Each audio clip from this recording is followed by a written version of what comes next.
Black Rebel Motorcycle Club, spread your love. It's time to give Karl... You're actually nervous. I'm a little bit nervous. Just to recap, Karl is 30 this year. He never went to get his results of his GCSEs. So myself and Steve took upon ourselves to phone his school, track them down, and we actually got your results. What did you think you took? Did English. Right. Maths. Yeah. Art. Right. And I think I did physics. Okay. Well, you didn't do any of them.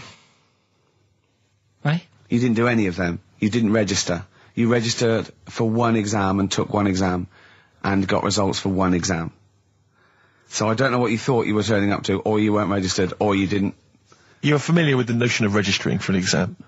You have to kind of officially register in order to be eligible. What do you mean, register? I turned up for a couple. Yeah, you can't just show up. You have to register for them.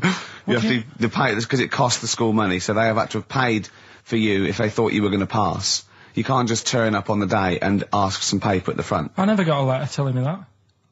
Well, that's because you were never at school. But you did somehow register or registered for one exam.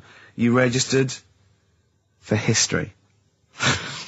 It's a topic that you've always been interested in. I was saying to Ricky before, World War II, I loved it. Not the actual event. No, the study of it. all the stuff like, you know, about the Anderson shelters and stuff like that. Yeah. And the bombs and that. Mm-hmm. And then when I took it, it had nothing to do with that. It was more about the Tudors. So the Second World War didn't come up? You mean there was no questions about the Anderson shelters? Nothing. That's devastating. So what are you expecting the result to be? Is that seriously? Is that it? Yeah, it's the only one you took and registered. As far as the school is concerned, or certainly in it's the only one that told counts. us. It's the only result. It's the only one that counts. Yeah, you've got... I don't... Did you register for yours? Yeah. Yes. I've got certificates and everything. So what... Do you do that before the exam? Do you have to go somewhere and sign something, or...? Yeah, you don't check your results and then decide if you want to register. It's not like Millionaire, when you look at the question and go, I think I'll take the money. Yeah. You go... No. But anyway, you must have registered for one, or maybe your teacher put you in for it. Well, I didn't do it. They must have been confident. They must have been confident. They must have thought your best bet was history. Right, so... What did they get? You got an E.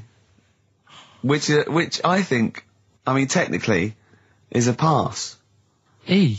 It's a bad pass, but there's F, and there's... You're not going to be doing a PhD. You can get an F, right, which is fail, and then a U, which is ungraded. Now, I don't know why the U exists, because F means you failed. U is like them going, you not only failed, but you wasted my time. So...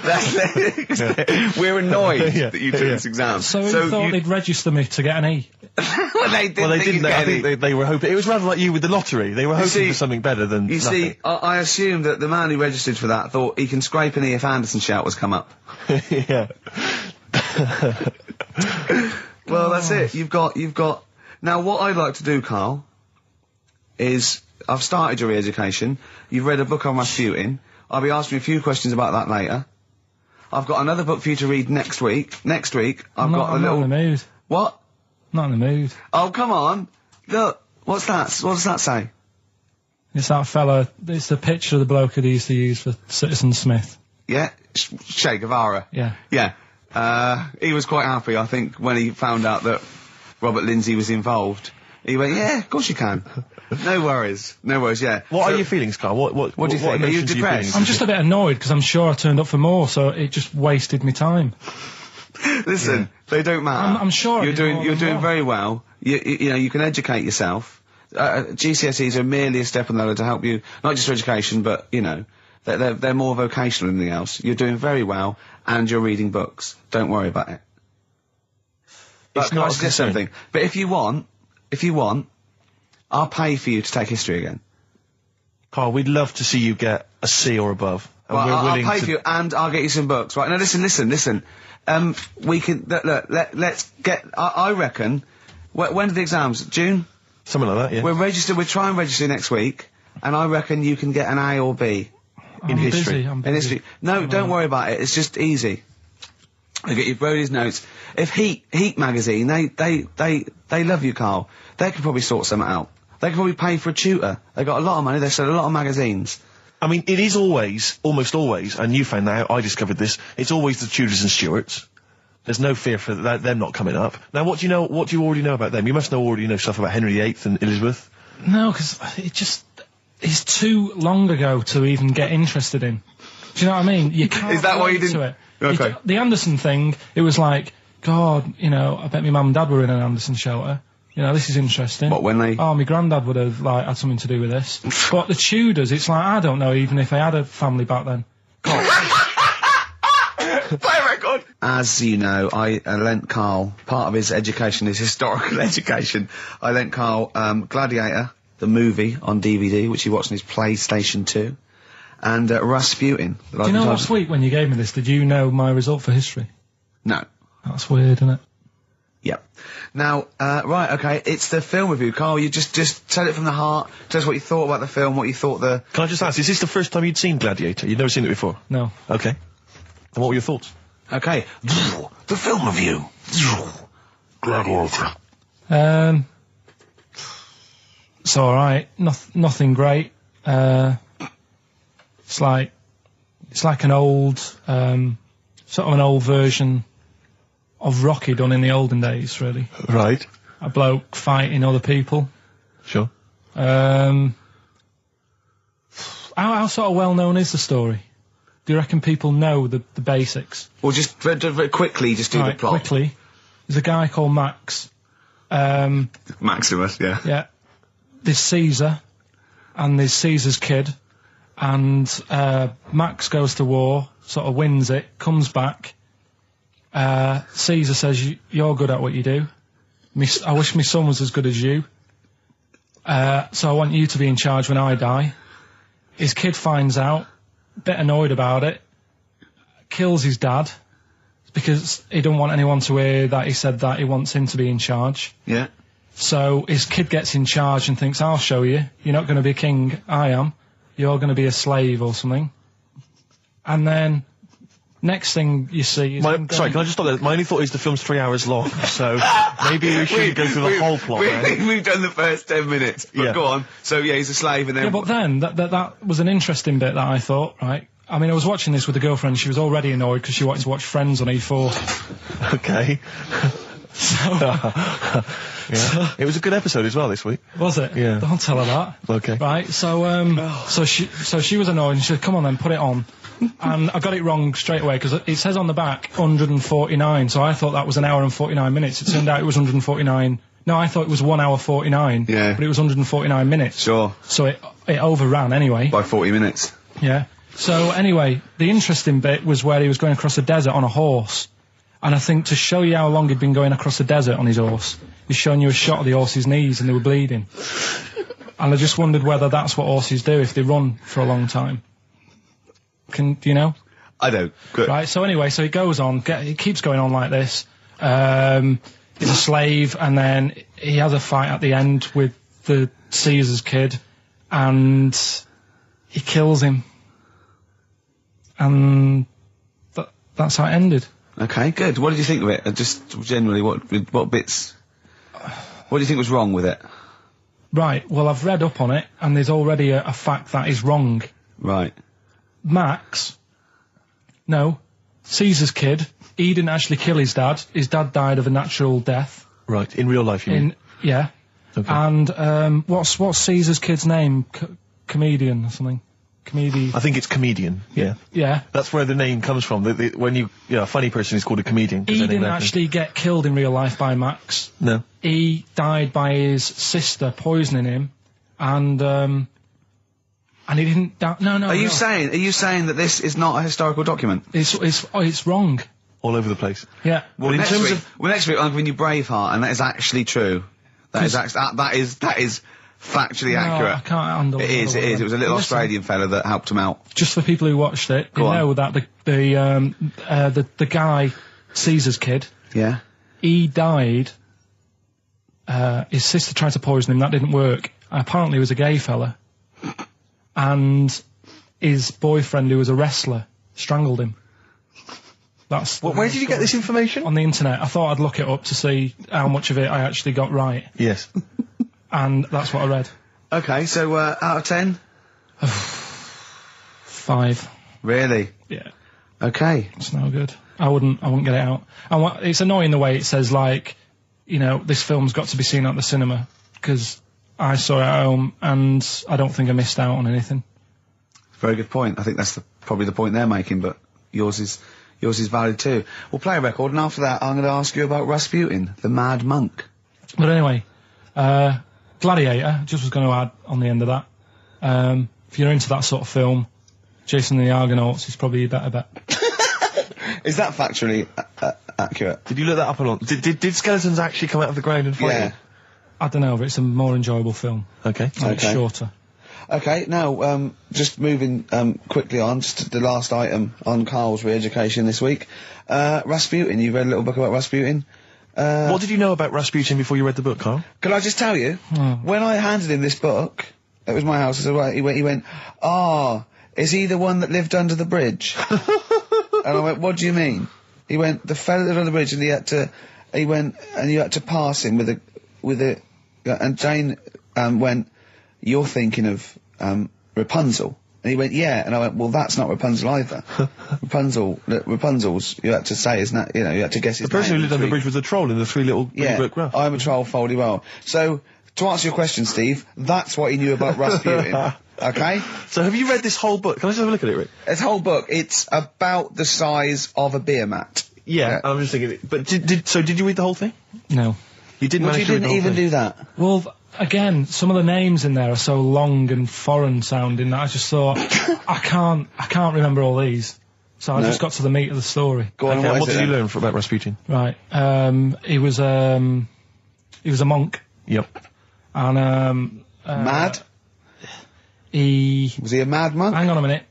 Don't mess confuse it him. up. Sorry. Right. Go on. God. You see, this is what happened in the exams. Right. It was. Oh, don't do that when I'm drinking, Carl. Please, mate. He loved his women. And that's how the story started off. He had really nice. Story started off. Yeah. He had really nice eyes, and that's what everyone fell for, especially the women. Yeah. Anyway, the people back then thought he had special powers because he could hypnotise people or something. Oh, yeah. And it was about a little lad who had some sort of blood clot on his leg, and he said, "Just calm down, and you'll be all right." And people thought he had special powers, but what he was doing, he was saying, "Calm down," and he relaxed, and it stopped the blood flowing sort of as fast, and that's how he got better. But anyway, that's the only bit of special work that he did. And then he kept going on, and he was going in brothels and all that. And the people in the town thought, this isn't right. He shouldn't be going about doing this. And Where did he live? Russia. Right. Is that right? Yep. What sort of era? I thought you'd might now, you know, No, sort about of. 1800. Oh, right. Okay. And then. Do you want to check that, Steve? You got the book? People Well, got I know sick for a of fact that's him. not right. People got sick of him, and they said, "Oh, we'll have to get rid of him." So they tried to. He loved cakes as well as women. Okay. So they said, "Let's poison a cake," and they poisoned a load. Of Easier than cakes. poisoning a woman, wouldn't it? And he ate these cakes, and it just didn't kill him. And they were like, "God, what's going on?" And they kept giving him more and more cakes, and He was suspicious. and that didn't work. So the fella said, "That's it. I'm going to shoot him." So.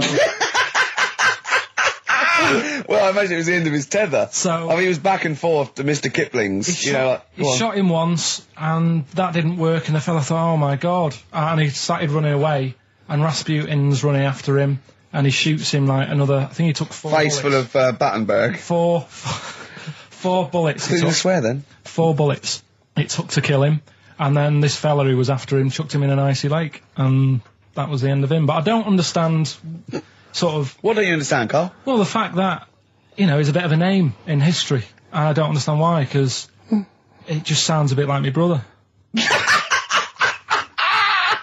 Does he love women and cakes? And do you think that'll be his downfall? Right, I want you to study. Right, if you want to do, that's the first introduction. Right, if you want to do some extracurricular, What would that get me? There's a song by Boney M that lays it out. Suzanne told me about that, saying about Russia's greatest love machine. Yeah. But it didn't say anything about cakes. No, I think if you get the 12-inch mix, no, but explain what they it's say for. according to Boney M, and I don't know who's correct, the bloke who wrote that or M. They put some poison into his wine. Now I don't know if M have done their research, or whether, they did shoot him until he was dead. According to them, he was the greatest love machine in Russia. I don't think it says that in the book, but M might know more than that fella. So what's your final verdict on Rasputin? Just a normal bloke who didn't have that much luck, really. That's what I don't understand. I was waiting for something special at the end, but just a normal fellow, really. Yeah, just an everyday. Happens all the time, doesn't it? Just an everyday mad monk. Yeah, just an everyday mad monk. You have to shoot and poison and throw in icy lakes to kill him, and who loves women and cakes. I mean, come on, do we need another one of them?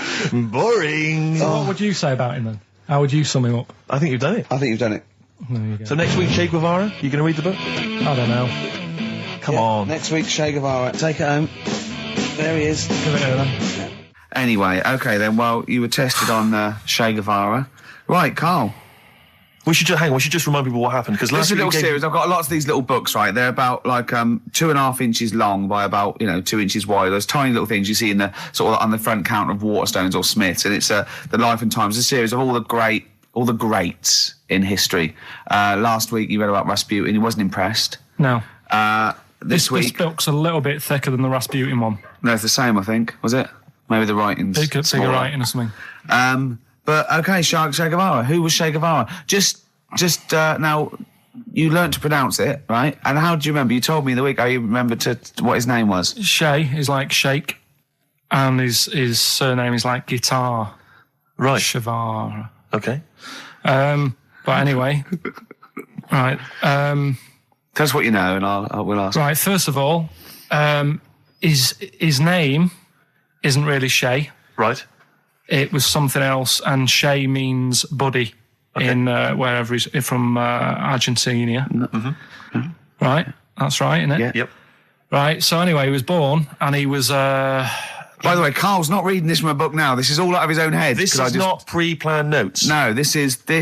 I mean, I know it sounds written, but he's just. Yeah. Right. Here we go. Go on. He was born. He had bad asthma as a kid. Right. Which I thought was quite interesting, because they didn't have cars and that back then, and that's what they're blaming asthma on these days. The bad build-up of traffic and that. Well, they did have cars, Carl. Not as many as they have now. Okay. So that was something I picked up early in the story. He had asthma. Yeah. His dad was into he wasn't a politician or anything, but he was, they were into the politics. Sure. So he sort of grew up around a family who was into, watching the news and that, and keeping up to date on what's going on in the world. So that sort of rubbed off on him. He went to school. He was doing stuff on medicine. Yeah. Yeah, he wanted to be a doctor, or he thought he did. Yeah. Anyway, he learned really quick. He did 6 months work in about 3 months.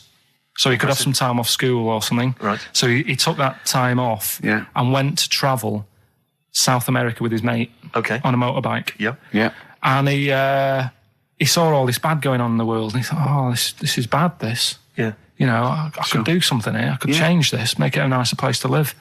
So he said, what I'm going to do is join a gang that sort of is against the like the government.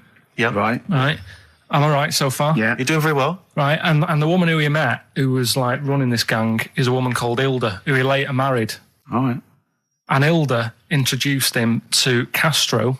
Right. Who was the head cheese of the gang. Right. Who wanted to change things. Okay. And so she said, this is I think his real name was Engelbert or something like that. Ernesto. What? Ernesto. She said, this is Ernesto.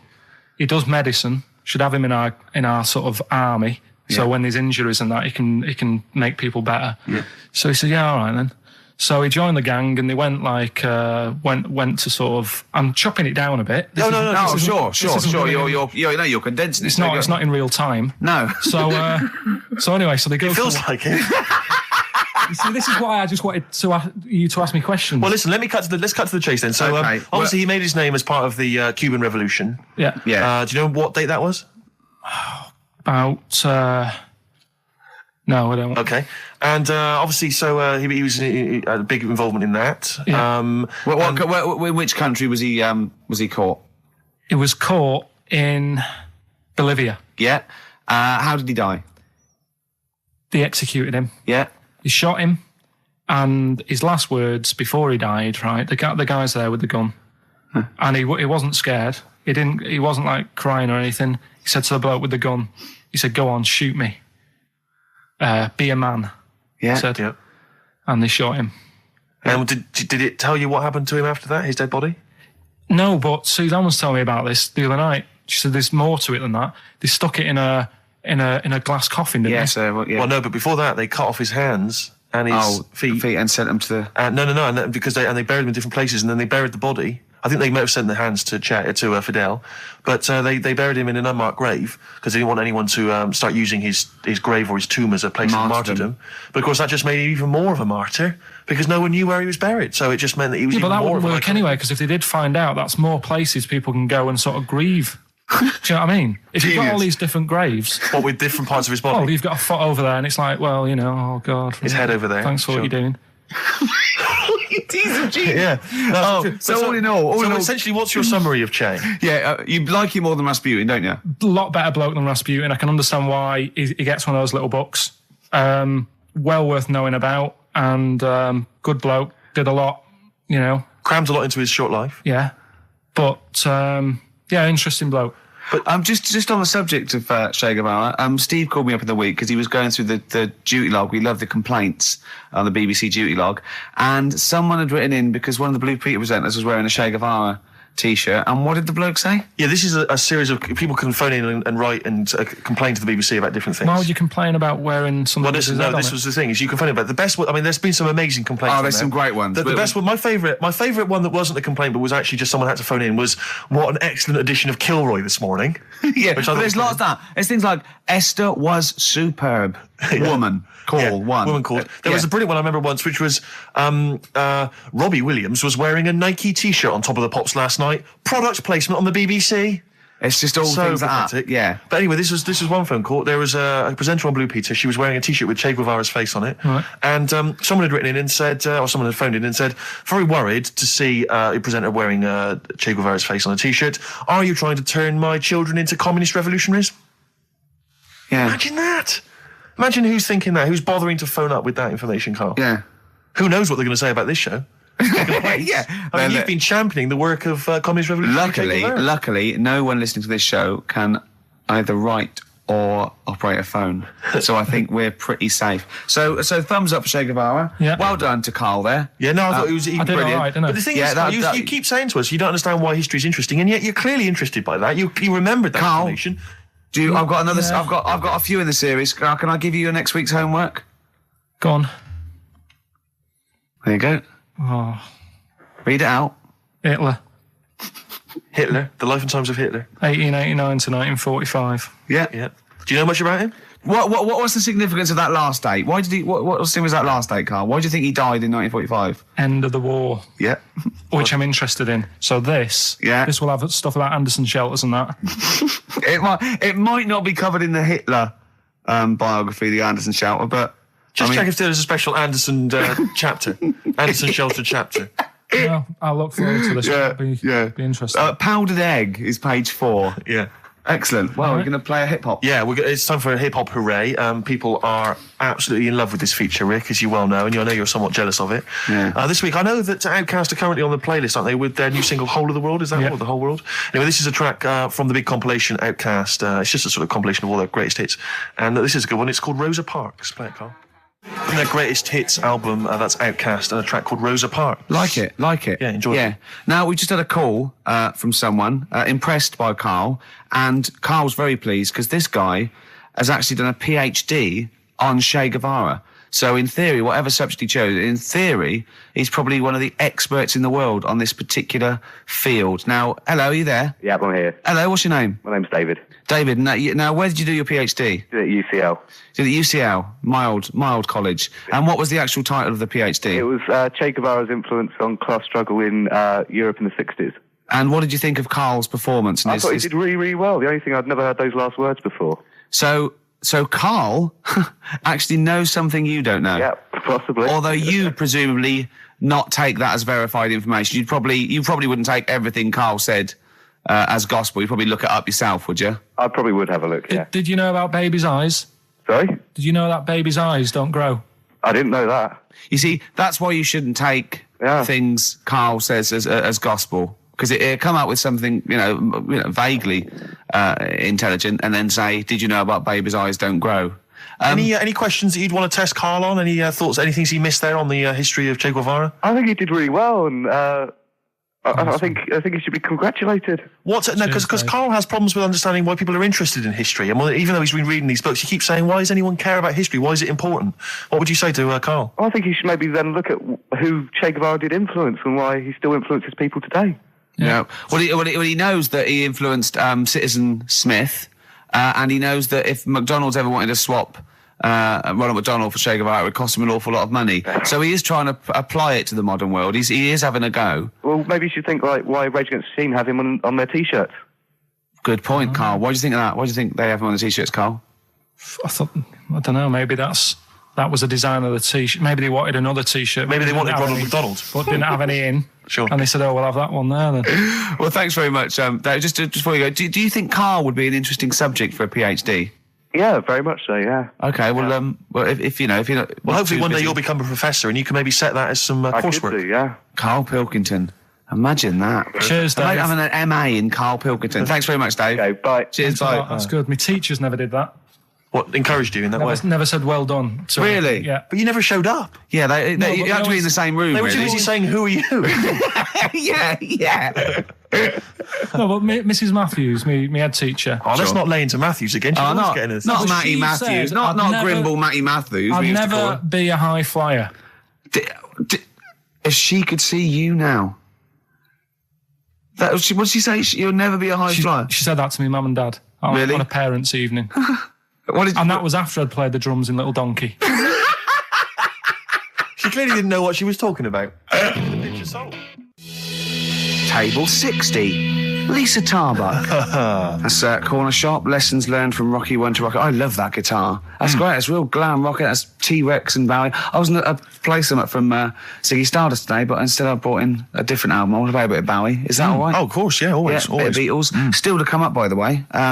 With the education of Karl, last week he did Che Guevara. He did very well. Before that, the week before that, he learned all about Rasputin, didn't you? And this week you've been studying Hitler, haven't you? How does that go? How do you reckon that? It's a bit tough. Okay. I'll give you the full story later, Steve. Do you know much about him? No. So, they're all linked. All these stories I've been reading, they've all got a similar sort of thing going through them. They have a bit of a tough upbringing. Things aren't going well, and they seem to take it out on other people. Okay. But I'll tell you more later. Okay. Yeah, I don't think you can... I don't think Hitler and Che Guevara... It's the same thing. Che Guevara, when he was a kid, had like asthma. Right? He wasn't an happy kid. Hitler, he only had one ball. Well, I was trying to find about that. Yeah, seriously, he phoned me up in the week. I said, "How's it going?" He went, "I've skimmed it. I've just skimmed it. I was looking for the testicle thing. Now I don't know if they left that out or it's not true." Right. He was trying to look up that Hitler has only got one ball. I think they only did it to wind him up. Because it's like, you might be taking over the world, but we're all saying you've only got one testicle. Sure. And it's Did you look in the index and it's sort of Hitler, Adolf, family life, early childhood, testicles? Testicles, absence of. Sort of skimmed through because One of. Mother, brackets other. Yeah. Albert Hall. Yeah. the only thing I could find was at one point in like when he was trying to run the place, there was a meeting going on. And somebody had put a bag in the meeting room and it blew up. Yeah, and I'm the wondering table whether it was under the table. Yeah, but... What, you're wondering if it it blew a testicle? It was. The testicle was under the table. No, the bag blew off the ball. No, the ball sack was probably hanging below the protective top, and so that's where he could have lost. But why would he have only just lost the one? Because The way he was sitting. Cross-legged or something? Sure. Sure. Okay. Well, I mean, again. Last week we had a Che Guevara expert who phoned up. Maybe they could. Maybe there's a Hitler expert this time who could maybe phone up and confirm the testicle theory. XFM 104.9. Sorry, I was going to back announce that track and just mention it was Elliott Smith and the track "Son of Sam." Well, I think I'd just better ask Karl a couple of quick questions about Hitler. then we can get on with our lives. Okay, we can tick that particular box. Yeah, yeah. Okay, Carl. Put that particular dictator to bed. It's week 3 of his education. You've nailed Rasputin and Che Guevara. I don't want to lose complete sight of those. I'll maybe ask you a couple of those in the week just to so you keep your mind on it. But Hitler. Tell us the story. What have you learned? Do you want to ask some questions? No, not really. Just sum it up in a minute. What do you Can't do it in a minute. Well, can I ask some questions then? Where was he born? Austria. Tell us about his early life. Right, he was a young lad. Brilliant. What in his early life? Okay. Yeah. What's the name? His mum was his dad's second cousin, which is a bit weird. Yeah, that is weird. They had 5 kids. He's going, it's usually first cousin where I come from. Oh, that's unfair, isn't it? Jeez. There's no need for that. There was 5 kids, but only 2 of them, including Hitler, including him and his sister survived. The others died at an early age. Okay. Right. Anyway, so they grew up, and the mum died and the dad died and that, and he thought, what am I going to do? Because he didn't do well at school, didn't have many qualifications. No. He liked art. Did he have a GCSE in history? Liked art, right? And then, so he said, right, I'm going to go to Munich. I missed a bit out, actually. Jewish people were in Austria. He didn't really like them. Okay. He thought they got, special treatments and stuff, and just didn't like them. So he went to Munich, and he joined the army. Right. Yeah? Yeah. And he was in the army, and he got injured. Right. So he went to hospital, and whilst he was in hospital, the World War I ended, and he was like, oh, God, I want to... I was enjoying that. Yeah, so... Don't, because you're breaking the concentration. Yeah, sorry. I'm not even sure I want to join in on this one, just in case. Okay. Right, go on. Right, so... He was in hospital. He's in hospital. He gets a bit better. He's never that fit, though. He's one of these blokes who was always ill. That was on something like 30 tablets a day or something. Comes out of there, joins some other army. Right. God, I knew it all this morning.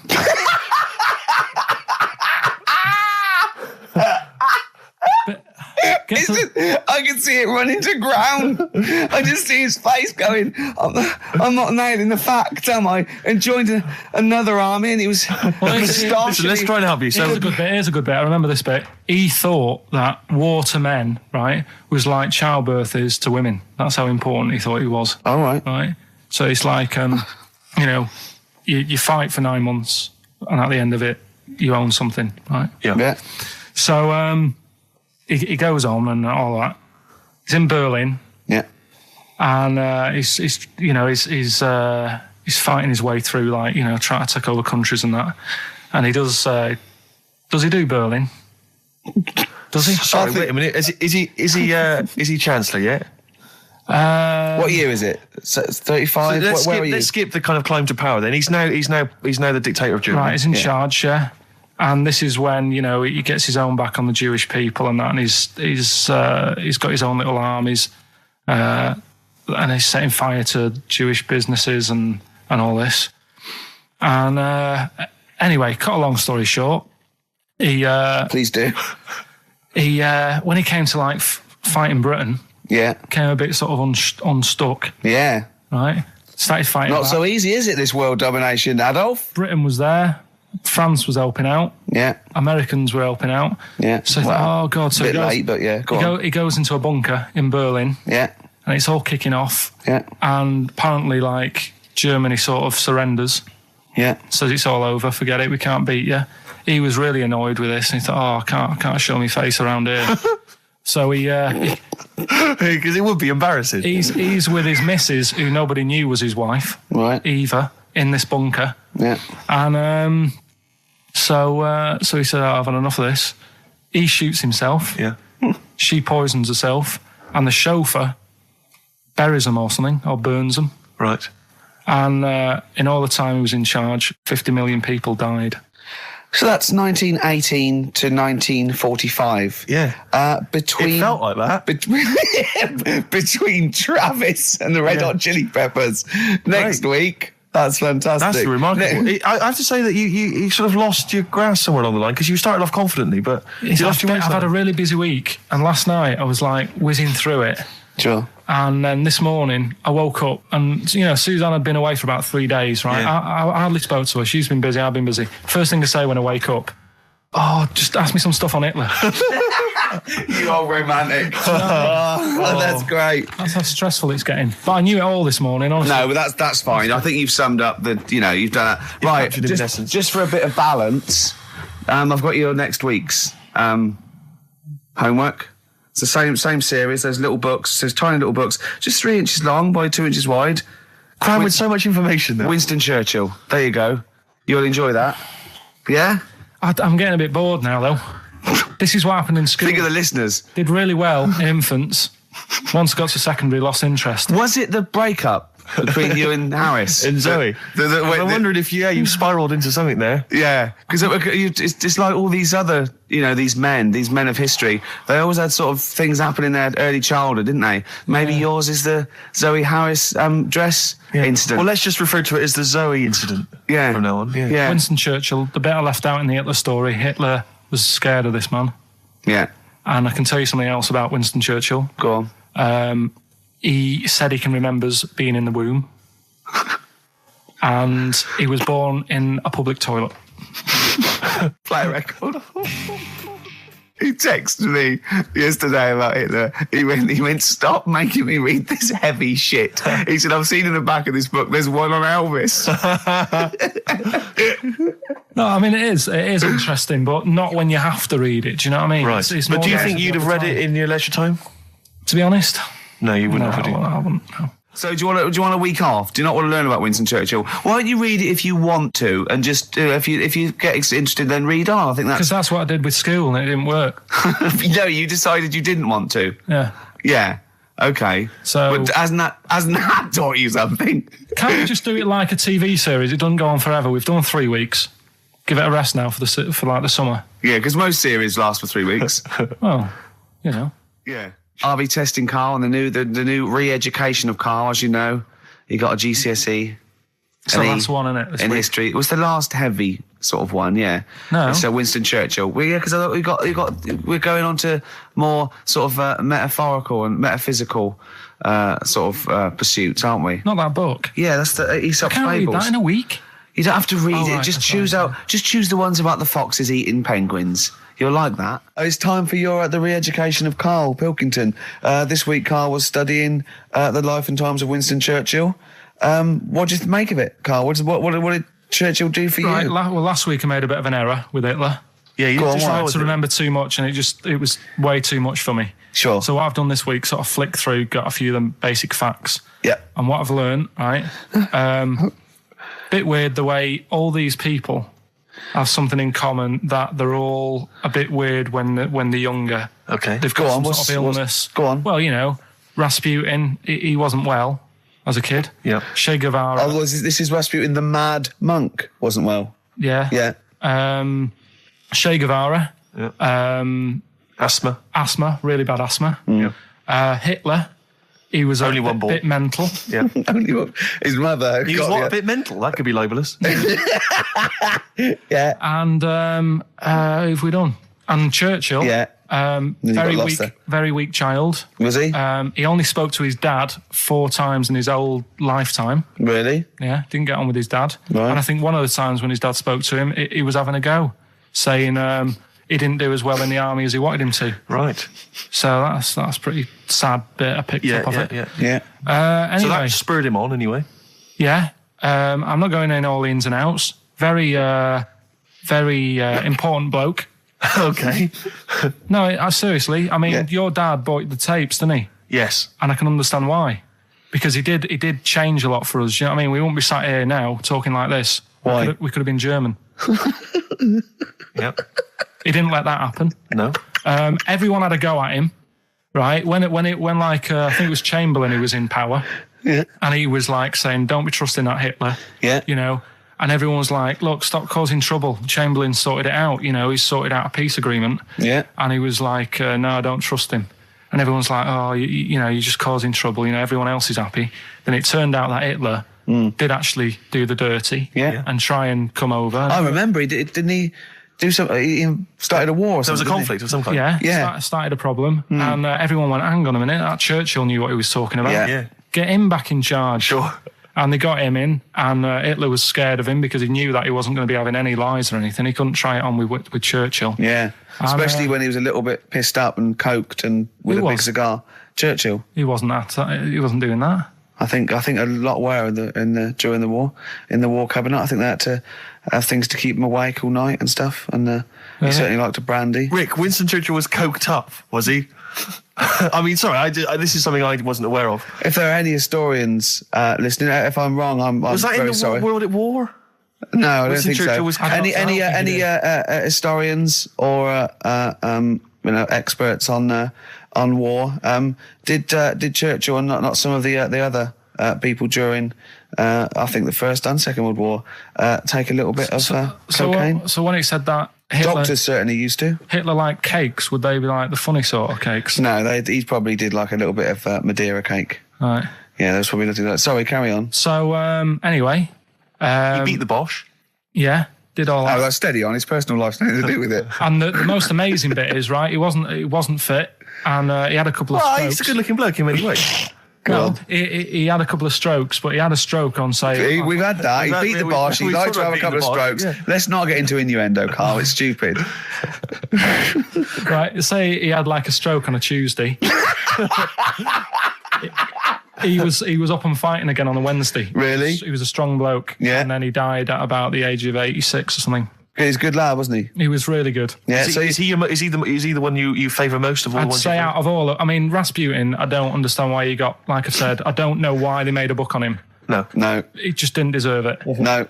Che Guevara, he had his time, I suppose, and did a bit good for certain people. Sure. Sorted Cuba out. Yeah. Doesn't really affect me. No. Hitler, I mean, enough said. Yeah. Bad bloke. Churchill sorted it all out.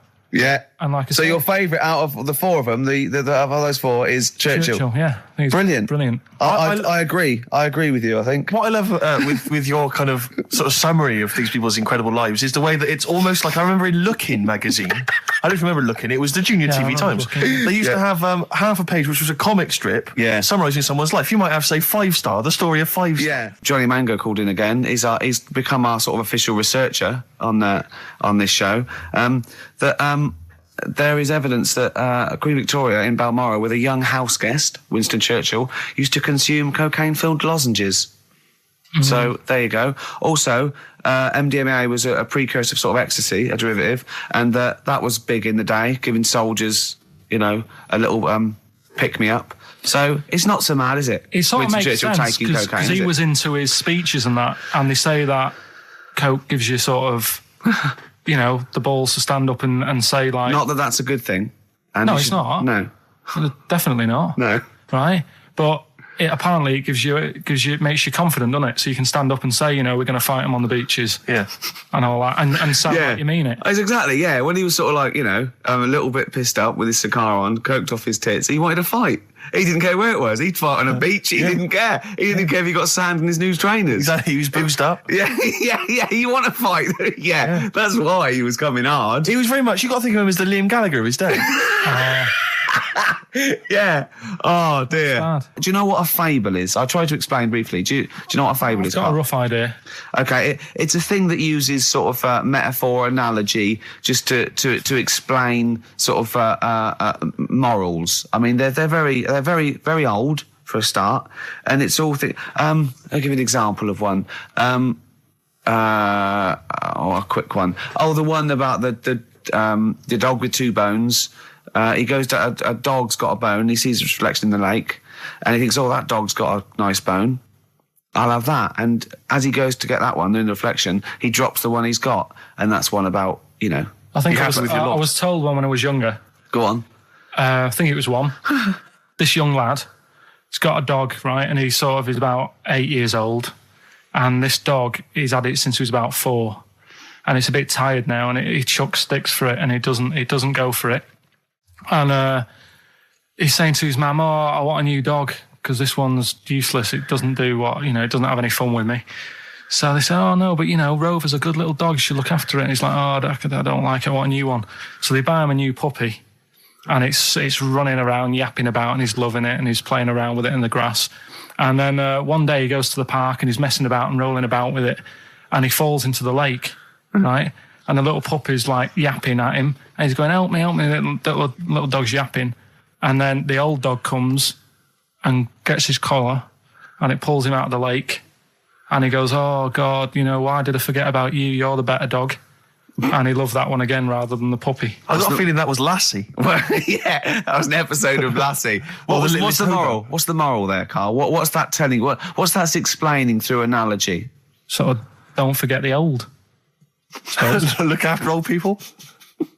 I remember there was one I heard once about a young boy who got trapped in a lake inside a cage. But he loved his trainers so much. He wasn't going to get them wet. But even though he had to get out there. And even though he thought that was the important thing because it's material value, he actually drowned. And the trainers were no good to him then. Star Sailor. Now listen, I'll give this one. This is an easy one. Now just think just what it means. They're not that hidden. They're not that cryptic. Just think what this means, okay? Okay. When the hares addressed a public meeting and claimed that all should have fair shares, the lions answered, a good speech, hairy feet, but it lacks claws and teeth such as we have. How would you use that? No. What do you think that means? This is translated from the, I don't know, Greek or something, I don't know. It was Aesop. Where's he from? Greek. Yeah. So shall I do it in my own language? Okay. So what would happen if there's hares and they have a meeting in the jungle with like loads of lions and go, hey, hold on, wait a minute. I think we should all be equal and share everything, all right? And the lions go, well, yeah, it's easy for you to say. We've got claws and teeth. Yeah. What does that mean? It's saying like, of course the hares want that because it's better for them. The lions get nothing out of it because they're already king of the jungle. That's right. So it's negotiating from weakness. Anyone can negotiate from strength, but negotiating from weakness is it'd be lovely. It's a lovely utopian look at the animal kingdom. But the way you said it is better than the way they worded it. Well, that's because Ricky's very much the modern Aesop. I mean, many people have thought that. That's why he's getting a lot of awards with the TV show. For him, that's a fake. So look, I'll take that home and read ones you like and tell me about the ones you like, ones that click. I don't care if you only come in with like one or two. Go, I'll tell you what, Rick, there's one thing that I've learned from that. Because sometimes you can know all these phrases and until something happens, you don't think, everyone's heard, I don't know, to err is human, to forgive divine.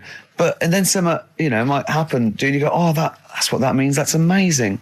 Well, you were studying Aesop's fables, weren't you, this week? Now, I'm going to be very liberal here and let you talk about it. It's not a test. I'm not, hey man, just like chill out. I'm not this like rigid sort of, box in society. Just tell us your views. Just tell us your vibe on Aesop. Tell us something. What have you learned from these fables? He made a bit of money out of something that's quite simple. I don't know if he did make any money out of it. I mean, I think it was published like thousands of years after his death, but go on.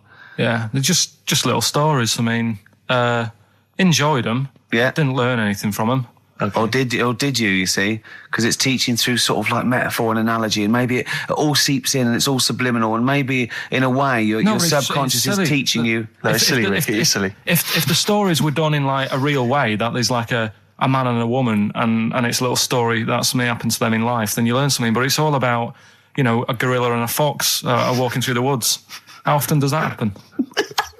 Sure. So you're saying if it was more like if it was more true to life, if it was more like, maybe if it was maybe more like yours. real stories, like a kid on his grifter and a magpie pecking at his head, or two frog boys with webbed hands. I mean, if it was real stories from real life that people could believe, actually happened, maybe it would teach us something. But why not do that? Like take a real situation, say like the So Solid Crew guy, yes, going down for carrying a gun. Use that in some way. Do you know what I mean? As a warning, maybe about carrying guns? What about something like if you carry guns and that is illegal, you could have some sort of punishment? Yeah, that's Good. So Good, that's what you it doesn't mean, bother yeah. you then that the fact that these fables have been used for many, many generations to educate maybe young children or even older people, the fact that they've served a brilliant function and they've become classics, that doesn't bother you? You've seen through them? Well, they don't always work. Okay. When I was out with Rick the other day, he brought one up. I told him the one about the two mice, the industrious mouse, who throughout the summer he would be storing berries, nuts and berries, and he'd be storing it, and the other mice would just be eating off the trees and running around and having a laugh. And I go, well, you're going to become hungry. He goes, oh, I'll worry about that when it comes to it. And they'd do that, and he'd be storing his nuts and berries, and autumn came, and the mouse was still playing and not doing anything. And then winter came, and the silly mouse was like shivering, and he went and knocked on the mouse's door and went, I'm freezing and I'm starving. And the clever mouse said, well, I told you, didn't I? You know, you should have been storing your nuts through winter like I did. Come in and share mine. You know. And what did you say, Carl? Well, and the moral of that is whatever. Yeah, you know, sort of, you know, just be careful. But my thing is that it's not very good, because the moral of that is do what you want, and there's always a do-gooder, a share there. Yeah, So, sure. Yeah. But the way I think, which is more sort of 2002, the ending should have been, the guy with all the berries should have been going, I'll be all right come the winter. I've got loads of food. I'll be safe. But then as he's going into his little hut at the beginning of the winter, some sort of bus or something comes and kills him. Right. And it's like... You should have partied hard because you might die. Yeah. Enjoy life whilst you've got it. Yeah. Okay, and if winter comes, just starve to death. Well, worry about tomorrow. Okay. That's my See, I'm little wondering fable. if there's a new book here. I really am wondering if there's a Karl's Fables. He's been coming out with some all week. He keeps going, well, that's a fable, isn't it? Yeah. So what's your favourite fable in there? Have you learned anything from this book? Is there one fable you liked? Yeah, I mean, What did you like? they're all right. What did you like? You've thrown it on me now there. Didn't you like one about a crab, you said? No, that was the one about messing about on a cliff edge or something. Don't mess about on a cliff edge. Well, What was that? I don't know. There's not many around here, so I didn't take much interest in that one. You know what I mean? God. Um, I'm doing my best here. I'm don't dying. remember any? here's one. Go Yeah, on. here's one that was quite nice. There was a belly, like your stomach. Yeah. And it's this belly on a pair of legs. And the legs was saying, I'm more important than you because I carry you around. And the belly said, yeah, but, if it weren't for me holding all this food, you wouldn't have the energy to walk around. Yeah. And that means, rather than working on your own, it's best to work in a team. Yeah. So, Well, the one similar to that I was taught when I was little was a vision of heaven and hell, and it went down to hell, and in hell, right, there was these people had like 20-foot long chopsticks, yeah. and they were eating their food, and they couldn't get the chopsticks into the food and get it round to their mouth because they were just too long. Right. Right, that was hell. And in heaven, they had exactly the same thing, but they were feeding each other. What? Right. You don't like Chinese food? Is that what you're thinking? Is that what your concern is, Carl? No, I'm just... The one I remember, I can't remember the ending of it. It's about two nuns in a bath. Yeah, I know. I can't remember what it is. Yeah, Remember that's that it, one? yeah. Or are they on a bike? Maybe? That's two adventures. It's the same nuns, but they go to all sorts of adventures. They're normally quite erotic adventures. Well, they are, but there's one when they're driving down a cobbled street, I remember. Go on. And then there's the other... Then, of course, Whalebones on XFM 104.9. I'm Ricky Gervais. With me, Steve Merchant, Hello and there. Carl. Well, Carl, I really don't think you got your teeth into the fables, really. I don't think you... There wasn't anything to learn.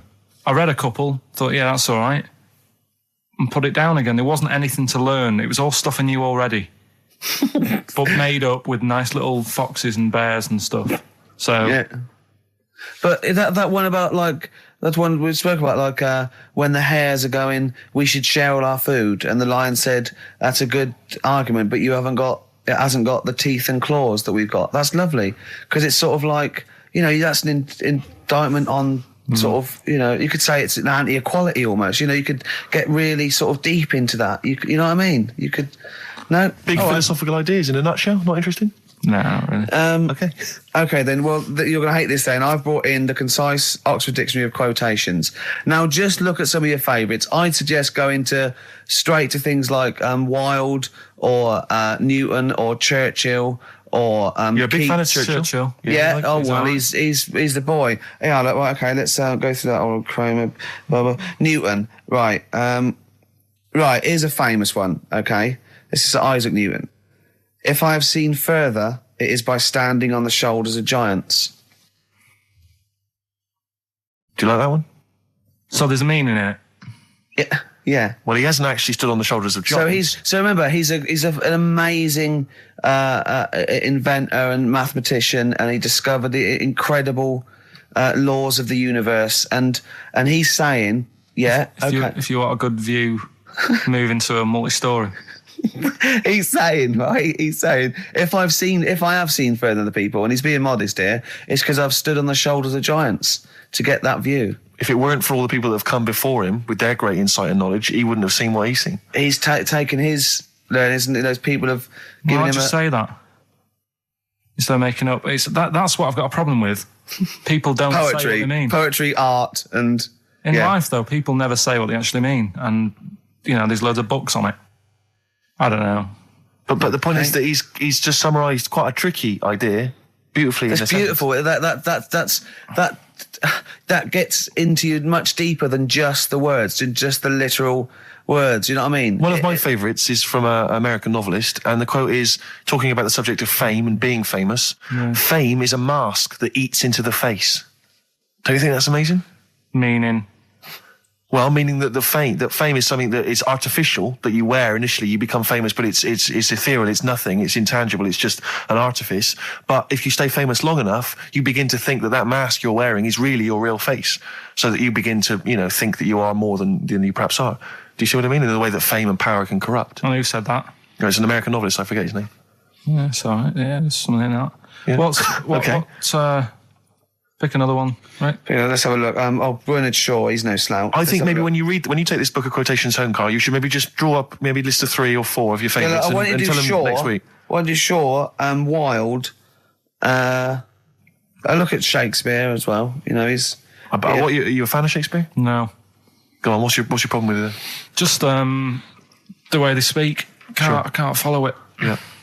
Yeah. Do you like West Side Story? It's really old as well. I can't relate to it. It's like years and years ago, isn't it? That's why I like Churchill. Because 1940s. yeah. Not long Look at ago. this. This is Shaw. Okay. There are 2 tragedies in life. One is not to get your heart's desire. The other is to get it. Again, how would you see that in your little? Well, that's one homework then. I'll mark that. That's your homework. You got to work that out. You've got to tell me what you think of it. Say again? Don't ask Suzanne. It's there. All right. There are 2 tragedies in life. One is not to get your heart's desire. The other is to get it. Okay? Take that home with you. And we'll be hearing Karl come up with some amazing quotations next week. Yeah, pick out your favourites. Well, just read that book anyway. Can I just say it? This is one of a beautiful. It's Keats, right? What do you think of this? A thing of beauty is a joy forever. Its loveliness increases. It will never pass into nothingness.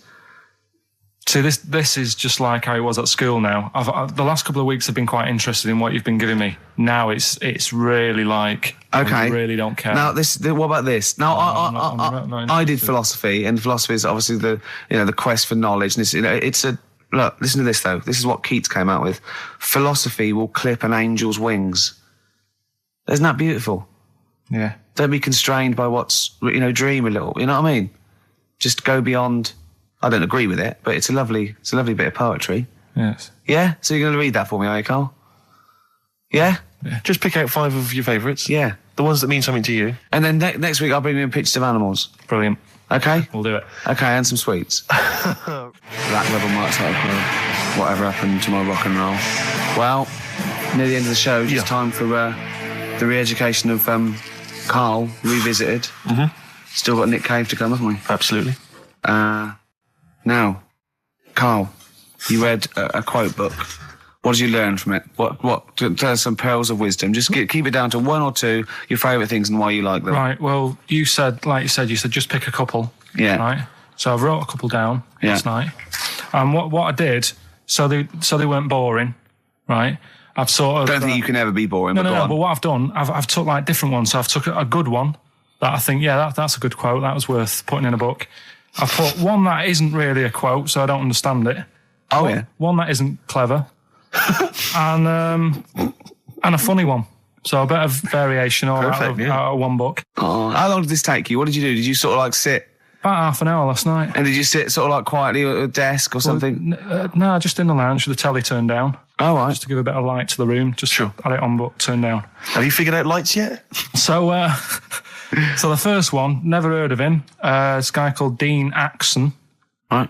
And this is a good one. He said, the memo is written not to inform the reader, but to protect the writer. That's good, yeah. Stuff, that's very good. That's Very relates a lot to, office life and so on. Yeah, modern world and that. Mm-hmm. Right, so then, thought, so I wrote that down because I liked it, and that's what he said to do. Second one isn't really a quote, it's more of a poem. Okay. So how does that work? Well, that's okay. Just read it. Right, well, it's about suicide. Okay. Right? Razors pain you, rivers are damp, acid stain you, drugs cause cramp. Guns aren't lawful, nooses give, gas smells awful, so you might as well live. Lovely. That's from Dorothy Parker. I'll tell you what. It is, yeah. I hate it. I hate that. Why? It's nothing to me, that.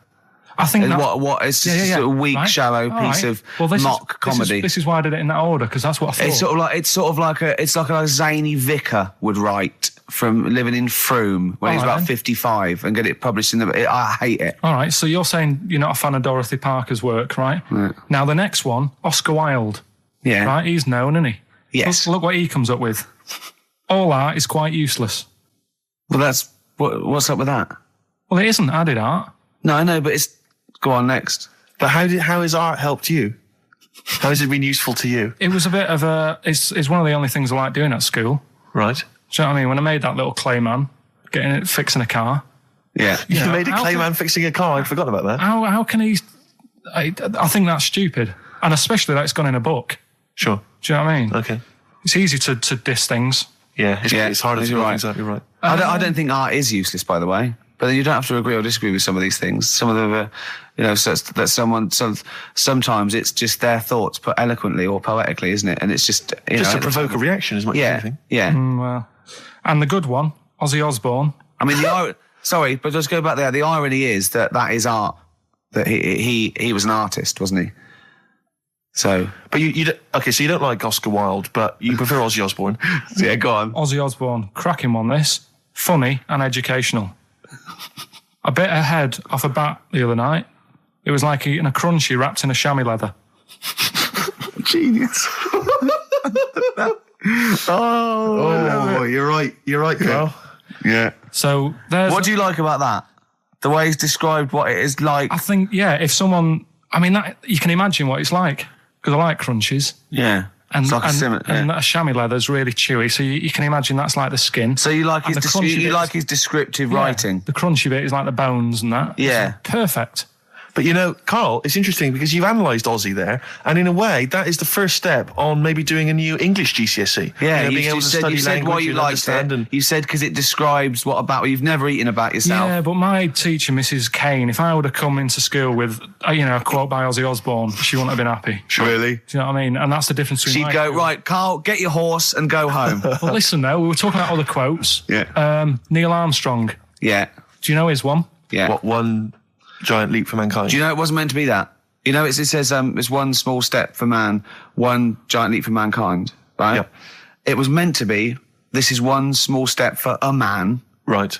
I.e. me, the individual, on a microcosmic level, one giant leap for mankind. And he mucked it up, because if you say this is one small step for man, one giant leap for mankind, man there means mankind. I know, it's embarrassing. So you shouldn't give people, he's not a trained actor. That's true. He's more of an astronaut, to be honest. He won any awards, Rick? No, there are no awards. Is he BAFTA nominated? Don't think so. But listen, right, he said another quote as he got back into the rocket. Have you heard about it? Go on. We're running out of time, and I'm just wondering whether it's worth saving as a bit of a teaser for next week.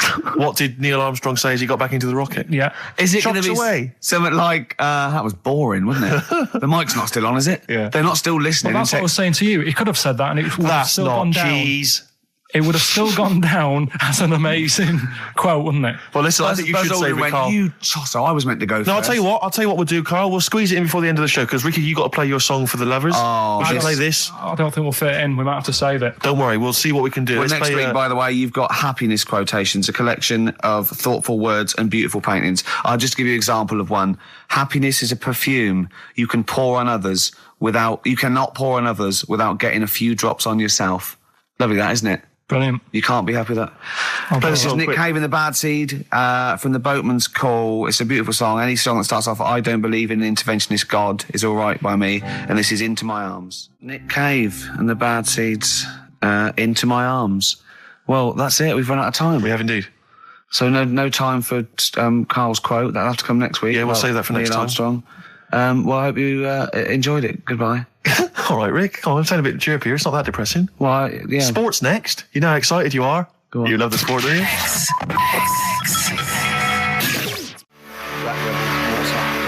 Spread your love on XFM 104.9. I'm Ricky Gervais with me, Steve Mitchell.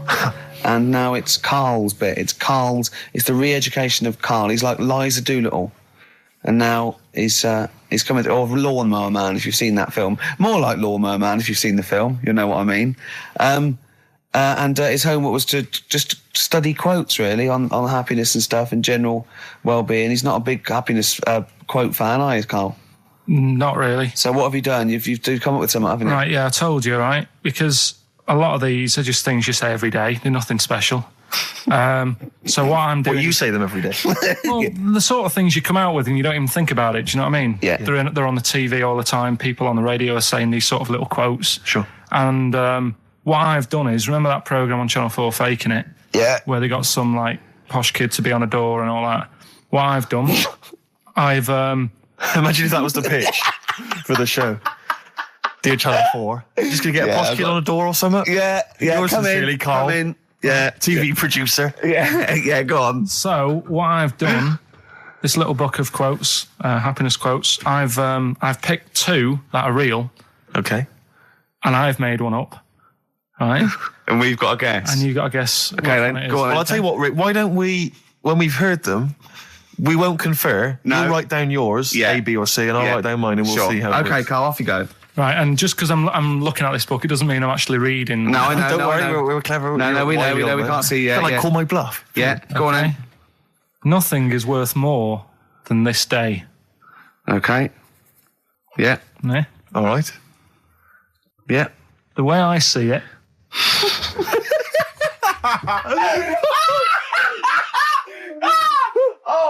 Oh God, my head's gonna burst. No, hang on. My head's gonna burst. No, Hang on. this might not be Carl's. It might not be. How do you know I haven't tweaked them a little bit? Yeah, good Okay, point. fair Good enough. point. No, good point. The way I see it, if you want the rainbow, you got to put up with the rain. Yeah, okay. All right? All right, yeah. Okay, hang on. It's not here. Come on. Cat food. Cat food, come on. It stinks a bit. But if you don't put up with the smell, the little kitten will die. Steve, I don't know what to say. I don't know what to say. Imagine this in faking it. Imagine their faces when he says that, and they're going, "Oh my God." Oh. Carl, play a song, mate. We'll have to confer on this one. Hi, Blair. Well, that's just amazing, Carl. Just read them again. Two were real, one was fake. Go on in. Right. First one. Nothing is worth more than this day. Excellent. Next one. What does that mean? Well, cherish now, cherish your time. Okay. Because you can't get it back, and you know that's the way I saw it. Carpe diem, whatever it is, seize the day and all that. Okay. If you want the rainbow, you've got to put up with the rain. Yeah, of course. Yeah, rough with the smooth. You know, it's not all plain sailing, but you know, rainbow's beautiful, but it comes because of the rain, which you might not like. So make the most of everything, and good. Cat food doesn't smell good, but if you don't put up with it, then the little kitten will die. Right, now, Carl, that is a good effort. Now, that one's yours. I mean, obviously, right? Right. Right, no, but it's a good effort, right? I mean, it slipped seamlessly into the others. Yeah. I don't think it didn't. No, but it's good. I mean, we knew it was that one. But what I will say is, it's good. But what you don't know, maybe subconsciously, is, I mean, it's very similar to the putting up with the rain and the rainbow. But that's good. Why do you think that? Well, what does mine mean? Well, even though it smells bad, it's good for something. Right. So I didn't look at it like that. What did you look at? I kind of thought... Was yours more specifically about cat food, generally? Because normally it's an analogy. Yeah, or a metaphor for something, much bigger. Well, no, the way I mean, Dolly Parton, who I think did the rainbow rain thing, she wasn't specifically concerned about weather conditions. No. It was a sort of general idea. Yeah, it's all about life. Yeah. Well, that's what I've done. Go on. I've used an everyday thing. Yeah. And put it with today's problems, right? Go on. So, my girlfriend, she might like to go shopping for clothes. I hate it. Right. But because I love her, I put up with it. Ah, that's nice. Yeah? Yeah. So, you love that little kitten. You can't stand the smell of the stuff you got to feed it.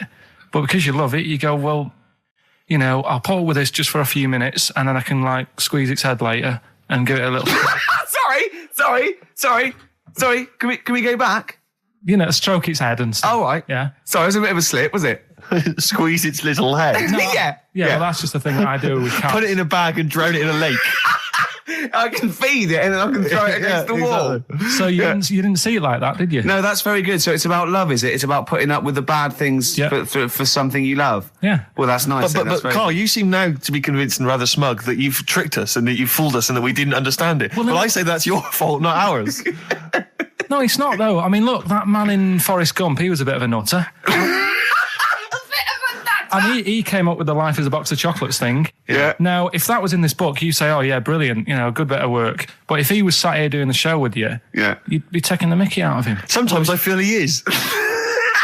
No, but Carl, I could. In fact, if people are out there, we're too lazy. Could you write down everything Carl's ever said? Because I think we could publish that. Yeah. He said one today. He saw my salamander. It's not a euphemism. He saw my salamander, and it's just sitting there in the tank. Your exotic pet. Yeah, and he's worried about there not being a lid on. And he said, I went, what are we worried about? He said, wow.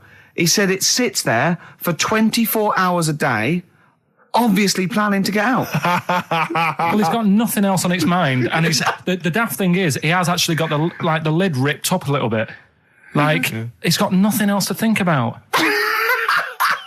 And it'll be looking up there, and it's going to get out. But what's the worst that could happen? What's it thinking? What do you think it's thinking, this salamander? It's got its eye on the DVD player. I could have Ian be down the market. Well... Oh, God. Are they dangerous? Could I just say something? Are they dangerous? I think the salamander's thinking exactly the same things as you. I mean, to look at you, you've got the same expression on your face. You know what I mean? You're dressed in green as well. You've got a little round sort of Hamburglar type head, like the salamander. Very similar. And yet I think you bonded with it, didn't you? Yeah, but I probably would have tried to get out, but my little paper round bag would just hang on the corner. Yeah. 104.9 XFM. You all right? This is Karl, producer of Ricky Gervais and Steve Merchant. They're not about today. Ricky's on holiday. Steve couldn't be bothered. So I'm left here with all the DATs. That's a digital audio tape of all the shows they've done since they've been here over the last, I don't know, year and a half or something. So we'll play you some of the best bits. All right, so here's the first bit. That got a load of attention in the press, but the Trisha programme got nothing. Okay. Which I know, Steve called me up in the week, right? 10 o'clock in the morning, I was at work, and he goes... I should think so at 10 o'clock. I should think preparing this show. Most people go to work about 8 or 9. Are you watching Trisha and that? I said, no, what is it? He goes, oh, you'll be loving it, right? Freaks, was it Help Me, My Mum's a Freak? Siamese twins. Right. So I couldn't watch it, but he said, it might be on again because they repeat stuff on ITV2. Right. So I had my dinner late, right? Instead of having it at 1 o'clock like I normally do, I had it at 2:30. Yeah. Sat in the office, put the telly on, ITV2. These Siamese twins. Did it blow your mind? It was amazing.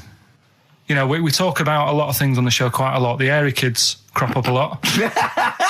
I was waiting. It's been 10 minutes and you haven't mentioned the hairy kid. Right, and last week we were talking about Siamese twins, weren't we? So it was weird that this programme was on, but it was amazing. I mean, what I think you can't refer to them as Siamese twins. I think they're known as conjoined twins. Why? I think Siamese is maybe considered derogatory or as an old antiquated phrase. Yeah, I think it's because the first famous ones were actually from Siam. Right. But anyway. And that doesn't exist anymore. No, so conjoined, Carl. Yeah. Get the phrase right. But you'd think that if that's happened to you, that wouldn't be that sort of offensive. The names that you must get called. Right. You think that's the least of your Siamese worries? twins, I'd say, well, that's, yeah. Now, were you stunned by where they were connected? Just live with it, we'd say. Because they were connected, of course, at the forehead. Oh. Sort of, which was quite extraordinary. Well, there was one set of Siamese twins. One had a job and the other one didn't. That's ludicrous. Yeah. The other one was unemployed. The other one had a job. She had to go to work. She had to get up at 6 o'clock on her day I'm off. supporting you, literally. Yeah. Then they get done off the social for sort of... Yeah, because the other one was signing on. That wasn't a question that Trisha asked. Annoyingly, because I know that much of the audience was thinking that. There's a few things that didn't crop up. What questions would you have asked of them? Because what things did you feel weren't mentioned? I'd love to just watch Carl watching amazing things. Exactly. Do you know what I mean? It's like early learning thing. Mouth slightly open. Yeah, mouth open at a dribble, looking round to see if anyone else has seen it. You know, I hate that. Like when a cat sees a bird land on the balcony. Exactly. It can't believe it's luck. I'd probably say, how do you buy her a birthday present? A surprise gift, yeah. Because everything's ruined. Sure. Right? I'd probably ask... Yeah. Well, did you not think it was interesting that one of them had a boyfriend? Well, that was a bit weird, wasn't it? Uh-huh. But what was the other thing that I was thinking when I was watching it? Was thinking if one got into crime and that was sent to prison, right, what would happen? How would you handle that? It's brilliant. It is brilliant. If a chimp could talk. And what was the other one? The other thing was, what did he talk about? Because it's not as if you can say, oh, guess what I did today? Do you know what I mean? Yeah. So...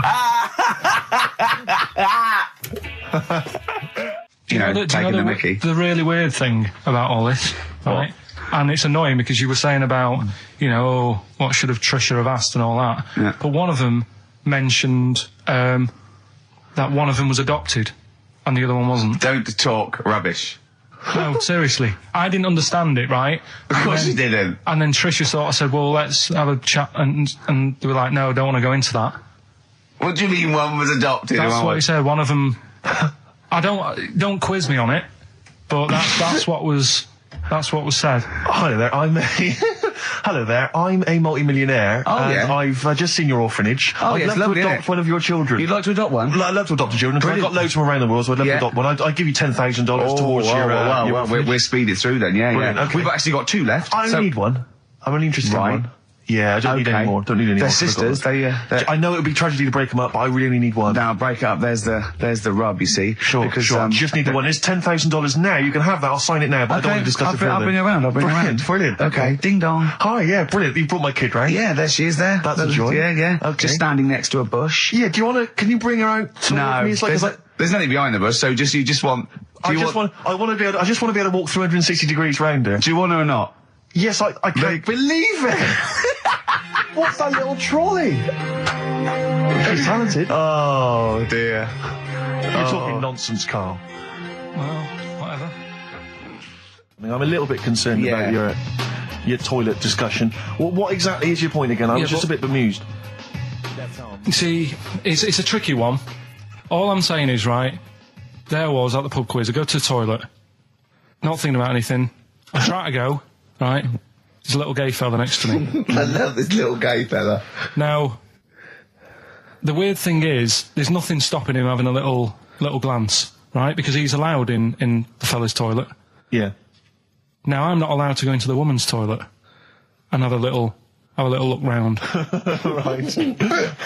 So all I'm saying is, should they have another toilet area? What, for gay people? Yeah. And so this would be gay men and lesbians?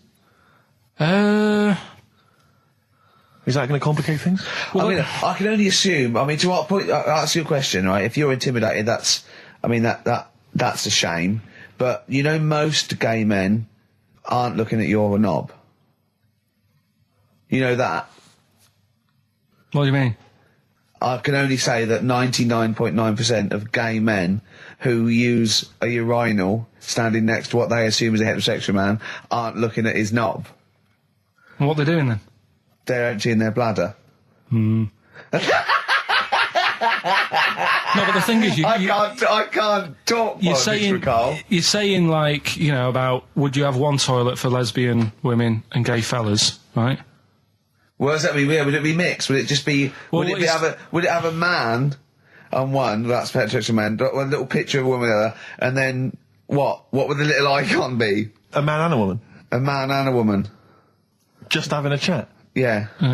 In pink and dot But lines. you couldn't mix them, because then what would happen is you'd get people who are going, oh, I'll play up to this a bit, What, pretend to be gay? and yeah, you know, sort of grow a moustache and shave their head. And pretend to be a lesbian. Right. Yeah. So, I see, so you know people pretending to be gay so they could go in and have a look at the lesbians. Yeah. Right. So that would mean that we need 4 cubicles now, wouldn't we? Yeah, no, this is fine. 4 cubicles. So every pub How now... many toilets do we need at the Every moment? pub's now got 4 toilets.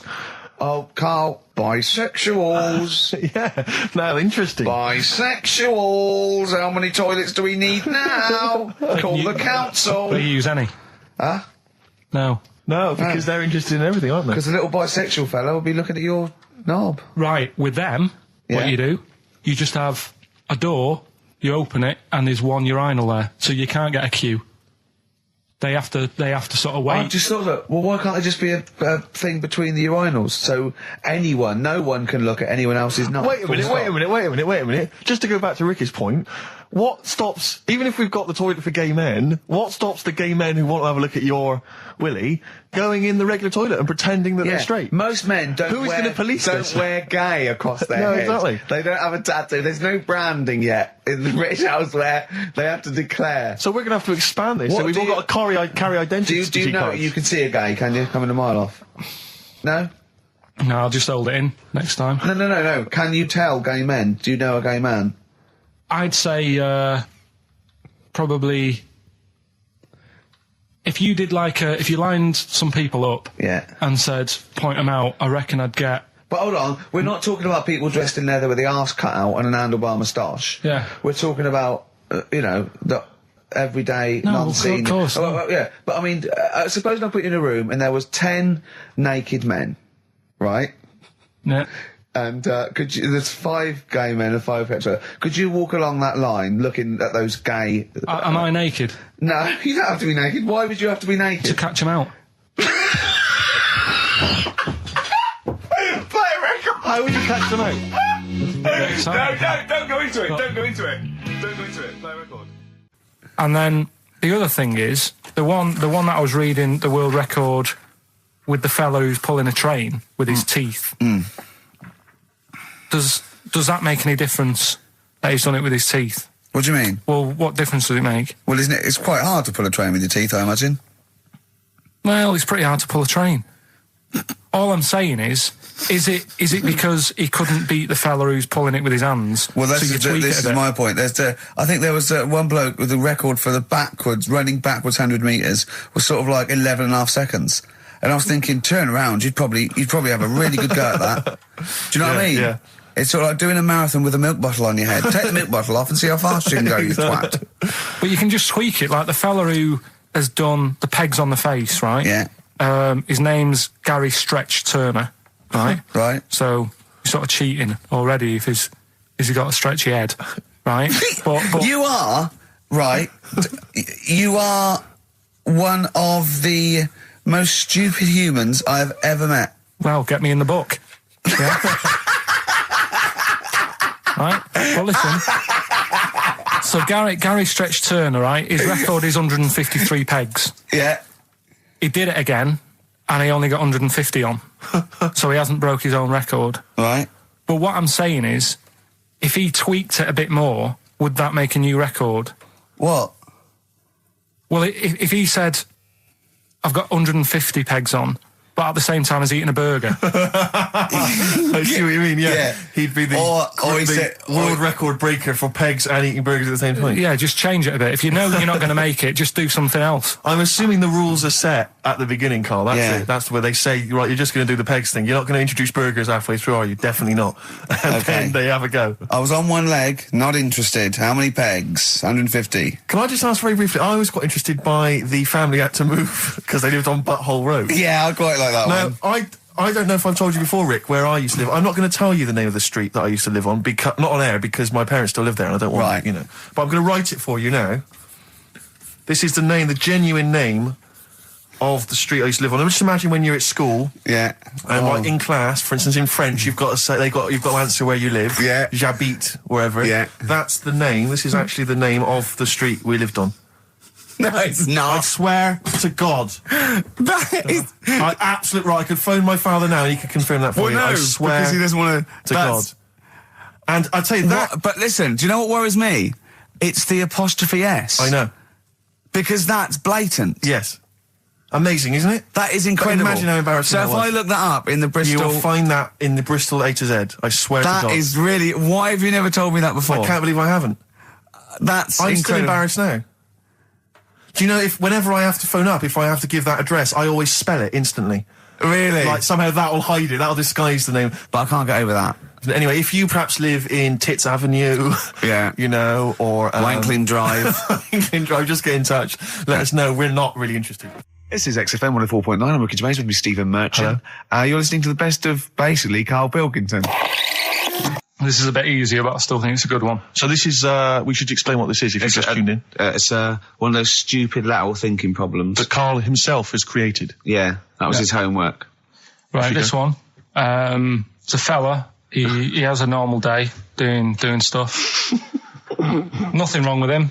Right? And it's the twist in the tale. It's just like Tales the Unexpected. Yeah. Just a normal day, nothing wrong with him. Hold on, though, he's got the legs of a fish. Go on. So that's why he's been hiding his legs. So Go on. He does his the legs of a fish. Sorry, can't carry on. He has his working day and that, and then he gets a bit tired. Goes to bed. He puts the light on, leaves it on, goes to bed. Oh, that's crazy.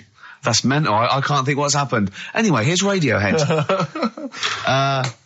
Right, okay. What? The question is, why does he put the light on when he's going to bed? He's had a normal day, he's come home from work.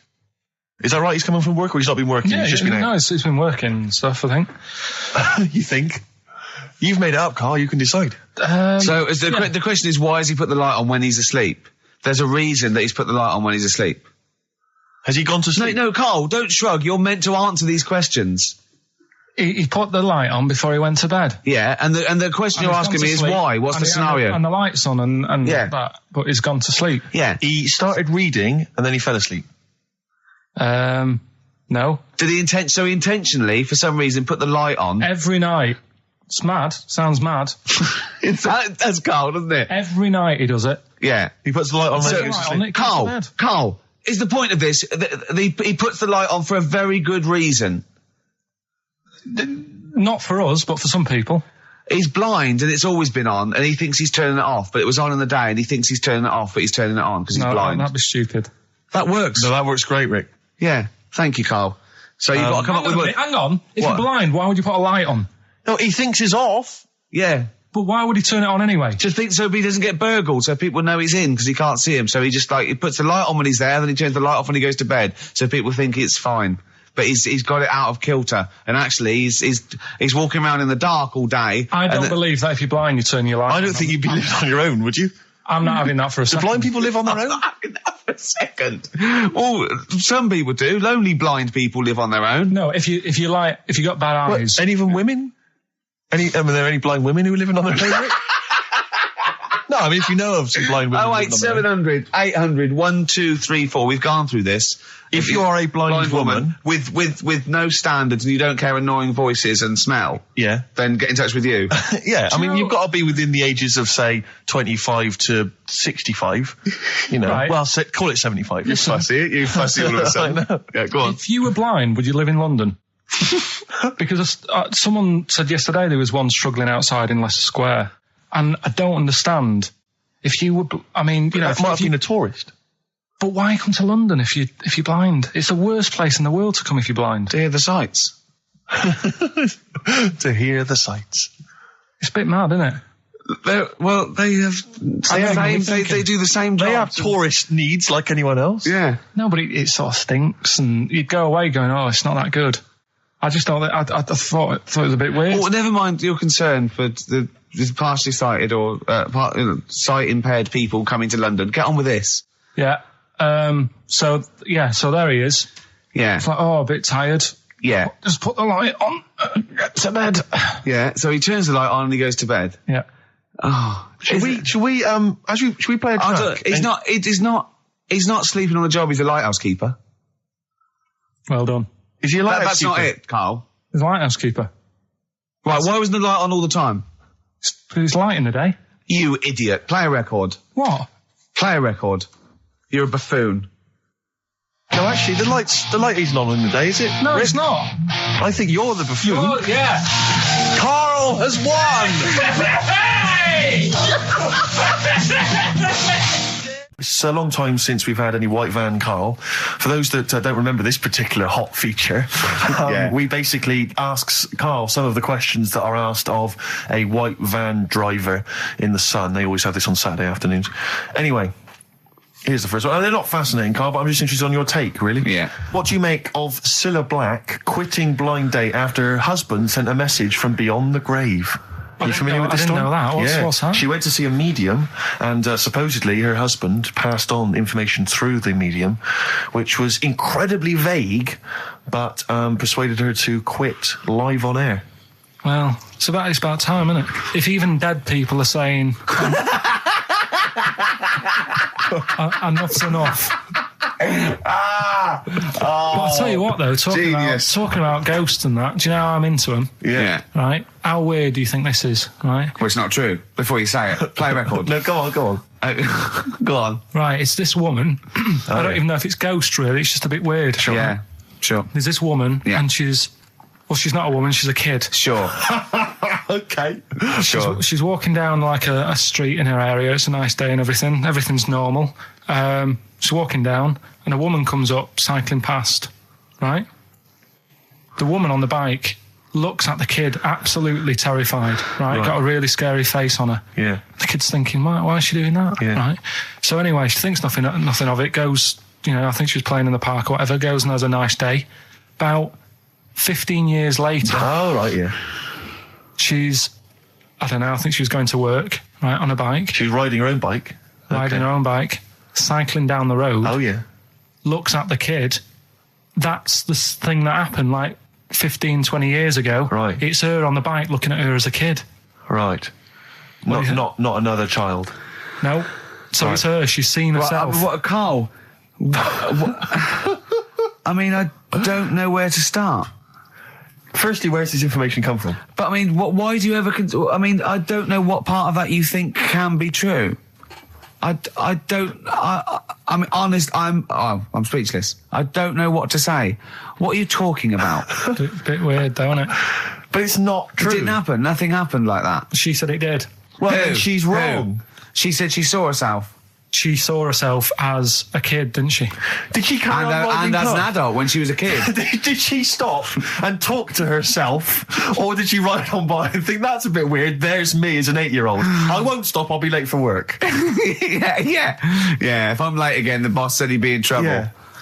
Well, And where is this information? Did it happen to someone you know? No. You overheard it on the bus? No, it was in the 14 Times. Ah, right. Well, that's the answer. Good. We've got to the bottom of that. Right, good. Well, Carl, what are your thoughts? Why have you stuck it out here? Nothing better coming in, I thought. Well, I'll tell you why, because you're always on holiday. You don't do a lot. You get paid, well, doesn't he, really? He's a moany. He doesn't try and get on at all. He doesn't deal with people. He moans about everything. And, so he's... I'm all right. I've got my own little room and that. Yeah. Like a cage. It is like a cage, isn't it? And he can shut the door. If people walk past, he goes, shut the door. He doesn't want them looking in. He's like a miserable old chimp. We noticed today how much he's simian, isn't he? He's very strange, actually. We maybe should try and get a picture on the website, because Carl's arms are particularly chimp-like. It's very, very thin. Because he's got that he's got long downy hair. It's And not the like, long extended knuckles. Yeah, and his totally round face that sort of the chin goes back and the dome of his cranium. I think, quite seriously, I know we sort of share about 98.5% of our genetic material with bonobos and chimpanzees, but I think he's got a little bit more. Yeah. I honestly think he's a little bit of a throwback. Just his line, they just kept to this sort of really the ugliest one in the cave and the tree, and he really didn't come out of it. I'm not saying you are, I don't think you are. Yeah, you're chimp-like. No, it does annoy me. My hair annoys me on my body and that. Because I've got like hair on my little toes and that. Have you? Then on the legs. Would you see your little toes? Can you pick things up with them? Never tried. Okay. Well, that's the finale of this week's show. We're going to see if he can play a record and put the fader up From a tyre, while swinging in a tyre. Just using his hairy toes. Yeah. I've sort of got hair all the way, but then it just runs out where it should be. On the top of your head. Top of your head. And is this part of the reason why you're always uncomfortable about, being nude or around naked people? Is that partly the reason, do you think, because you look so grotesque? Well, when I'm on holiday, I don't really like wandering about without a top on unless, like, it's a quiet beach or whatever. Sure. So what would you normally wear? I just have like a nice sort of light, summery, sort of linen shirt, maybe, just a few top buttons open. Yeah. But I don't like... The naked body isn't that nice anyway, is it? You know what I mean? Whatever it is, if you're a cat and you're shaved, you don't look that nice. You know what I mean? But with I think you'll find a cat is naked even with its fur on. Cats don't wear clothes. No, but what I mean is, a bald cat isn't that good. You know, it does me head in that I'm bald. I'm not, I wish if I could have hair, it would be nice, but that's life. Would you prefer animals to wear clothes like Mickey Mouse does? Or Goofy? You know that I don't like nudist and all that. We've done it. But don't you think sometimes you could sort of like maybe fancify it a little bit? Like if there was such a thing as an ape salon, and there isn't, Carl.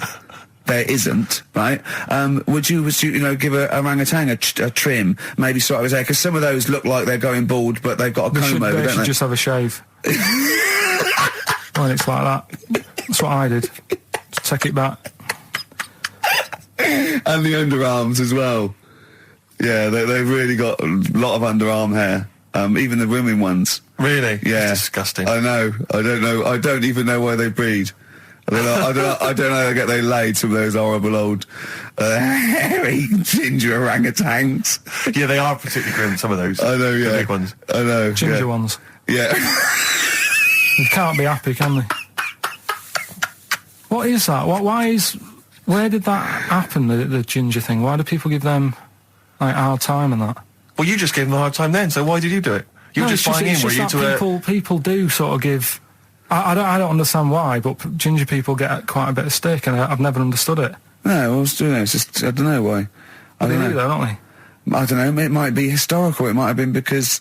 I'm sure they don't everywhere in the world. I'm sure it's probably... No, they are. They're always... I've said to you about even, like, ginger cats, they're always fat, because they're sort of sick of it, probably. Wait,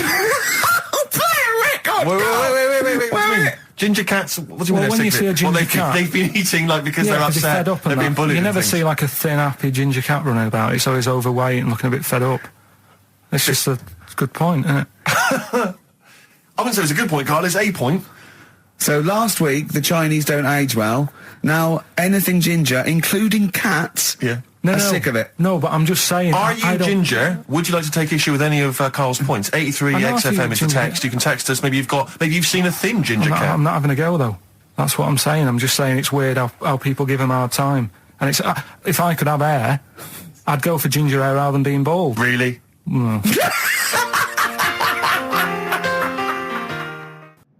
XFM 104.9 of a Saturday. Ricky Gervais with me, Steve Merchant. Hello there. But we're not here. No, we're away. So this is the best of, and I hope you're enjoying it. We certainly are. I woke up this morning, Feeling fine. It's not a blues song. And I turned my phone on, and it was from Carl, and it went, "Forget it, I've made my mind up." And I thought, wow, what is that? And I Forget it, I've made my mind. I went, "Carl, what is it?" He went, "Oh no, it's about the text I sent you last night." I went, "Well, what was it? I just got this text." He went, Oh, I was just wondering, I was thinking last night, he said, supposing you had to have your hands removed, Sure. right? And the doctor said, well, you can either have them stay like that with stumps, or I can sew feet there. What would you have? And I was bleary-eyed, and I went, the stumps? He went, yeah. I went, all right? He went, yeah. And then what was his follow-up text to that? And then I got the text, it was obviously before it, and it went, and it was like quite serious. What would you do if surgery not doing your hands? Would you have stumps or the feet, right? Now the way, when I said, he's made his mind up, and I went, the stumps, he went, yeah. I think secretly he decided on the feet, but was too embarrassed to tell me. There's a little bit of what would you do? Because But why did you think of this? Why did you think of this? Girlfriend's away, right? Yeah, no, that's not why you start thinking bizarre surgery I'll tell you now, devices. right? I'll let you into my little mind, right? Last night, I had some beans on toast, right? She was away. It's good already. She was away, she had some beans on toast, she went wild. Yeah. Right? Now, I was stood up, I live on on a high street, right? So I'm washing up, I'm looking out the window. First thing that had my attention is, I can look into other people's flats, right? Yeah.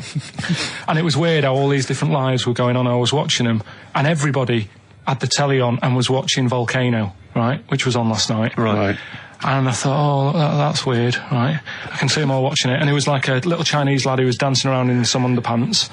Yeah. And then there's a little old woman who lives downstairs who was reading a book, and she's always reading a book every night. And it's like, I have a better life than her. And then there's like some sort of bouncer who's always getting ready to go out late at night with all the black on. He looks like a bouncer. So I was watching all this life going on. I thought, did you witness a murder while you were doing this? Yeah. It was like that sort of Sliver film where that bloke had loads of tellies watching people's lives. So that was going on in my mind. And then I was washing up, and I picked up the plate, and I thought, oh, it's amazing, isn't it? The human body, the way you can just sort of, I want to pick that up, and you do. Yes. And the way your hands work, right? You've got 5 little digits, but it's just the right amount to do to do what you've got to do, right? So I'm cleaning the plate. Sorry, Carl, stop. It's just the right amount. Might be one of the most genius things I've ever heard said. I would love David Attenborough to phone you up and say, Carl, how do I word this about the evolution of the mammalian front limb? Just go, we'll just say it's the right amount. But it is. One of course extra it is. would get in the way. Yeah. And one less would just make it that little bit more tricky when picking up a bit of a slippery dish. Sure, or buying gloves. Yeah. A slippery dish. Couple of emails. Monkey Matt's emailed us. Who? Monkey Matt. Oh, Matty, yeah, go on. Yeah. He says... How's the Monster? He's all right. He says, Carl has missed a cracking headline from the Sport. Hide-and-seek champion found dead in cupboard. I hope it's real. I don't know if it is. I doubt it. Just looking through some of the news stories that Carl did make it into Carl's news roundup. Yeah. Just this one you might be interested in. Headline, woman says partner ran off to become vampire. Yeah. And it says, a young mother says her partner has dumped her to become a vampire. Rebecca Roberts from Somerset says Matthew Barrett fell for a blood-worshipping woman in a US cult. The 23-year-old mother says he began shaving all his body hair, dressed in black, and used Rebecca's lipstick to redden his eyes. Rebecca caught him performing weird blood rituals in front of his computer at night, cutting himself to prove commitment. She said, I thought it was just a hobby. Everyone's got a right to one. I was pleased he'd found an interest. Brilliant. This is apparently from The Sun. Apparently he's left. He's gone to America. He's living in this Ohio-based cult. But it's the last bit where she's been asked whether or not, if he came back, would she take him back? Sure. And this is where I wonder if the journalist, you know how journalists are supposed to just report the news, be objective. Yeah. I wonder if maybe the journalist here has maybe had some interference. Made the quote better for them than go on. Because it says, I never thought this would take over his life. Now, if he came back, I'd say fangs, but no fangs. Oh, dear! I can't believe. Imagine you're the woman, Rick. Okay. And I've come round. You're the journalist. I'm the journalist, and I've come in and I've said, okay, I read about this. All I have to do is not say that thing. You've come. I understand you're obviously quite upset. Your husband's gone gutted. off. If he came back, would you take him back? Definitely not. Right. What would you say to him then if he came back? Just get lost. Right, but I'm really pissed off with you. Would you perhaps say something a bit more pithy? Not in this situation, no. You're upset? He cuts himself, he drinks blood, he's left me. Sure, no, sod off. I'm not interested, mate. Because I tell you what. Go on. I mean, I like what you said there, but I wonder if we could condense that a bit more. If he came back, would you say... Go away. Would you ever say something like, thanks, but no thanks? No, because it makes it flippant, because I'm really angry. I know you're annoyed. And I'm upset, so I wouldn't say... I certainly wouldn't say thanks. I might say no thanks. But what if you sort of said it, like, aggressively, like you were giving him the finger, thanks, but no thanks? Like, you didn't really mean sort it. of sarcastically? Sarcastically, would you possibly say I might say thanks, but no thanks, and that'll be it. And that's and I'd leave it there. I'd never change that. Sure. I'd never change those words. Can I ask you a question? Go on. Do you like puns? Hate them. Right. I don't like It's Countdown. interesting. I don't like QI. I don't like any of those posh Cambridge, Oxford types. I hate puns. If you had to say thanks, but no thanks in the form of a pun, what would you maybe say? I wouldn't. I never would. Right. I'd say thanks, but no thanks. I would. I mean, I feel embarrassed that I'd even say that, because I don't think I would even say thanks, but no thanks. Okay. But if I did go that far, I'd leave it there. Sure. So, have you ever noticed, as I have, the similarity between the word thanks and fangs? Not really. It's very similar. Not Thanks, really. fangs, FTH. There's a K. Fangs very much. G. It's A and S. Well, the A, the N, and the S, but that's about it. Would you agree it sounds marginally similar? Yeah. Is it possible you might one day say fangs but no fangs? I wouldn't know. Right. I could put that though, could I? But don't say I said it. Right. I mean, yeah. Fangs, but no fangs. Yeah. This is the thing. Just, if you ever read an article in The Sun, The Mirror, anything, do not believe it. Really seriously question and query it, because... If it ends with fangs, no fangs. If it ends with a pun, almost certainly they never said it. Okay. It's not his fault. Let me have It's Not His Fault. You got to save this. This has got to teach me something. It'll be an interesting story. Right, it's not his fault. This fella... What year? Ages ago? Olden times? I'd say in the 70s. Okay. Would you? Any evidence for that? Does he wear flares in the story? Right, Is that your reason? No, it's a bit like Yuri Geller, this fella, right? Where he's electric. He's electric. And if he walks past the telly would fizz. If he walked past the radio, it all goes like that. Ooh. His hair stuck up all the time. And he'd be having a bath and everything would be all right, and then the power would sort of switch on in his body, and the electric in his body made him jump out of the bath. So... What do you mean so? What is that so? What does that so mean? You've given us nothing. You've given us nothing. You'd have to at least give us the scientific explanation. Yeah. Electric eels have 400 volts in them. Oh, is this the running away again? What was that one called? Yeah, but It's not his vault. But there's a reason that not his fault. It's not his fault. I thought it was going to be something about keeping it safe. I think we should do these the other way round. I think you should his tell fault. us the story and then we'll hear the pun. It's not his fault. It's not his fault. Right, let's leave it. Play a tune. Forget it. Educating Ricky. Doing it. We're not doing it. No, we are. Darkness growing on me. Love that. Love the darkness. This is the Best Of Show on XFM 104.9. I'm Ricky Gervais, with me Stephen Merchant. Yes. I hope you're enjoying the Best Of. What exactly is there then? Is it just a kind of moon-like kind of surround with just kind of dust and rock? That's exactly what you see. I was there when the Mars thing went wrong. Yeah. I would have just sent a camera crew there, filmed a bit of that, right, and say, here we are, this is it. Ignore the little coffee shop in the background. Right? This is Mars, because that's where it's like just loads of dust, holes everywhere. Side it up. Little round-headed aliens complaining, whinging, just like Mars. Yeah. So, is there any? What's the best bit about the holiday? Come on, pretend you're Judith Chalmers. I have been doing. I would have done all. I would have said that. Don't bother. Right. I mean, the hotel was good. Yeah. That was all right. What was that like? It's all right. Just clean. That's all you want, isn't it? See, that's not quite what Judith Chalmers does. She doesn't go, what's the hotel like? All right, yeah, clean, innit? All right. What was it like? What was it? 3-star, 4-star? Did it have a swimming pool? What was the room like? I had a swimming pool and that. Yeah. Yeah, it's good. I think it was one of the better ones on the island. Okay. Nightlife? Wasn't really any. There was a bar, there was some bands playing. Yeah. Not very good.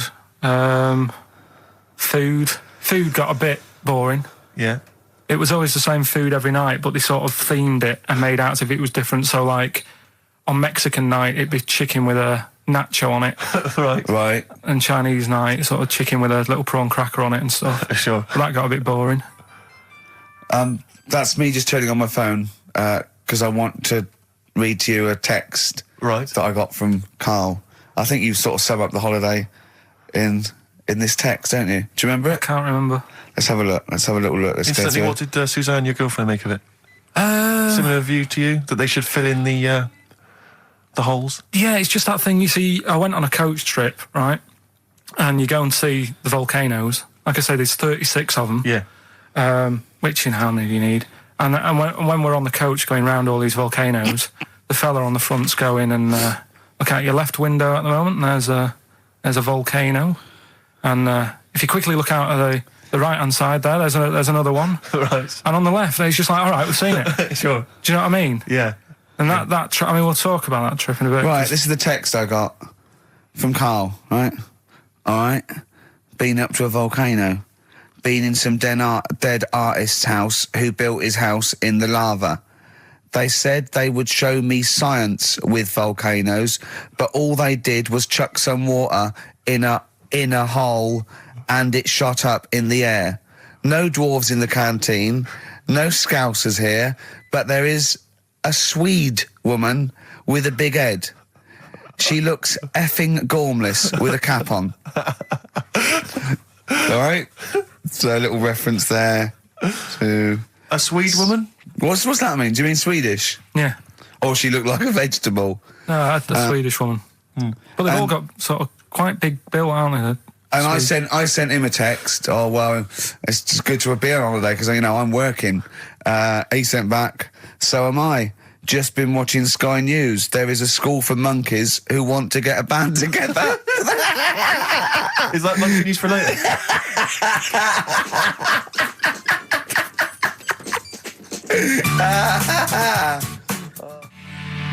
Oh My Corazon by Tim Burgess. I can't get enough of that. I love that chorus. On XFM 104.9. Ricky Gervais, Steve Merchant and little Karl Pilkington. But it was a nice holiday. Yeah, it's all right. It's just, I went there to relax and that. Exactly. Did a little bit of that. Trying to think of some new, features and stuff. Sure, always working. 3 holidays a year, Jesus. Oh, well, not really 3. Oh, two. It's all holidays, really. one big sort of like work thing to me and Steve. 2 holidays, isn't it? Work hard, you need the holidays. So, yeah, the things that annoyed me was like, you get bored sat around the pool after a couple of days. I'd read my book. Yeah. There wasn't much going on the Not even any complex. crabs to throw sand at, was there? No crabs or anything. They wouldn't bother with Lanzarote, right? So decided to go on a little trip. That's when I saw the volcanoes and that, 36 of them. So we go on the trip, and the thing that annoys me, it does happen every holiday that you go on. If you go on a sort of a package thing, they have these trips, right? And you pay about 40-odd quid, and they give you some wine, so it make it feel like you're getting your money's worth. But how many of these trips have you been on then? Loads. Probably about 12. More holidays than I've had. Go on. So anyway, so you're on the coach, right? And they take you for the volcanoes. They took us in the middle of nowhere. Yeah. Right. There's nothing else round there. Sure. It's like I say, it's like Mars, but with holes in the ground. Yeah. Right. And they sort of drop you off, and they go, right, everybody, see you back here in an hour. There's loads of volcanoes for you to look at, and a coffee shop over there. And for a fact, right, you don't need an hour there. You could just say, well, just keep the engine running because I'll have a look in this hole, we'll get back on, give us 5 minutes. Don't need an hour. Absolutely. But that they've got something going. It's a with backhander, definitely. What, with the coffee shop? Definitely, yeah. They go there. And they get everyone to have an ice cream and a coffee, and they sit down, have a fag, talking to the bloke. Yeah, and it's like, cousin. Yeah. How much was the coffee? Was it probably about 3 each euros? So I think it was $3.50. Sure. Yeah. Which is, I don't know, that's about 2.5 quid. Yeah, they've stitched you up. Well, it's like those people who, those cab drivers that you'll meet at sort of 3 a.m. who've just got a car, and just went out with a car, and just I'll pick people up and charge them. Yeah. I got in one once. I said to him, the guy just pulled up. I said, he said, I was in East London. I'm going back to North London. I said, going to Swiss Cottage. He went, sure, hop in. We set off. He went, do you know the way? I said, well, not really, no. I thought you'd know the way. You're in a cabbie, aren't you? He went, no, don't really know the way there. I said, have you got an A to Z? He went, no. I thought, well, if you're going to go out just on the, just winging it as a cab driver, two things, take a map and a torch. He didn't have either. He said, well, I'll probably get to Camden. I said, well, I'll direct you from there. Drove on for about 5 minutes, making conversation. About 5 minutes later, he went, do you know the way to Camden? I thought you knew the way to Camden. I don't really know the way. I thought you did. Oh. It was lewd. Let me out. £4. Exactly. And that's, I don't know who's got that sort of time on their hands that they just think, it's 3 a.m. I'm at a loose end. I think I'll go out doing a bit of cabbing. Wow. Yeah. Because your dad was a cabbie, wasn't he? Yeah, he was, yeah. Couldn't stand it, but it's good money. He was he wasn't like a chancer, though. What was he doing when he put that little Forrest Gump in a weedy bin? That was part of the cab company thing. They had to do like a charity event once a year, and he did it 1 year. Never asked him again. Tell us the story again. I'd rather not, because we got a few sort of complaints about it. Why? Why did you get complaints about it? Because he put a kid in a bin, and it's not the thing to do. But we could use it as a sort of sobering lesson for people. Yeah, tell it like a, you shouldn't do it. No, but that's how I did it last time, but people still didn't like it. All the stuff I tell you, we don't take the mickey out of people on purpose. No. It's real life, isn't it? And that goes on in life. Yeah. My dad was saying that in hospital, though. Do you know how he was in hospital? Yeah. He did some jokes about old people and that. And he said, at the end of the day, if something makes you laugh, it's funny. And if it makes you laugh, you can't help laughing, can you? Do you know what I mean? So, what are you meant to do? And laughing's good for you. Yeah. So, but being laughed at isn't as good for you, is it? No, but there's probably more people laughing at one person. So if you balance it out, there's only one person who's upset and there's a bunch of people laughing. So it's genius. Give me an example of that. Give me an example. Well, for instance, Karl Pilkington as he talks and the people listening. Yeah. No, give me an example of I can't because, again, that's what I'm saying. I can't tell you the story because there might be someone out there who, this person might even be listening and think, I forgot about that and you brought it all back to me. So I'd prefer to leave it, but I think people know. Why did he put him in the bin in the first place? Because he was getting out of hand. What was he doing, though? You see, I can't explain. You can, don't be silly. I prefer to leave it, honestly. What was he doing? Was he annoying him? He was annoying my dad and the other people in the cab. Right. And he thought, how can I deal with this before it gets too out of hand? Yeah.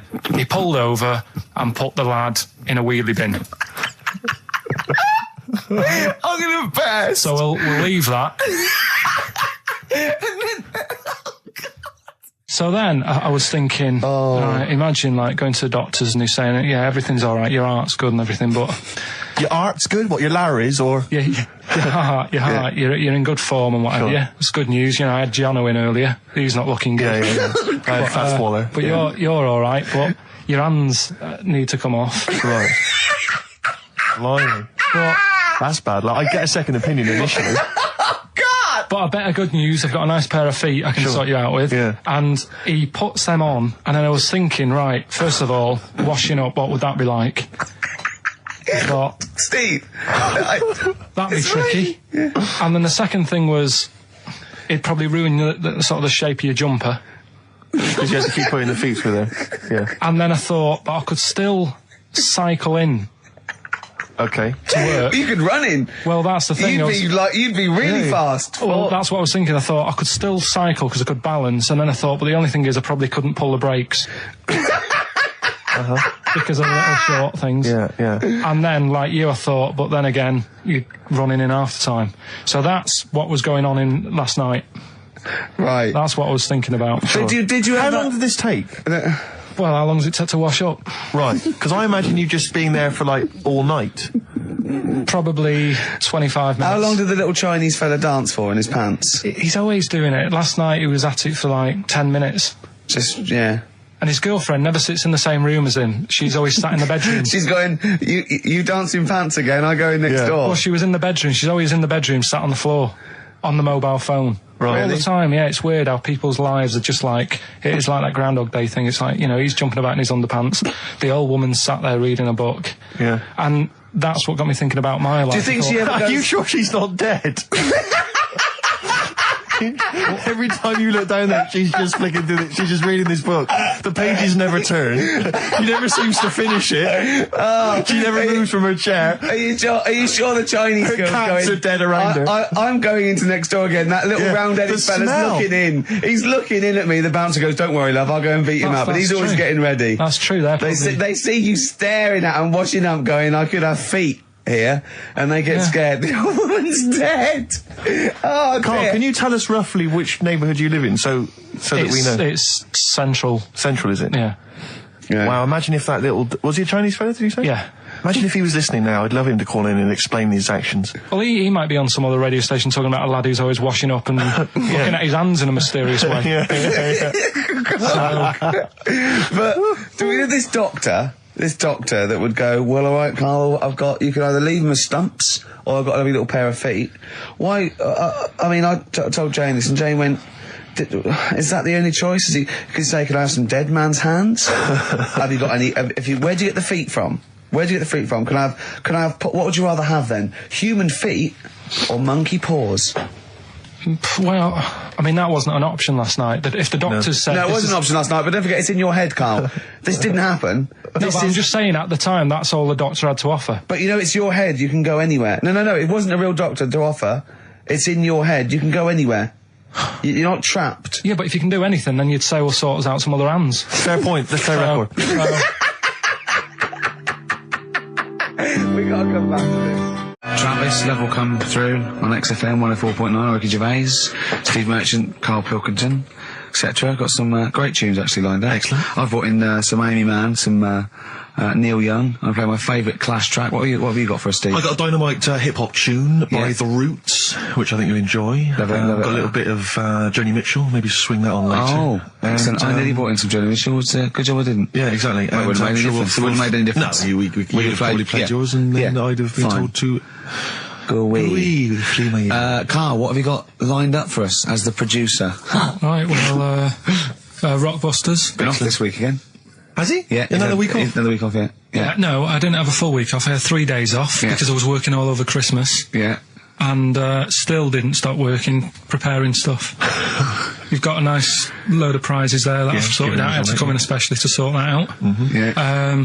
Rockbusters. Did you will rifle continue. through the drawers up at Capital Gold instead of down Yeah, there? yeah. Rockbusters, we're still doing that. Yeah, you're bigging it up. Yeah. He's bigging it up. Yeah, still doing that. We've got that. Last week, we sort of changed Educating Ricky a bit. Just a little Don't bit. say we. I don't want to be incriminated in it. Well, changed it in the sense that rather than giving you too much information about different things, it's hard to sort of keep it all in. Yeah. I'm giving you sort of information on one thing. So last no, week, because some of your stuff was a little bit too intense. My favourite story was there was a blind girl. She hit her head and got better, and I couldn't take all that in at once. So you should really ration some of the education. We sort of Wasn't started last week war-related stories? Yeah, it was War. Do you think of that then? What and do you it think was of that? three things. And it was the French battle. Going over the top was John's got a moustache, which you think was ambiguous because someone might have said that anyway. Well, look, you've remembered it, so it's working. So Yeah. we'll be doing that. And last week Loads you of said French people have just gone to war who were listening to this. Yeah. you said you wanted to learn some science this week. Did I? Yeah. so the title this week for that is "I Said I Would Sort You Some Science Out." Acid, because that's How long did that take you to come up with? Listen, well, you know, look, people love Carl. There's comedians come to me and go, "Carl's the funniest man." They absolutely love him, right? But I think we're only seeing half of it, right? If we can get him on television, his face then, when he's told me that title, was like a child at Christmas. Yeah. He was so proud of it. He was excited what I was gonna. It was brilliant. It's a bit like when a child's drawn a picture in art class. You know you've got to stick it on the fridge, You've got but to, you basically yeah. think it's crap. Yeah. It's very much like that. All right, Carl. Is that good? Yes. So we'll be doing that. Do we need them? Yeah. Have you got another one? I've got another one. Looking at snails this Oh, week. Do we yeah. need snails? Do we need Because I know you're not a snails? fan of snails, are you? Well, after a bit of research, I found some good stuff out about like they sleep for 13 years, some of them, Yeah. and that. So we'll be looking into Ricky, that you later. tried that one. Yeah, I know. Yeah. We've got Ritual, ritual. Yeah. Which is something that I told Ricky about. Yeah, well, last week's was brilliant. It's was good it? to have a flathead in India. It's good to have a flathead in India. That's brilliant. Yeah. Well, that's about it. I'm gonna just play one of my favourite Smith tracks. Can I just make a request? So I'd quite like, if we've got time, to bring back, just for 1 week only, White Van Karl. Sure. Because there's some quite interesting topics this week. Oh, there's things happening in the world. There's some Carl things doesn't think happening. there is. No. There is a light that never goes out. What?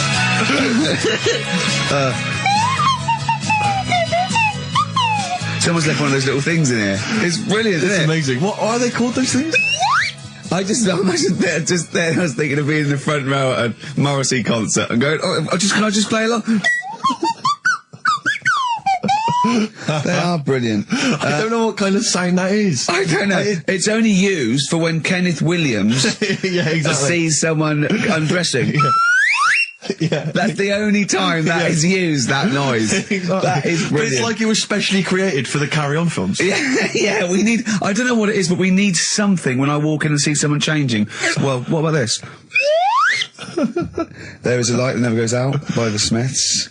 I phoned Carl up in the week, yeah, and I said, what are you doing? He went, well, even though it's one of my days off, I'm just doing some research on the web.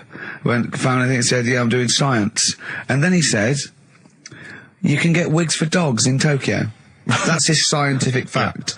And I went, what do you mean? Dogs, if they need a wig? I said, if they need a wig, what? Dogs going bald? And he went, like, this is fine to him. He went, it's a stressful city, Tokyo. The world's all right with Carl. He's always got an explanation. I've only ever seen him confused once. When, in Edinburgh, he looked out of his window one day and he saw a bloke putting a parking ticket on some rubbish. Yeah. And that genuinely confused him. Yeah. He couldn't work out, could you? It's a bit weird, isn't it? And the woman breastfeeding her 8-year-old child, you didn't like, did you? I don't like that. But, the what's the name? Animals with wigs. I kind of thought, after I put the phone down to you, I kind of thought about it, thought, yeah, it's a bit daft, that. You sure he's not the ageing pop group? No. The Animals? But when you think, have you ever seen, like, a bald pet? No. It's weird. What do you mean? Because my mum, we had a cat, we used to get through loads of cats because we lived on a... Oh, God, it started early today, innit? What do you mean you It's got only through a 10 lot of cats? past 1. Cause What we were lived you on, doing? No, Running a restaurant? We lived on... Oh, God, what do you mean? No, we lived on like a main road. Oh, yeah. Right? So Yeah. we used to get through a lot of them. My dad It was kept their saying, risk. you know, stop wasting money, you know, it's not good. Not wasting money, not wasting cats. Right, so, anyway, we had this cat that was ill all the time. And, It's just bag of nerves, probably. Yeah, malingerer. Yeah, I'm terrified. I'm going to which house? Rome. Oh, God, bloody hell. Rome. Don't let me go to the Pilkingtons. and it, for some reason, it kept being sick all the time. Right? Yeah, that is nerves. That's definitely nerves. So my mum kind of thought, I've had enough of this, and she shaved it. Whoa. Whoa. Now, I know you're not vets in your family, but what correlation did your mum think there was between you being sick and shaving it? Because it kept being sick, and it was a pain to wash, because it kept getting So caught she up. wanted a dry wipe cat. So, Why didn't you just varnish it? What? it's weird, So now he's cold and sick. No, but not all of it. She left sort of the back half, but sort of from its waist, sort of. I love that! Shave it because it's sick on itself! And That is it was yes. the weirdest looking thing. I mean, normally I like cats. I'm always like giving yours a stroke on the head and that. Yeah. But as soon as she did that, it was like, oh, Yeah. can't touch it. And then So now it's sick, cold, and hated. Yeah. I love... Carl... It must have, I mean, the other cats must have been taking the mick out of it constantly. It's just making things worse. Did it get, I'm hoping that it got run over and was put out of its misery. no, I think it got all right, that one. Or is that the? Yeah, it did get run over. It did. Oh, God. Oh, dear. How many cats do you say you got through? I'd say whilst I was living at home. I mean, it's still on the increase, even though I'm not there. So whilst I was there, probably 5. God. Wow. Oh. Yeah. And were you upset each time, or you just got used to it? It's one of them things, isn't it? Like I've said before, when you first see something, it's a bit of a shock. Do you know what I mean? It's like, the Elephant Man or whatever. Yeah. First time you see him, it's that sort of, oh, look at that. Do you remember the first time you saw Steve? No, I'm not being funny. Do you remember the first? Yeah, but I've said this before. It's always then you get used to how people look, and you don't. No. I'm gonna burst. You have to play a record. No, but because I just see Steve's face. no, but I've got used to it. Shut up. Let you down. Gold Rush on XFM 104.9. Ricky Gervais, Steve Merchant, Karl Pilkington.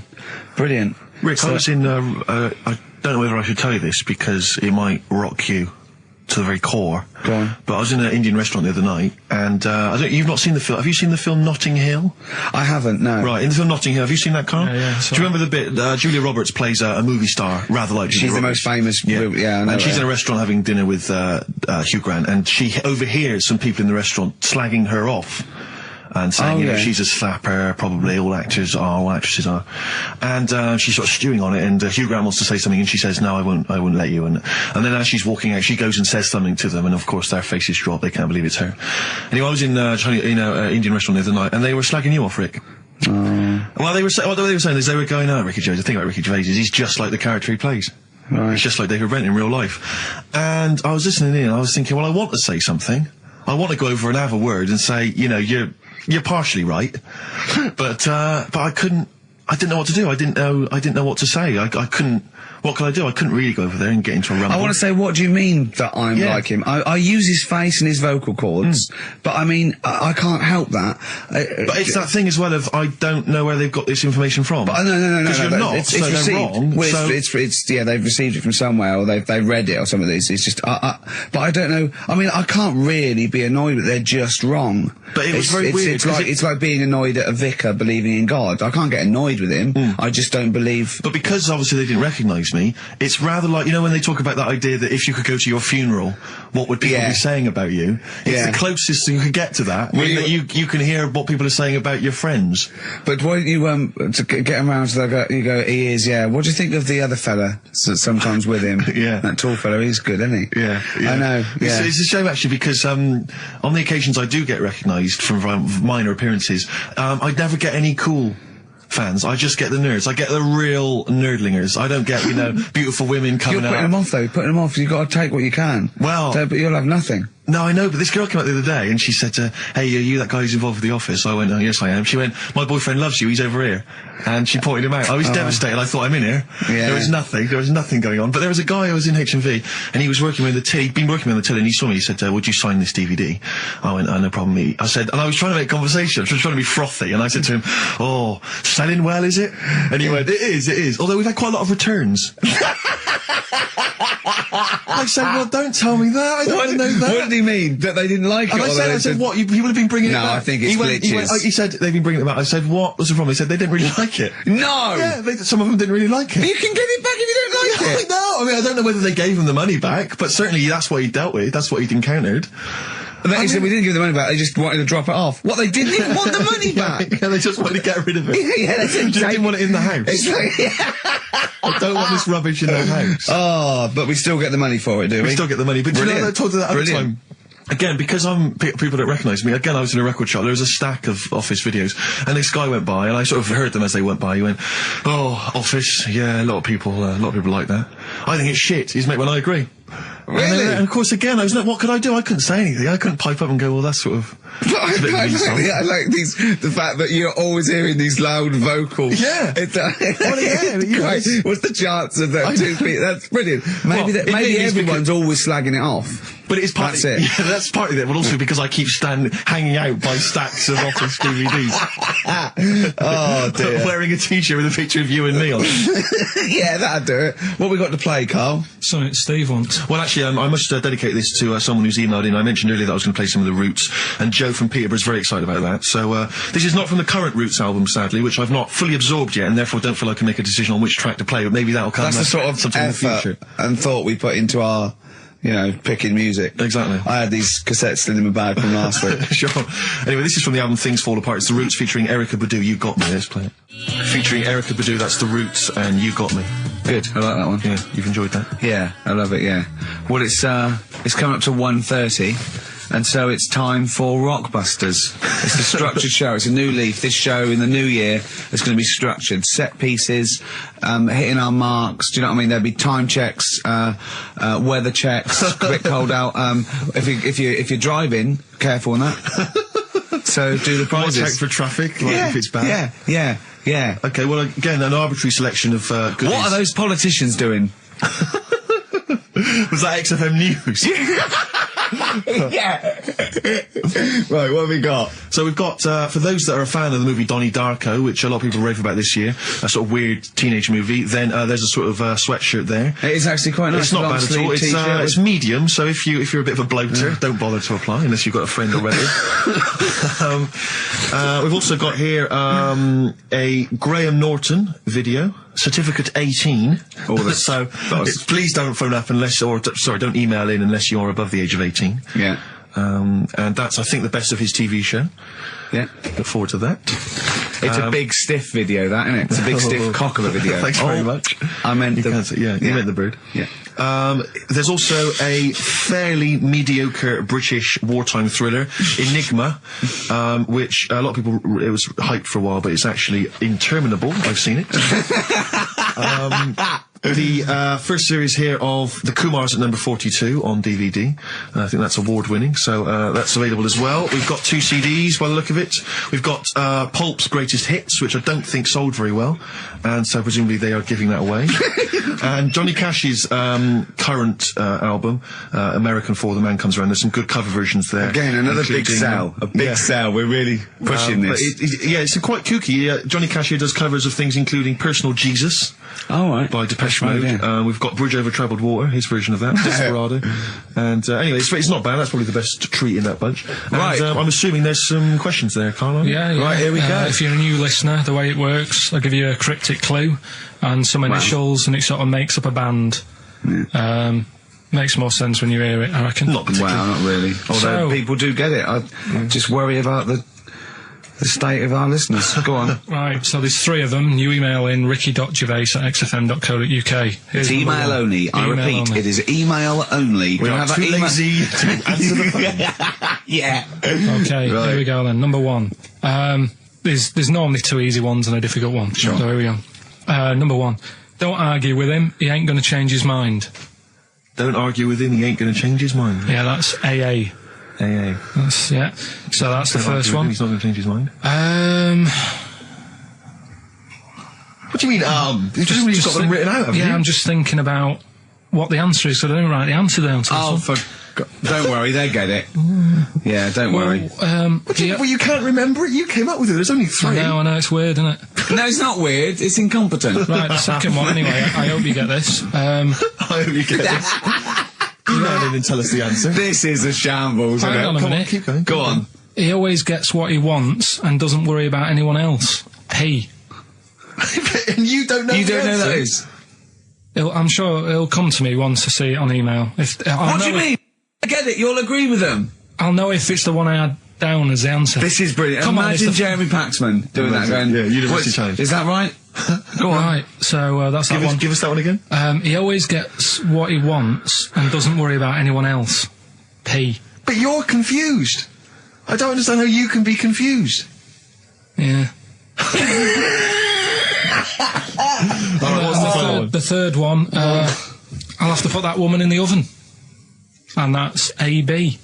All right, quickly give us them again. Right, so the first one, don't argue with him. He ain't going to change his mind. That's AA. He always gets what he wants and doesn't worry about anyone else. That's P. And I'll have to put that woman in the oven. AB. All right. Okay. ricky.gervais@xfm.co.uk. I'm going to play a classic track now by Neil Young, Alabama. It's beautiful. Beautiful. Neil Young, Alabama. Carl is still confused. He's waiting. He's biting his fingers, waiting for an email to tell him the answer to the clue he made up but can't get. I love that as an experiment. As a I mean, that would confuse psychologists, that you come up with something that you can't get. It's brilliant. Yeah, you came up with the question, you don't know the answer. And you expect them to, but you can't, and you made it up. Look at your face. Play some adverts. XFM. Honestly, Juan by Billy Corgan's new band there. Ex-Smashing Pumpkins. Sounds a bit like them, but I like it. It's alright, not bad. I like it. I You like get to it, know, though. Rick, incidentally, that someone's got the right answer. So, Carl's Carl relieved. knows the answer, yeah. Brilliant. Well done, Carl. You're a fool. Right. Well, talking of which, it's a long time since we've had any White Van Carl. For those that don't remember this particular hot feature, we basically ask Carl some of the questions that are asked of a white van driver in the Sun. They always have this on Saturday afternoons. Anyway, here's the first one. They're not fascinating, Carl, but I'm just interested on your take, really. Yeah. What do you make of Cilla Black quitting Blind Date after her husband sent a message from beyond the grave? Are you familiar with this I didn't story? know that. What's that? She went to see a medium, and supposedly her husband passed on information through the medium, which was incredibly vague, but persuaded her to quit live on air. Well, it's about time, isn't it? If even dead people are saying, enough's enough. But I'll tell you what, though, talking about ghosts and that, do you know how I'm into them? Yeah. Right? How weird do you think this is, right? Well, it's not true. Before you say it, play a record. No, go on. Go on. Right, it's this woman. I don't even know if it's ghost, really. It's just a bit weird. Yeah, sure. There's this woman, Yeah. and she's not a woman, she's a kid. Sure. Okay. Sure. She's walking down, like, a street in her area. It's a nice day and everything. Everything's normal. She's walking down, and a woman comes up, cycling past, right? The woman on the bike looks at the kid, absolutely terrified, right? Got a really scary face on her. Yeah. The kid's thinking, why is she doing that? Yeah. Right? So anyway, she thinks nothing of it, goes, I think she was playing in the park or whatever, goes and has a nice day. About 15 years later, Oh, right, yeah. she's, I don't know, I think she was going to work, right, on a bike, She was riding her own bike. riding her own bike, cycling down the road, Oh, yeah. looks at the kid. That's the thing that happened, like, 15, 20 years ago. Right. It's her on the bike looking at her as a kid. Right. What do you think? Not another child. No. So it's her, she's seen herself. Carl? I mean, I don't know where to start. Firstly, where's this information come from? But I mean, why do you ever? I mean, I don't know what part of that you think can be true. I don't. I'm honest. I'm speechless. I don't know what to say. What are you talking about? Bit weird, though, isn't it? But it's not It true. didn't happen. Nothing happened like that. She said it did. Well, Who? she's Who? wrong. She said she saw herself. She saw herself as a kid, didn't she? Did she carry on riding And as an cars? adult when she was a kid. Did she stop and talk to herself, or did she ride on by and think, that's a bit weird, there's me as an 8-year-old. I won't stop, I'll be late for work. Yeah. If I'm late again, the boss said he'd be in trouble. Yeah. Oh. Well, And where is this information? Did it happen to someone you know? No, You overheard it on the bus? no, it was in the 14 Times. Oh, right, well, Okay. that's the answer. Good, We've okay. got to the bottom of that. Right, good. Brilliant. Now, what do you make of David Blunkett accusing gangster rappers of making kids believe guns are cool? It's a hot topic there, Carl, and I imagine you've got some strong opinions. He's saying what? He is saying, basically, that all this rap music is advocating gun use and violence against people, and he's very worried about it. Nah. Okay. All right. What's the next one? Have you thought about going into politics? Because You gotta go- I'll tell you this, they wouldn't be able to argue with you, really, in the Houses of Parliament. They'd have where would they start? Yeah. My learned fellow is an idiot. No, but violence has always been about, isn't it? Like cowboys and Indians, they didn't have PlayStations and Tupac then, and there was still violence. What do you mean? In the Wild West? Yeah. Do you know what I mean? So you can't really blame it on stuff. It'll always happen. That's the world, and it's made up of different types and that. Again, he's right. Again, he's sort of right in a way, in his innocence, in his buffoonery. I didn't hear what he It's- said. He just said there's always been violence. You know what I mean? It's sort Even, of like, dinosaurs, look at them. They cause a lot and of then he trouble. went too far and made himself sound No, like a fool but I'm again. just saying, it's always happened, it always will. Yeah. Don't try and change it. Yeah, Yeah. just chill out is what you're saying. Do you know what we should do? We should all get on our bike, go and find ourselves when we're little, and go. Be careful what you do in life.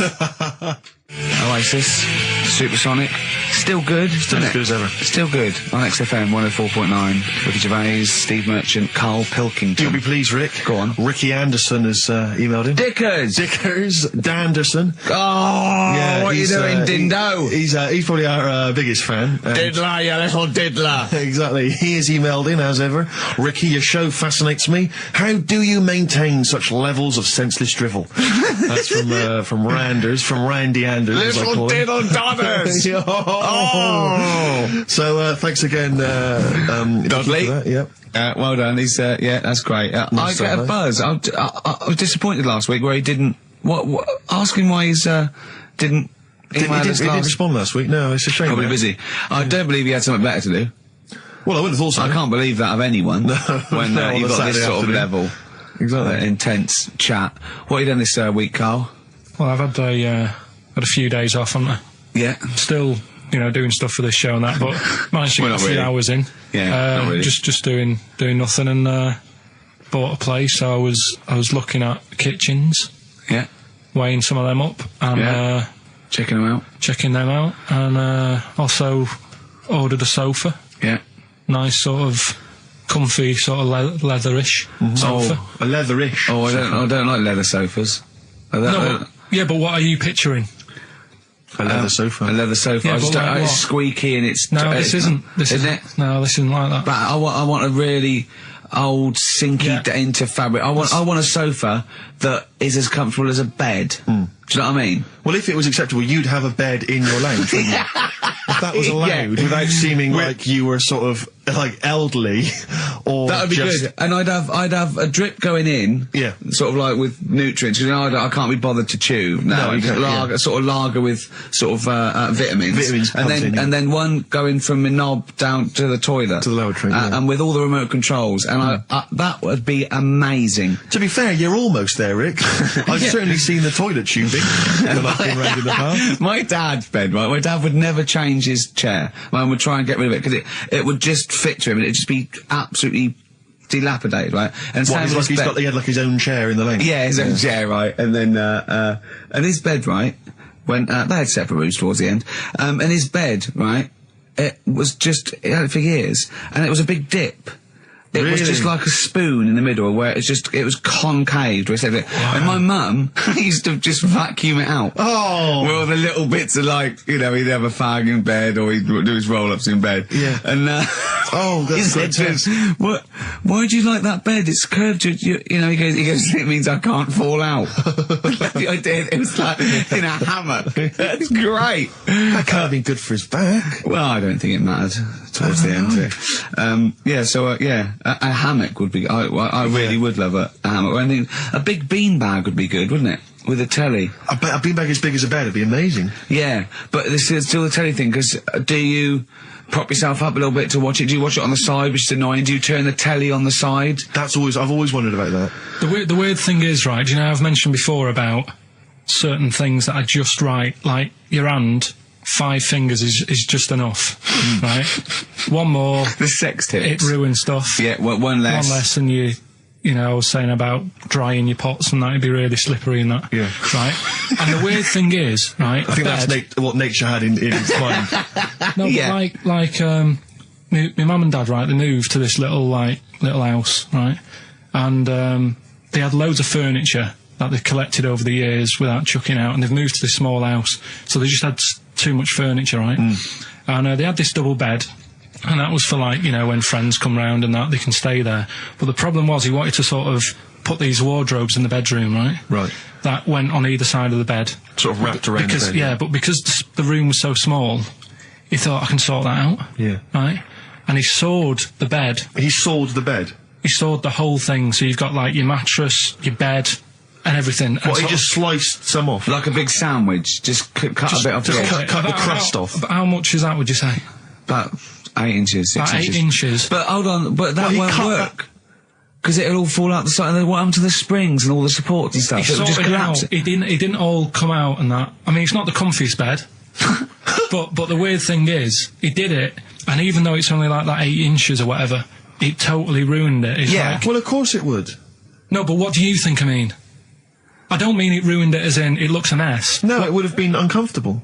Not even that though. Just the fact it's that little bit shorter. It's like, God, for 2 people, this is hard work now. This is like you haven't got enough room, even though it's only 8 inches. Why did he build the wardrobes first without putting the? I think he did all that and then thought, oh, it'll easily fit in there, and it didn't. So he had to sort of saw a bit off the bed. But it's just weird how only 8 inches. Did he use one of those electric saws? Yeah. And That's presumably there was just kind of material and wood just flying everywhere. What did he do with the legs? Did he have to move the legs a bit? He moved the legs. Looking at it, right, once it's got like the quilt on it and everything, you wouldn't know. I was like, yeah, that's alright, you've done a good job. Yeah. And I went to bed at night, he's like, sleep well. Got up in the morning after having about 45 minutes sleep and said, something not right with that. Yeah. You really are your father's son, aren't you? There's something not right with that. It's not right. And he said, oh, well, I said, what have you done? It doesn't seem the same. And he said, oh, I had to shorten it, sort of thing, to fit in the gap. I said, well, I can't sleep in it. I said that, and there was a big kerfuffle. My mum was saying, look, you have our bed then, and we'll sleep in that one. And my dad was like, sod that. Yeah, it's ruined. Some idiot cut it. Yeah. So there was a big debate going on about where we should sleep, and I was saying, look, I only come and see you like every couple of, probably once every 6 months. I'm not being funny, but next time we go home, can I film it? Just for, Channel 4 or something. Well, the Osbournes is not on at the moment. The Pilkingtons. That would be extraordinary. Oh, can we film it? That's brilliant. Is anyone from Channel 5 listening to this show? Or Bravo? Yeah. The Pilkingtons. Weird, though. Play a record?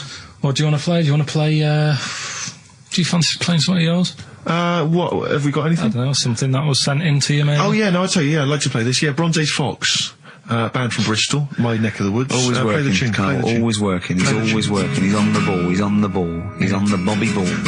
Bronze Age Fox, Sunshine Made the Desert. I've enjoyed that. I love the ending. That's really great. I love that chorus bit. That's really good. Rick, I know what you're thinking of. What? You'd love some, wouldn't you? Yeah, adverts. Lovely. Coldplay, The Scientist, XFM 104.9. I'm Ricky Gervais from Steve Merchant and Karl Pilkington. Carl, what are you doing? I wish that's how you spoke. Right, what are you doing then? Let's have a quick reprise, if we could, of the Rockbusters clues. Yeah, Rockbusters, if you've just tuned in, you've missed it this week. Here's your 3 Well, no, clues. you haven't. That's why we're giving the clues again. Yeah, I know, but it's they haven't. Hey? What? Say if they've been busy. Just give the clues again. First one. God. Don't argue with him, because he isn't going to change his mind. That's AA. Second one, he always gets what he wants and doesn't worry about anyone else. That's P. Yeah. And the third and final one, I might have to put that woman in the oven. AB. Interesting. Are we telling them or still? No. People have still got a chance to win those extraordinary prizes. ricky.gervais@xfm.co.uk. We've still got features to come, though, Steve. It's incredible. We've still got Ritual. Remember last time? People in India, it's good to have a flathead. Yeah. We've got Do We Need 'Em? I've got That's Ridiculous. That's a great game. What should we do next? It's too much. We Do We Need 'Em out of the way? Do We Need 'Em out of the way? Yeah, just Let's explain it again. If you're new, I'm sort of on a bit of a mission to find out, we've got a lot of animals and insects in the world and stuff. Yeah. Do we need them all? It still amuses me. So we've found out we've got to keep jellyfish. We've done octopus. She said we've got to keep them. This week, snails. Do we need them?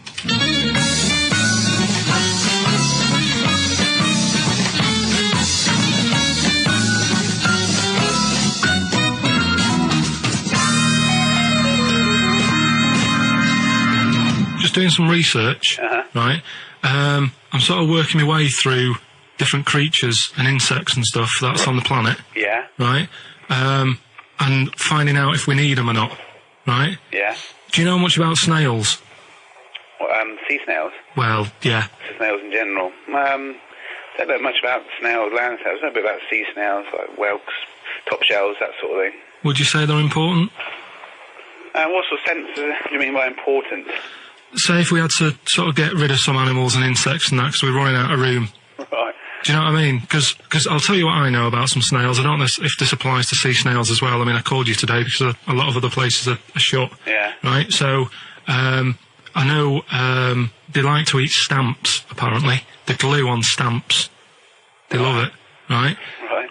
Apparently a lot of letters and stuff aren't getting to where they're meant to be getting because snails are crawling into letterboxes and eating the stamps. That obviously doesn't apply to the sea ones, but that's a problem they're causing.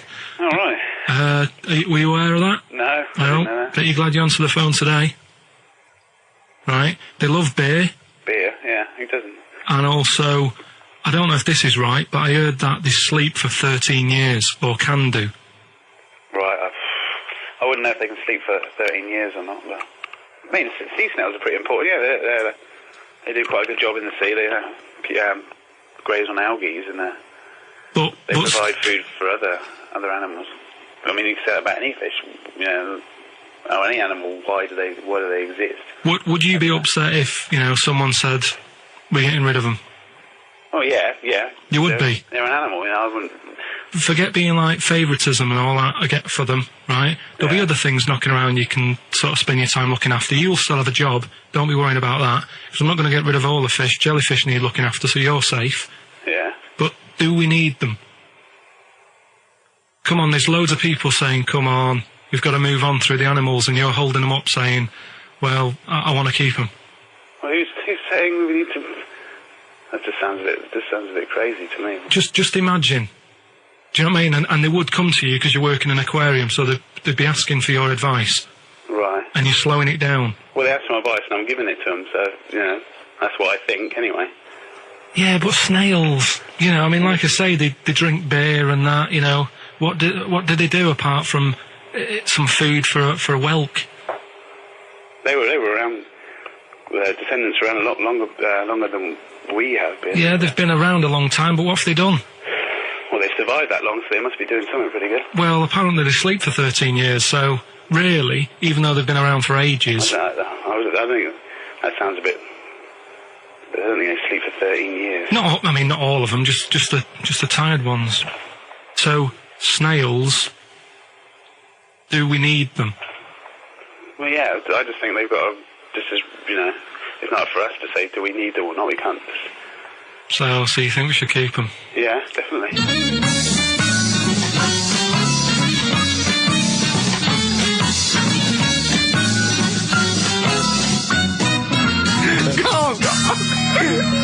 Carl, I'm proud of you. That was getting really quite annoyed. I know. What did he think he was doing? What? I don't know what you tell these people. I mean, you don't get their permission to play this out, do you?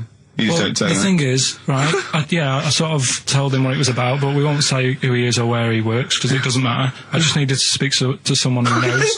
I know the fact that you were trying to get an answer out of him by suggesting that he would be safe, because he could look after jellyfish if he gave the okay to destroy snails. He was getting livid, you can tell. Oh, God. Brilliant. So they've been around a long time, but what have they done? Well, that was great, Carl. Play a record. Well done. Bit of Amy Man. Oh, I'm obsessed with this song, Red Vines. It's brilliant. I love that. Amy Man, Red Vines. XFM 104.9, Ricky Gervais, Steve Merchant, Karl Pilkington. You mentioned earlier when we had our regular email from Dickie Anderson. Yeah. Randers, as I call him. Dandy son. Yeah. You mentioned it because we didn't get anything from him last week. We didn't get anything from him last week. Anyway, he's obviously listening, Rich, because he's emailed in to explain his absence. Dear Ricky, sorry for not tuning in last week. Only I was in HMV returning the 14 copies of The Office I got for Christmas. That's from Rounders. So,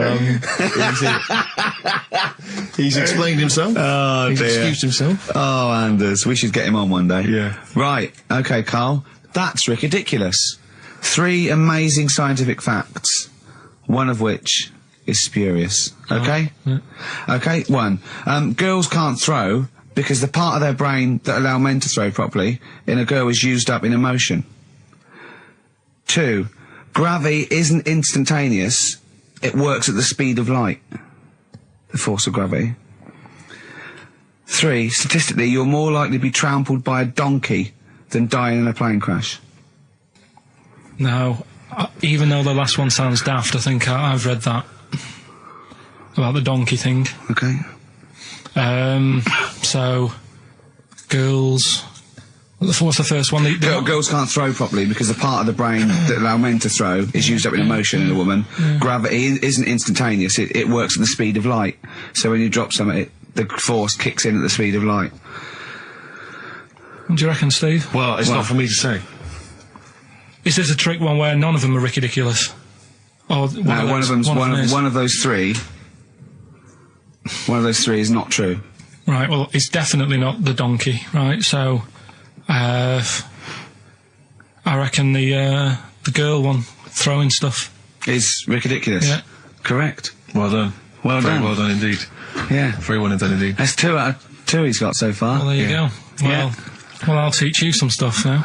Right? I've always been fascinated by the donkey fact, because it is an extraordinary fact that more people are killed apparently by donkeys Yeah. than they are by airplane crashes. Well, I suppose in countries where they're used and use a lot, that they go a bit mad and squash it. But my concern is that there's when you go on a plane, there's so many checks. I mean, it takes 40 minutes to go through all the checks: the air pressure, the cabin pressure, the fuel, checking the flights, the takeoff, all the rest of it. Our checks for donkeys. Nothing. Did someone close the gate? I think so. Exactly. That's our is he donkey annoyed? checks. Is he annoyed or not? Yeah. You're not working him too hard, are you? Yeah. He's got his hand. Is there two holes for the ears? Yes. Well, I think that's what's happening. I don't think it's accident. I think they're picking us off. I think they're so annoyed that a nickname for them is ass. Yeah. And they've got to wear the little hat. They've got to ride give kids rides on the beach. And now I think they're just sort of annoyed. Yeah. Maybe they're sort of just picking us off one by one. Yeah. Teaching us a lesson. If we had the same stringent checks Exactly. on donkeys as we do on international flights, maybe there'd be a little less death. Exactly. Wise words. Cheers. Wise, if slightly incoherent words. Go on, Carl. Got that right. Acid. I would sort you out with some science. Brilliant. I forgot the puns in mind, didn't I? I forgot the puns. Yeah. Go on. Right, so, you asked to sort of be taught some science and that last week after being taught about war, so, did some research. And, there's a few things, I think we'll just cover one of them now. Go on. We talked a lot about hairy kids. We have discussed that a I love lot. the fact that Simon Sharma has never started a programme like that. The Jacobites. We've talked a lot about hairy kids. Go on. It's a little bit, I mean, it's not your traditional science stuff, but it's still interesting and it's a little bit, it's still... Yeah, we talk about hairy kids. We have disproportionately, honestly. I think this show's talked about hairy kids more than any other radio show. Well, it's one that... Sorry, I noticed both of you there dropped the H, or the H, or however it's I had to. So airy kids, hairy. Yeah. Hairy children, not sort of airy, kind of light-headed or... Yeah. Well, there was the case of the one who lived in China. Yeah. And... which was weird for 2 reasons, wasn't it? Yeah. Well, go on. One was, he was covered in hair. That's already weird. And the doctor sort of checked him over and said, well, yeah, he is hairy, but he's quite healthy, apart from he had a little bit of eczema and a boil. That was the main bit of the story, wasn't it? Yeah. But this one, right, we have sort of talked about it, and you weren't having any of it at the time. What? This next bit of science I'm telling you about. Go on then. Right? Remember when I told you about a lad who was living at home with his mum and dad, right? Everything's, normal life, go to school, that sort of thing. Yeah. Then, I think his mum and dad had an argument, and it kicked off a bit, and he thought, I'm sick of this. It's happening all the time now. They kept having arguments, so the kid ran off into the woods. Mm-hmm. Oh. Yeah. Right? God. Now, he left, he went and ran in the woods, and he ended up living with some monkeys. Right. Right? And he thought, this isn't a bad life, there's no arguments going on. Sure. He was getting on with them. And the weird thing bananas. is, this is where the science bit comes in. Oh, sure. He grew a load of hair on his body. That's not true. It's not true. It is true. It's an acquired characteristic. I bet someone will back me up on this. But no, you can't. You can't grow hair like that. You might get a little bit more down here. The erectile tissue might, they won't fall out as much. That would, but you don't actually grow a big mane if you're cold and you're a human. Well, he did. This lad did. I know it sounds a bit strange in that, but he was living with the monkeys, and because it was cold, his body reacted to it. Listen, he was no hairier than he would have been if he was walking around naked on a cold day, with or without living with monkeys. The fact that he was living with monkeys makes no difference. No, I know, but I'm trying to get, picture it in your head what it's like. Although Mickey Dolenz was always pretty hairy. Right? So he was living with them, and he went into town or something one day to get some food, and the people there were like, hang on a minute, that isn't a monkey. He went in naked? No, it was there covered in hair. Yeah, but naked, but covered in hair. So it was decent. It was. Yeah. But they that was the weird thing. They thought it was a monkey in the shop. And then So presumably he had a big long beard as well, because he couldn't shave, could he? No, it was just covered. He looked like a monkey. And they were happy to serve the monkey, were they? There's a monkey, he's buying a newspaper and some milk. How did he walk, Carl? Did he walk upright or whistling along? The picture that I saw on the internet, he was on all fours, but I don't know if that's when he was running away after they'd sort of, realised he was a kid. But this was a picture. So he was a kid as well. He wasn't even like an adult with the beard. No, he was a kid. Brilliant. And the beard kicked in a little bit. So the people caught him. You're an idiot. The people caught him, shaved him, right? Got it all off, didn't grow back again. Right. You're an idiot. Well, like I say, people will have heard this story or read about it. You're an idiot. And they'll email in. They don't let me down. And they'll agree that you're an idiot. No, they'll have seen the story. You're an idiot. So that's a little bit of science. You're an idiot. Libertines, Time for Heroes and XFM 104.9. Right, okay, so have you got anything that is science as opposed to nonsense? Well, Kid went off with some monkeys, grew hair, came back, shaved him, it didn't grow back. I mean, just think. Right, something else. There's a few things I found. Yeah. There's a fella Oh, God. who had hiccups for 69 years. That was a bit annoying. Yeah. There's the dog with the wig that we've discussed. Imagine if you just tuned in. Yeah. There's the dog with the wig that we've already discussed. Did we discuss that? Not really. Did I not tell you what he said? I did, didn't I? Yeah. Oh, yeah. What else have we got? Well, there's something here that you sort of know. Is this going out live? Yeah, this is happening, right? Right, go on. But remember when you talked about sponges? Yeah. If you get a red sponge and a blue sponge, You liquidise them, pour them back into a tank. After a few hours, they know which was which, and they reform as a red sponge and a blue sponge. yeah. Yeah. I thought that was weird when you told me. Yeah. Looked it up, did a bit of research. Yeah. Thought that's sort of sciencey. Yeah. You can do the same thing with a mouse's brain. Okay. Explain a bit more. No, you can't. If you get a dead mouse, Yeah. put its brain into a blender, blend it up, leave it standing for a bit. Making that up, aren't you? You're confusing this. You've watched Nigella Lawson make some sort of pudding. No. What do you mean? It won't work with the brain. Well, it does with I mean, not human brain. Don't be trying that. Although, no, a mouse one, a mouse one. And what happens? It sort of reforms, goes back together again. No, because apparently it's made up of the same stuff as. But it doesn't, does it? Because if it's dead, if it's a dead brain, the cells can't act anyway. The fact the sponge is that it doesn't kill the cells, it liquidises them, it doesn't kill the cells. Yeah. So it couldn't be a dead brain anyway. It would have to be a live brain taken out from a live mouse for the cells to be getting oxygen and working and being sensitive to each other. And that, I don't see how that could work like it does in sponges. I mean, do you know what I mean? You're not a scientist. I've just sort of read it and gone, oh, that's interesting, I'll tell Ricky and Steve about it. Yeah. You're quizzing me as if I've come up with it. No. Someone else has done it and said it works. Sure. So I'm not... Do you think ghosts are behind it, or do you think there's a scientific explanation for it? No, it's just one of them weird things, isn't it? Yeah. So that's what you sort of science covered for this week. Well, that was another barnstorming feature from Karl Pilkington. Is that it? Is that the two things you got Thanks this very week? much for that. Well, I mean, There's nothing behind them. Do you know what I mean by this? There's not like a weight of intellect behind these facts. Why don't you make that your science project for this week? Find a dead mouse somewhere, Carl, and a blender. And we'll bring that in next week. We'll do it live on air. See what happens. Oh. Well, Do you feel sort of let down a little bit sometimes with our reactions? Well, what are you expecting us to do? What are you expecting us to just look at you, open-mouthed, staring at you in awe?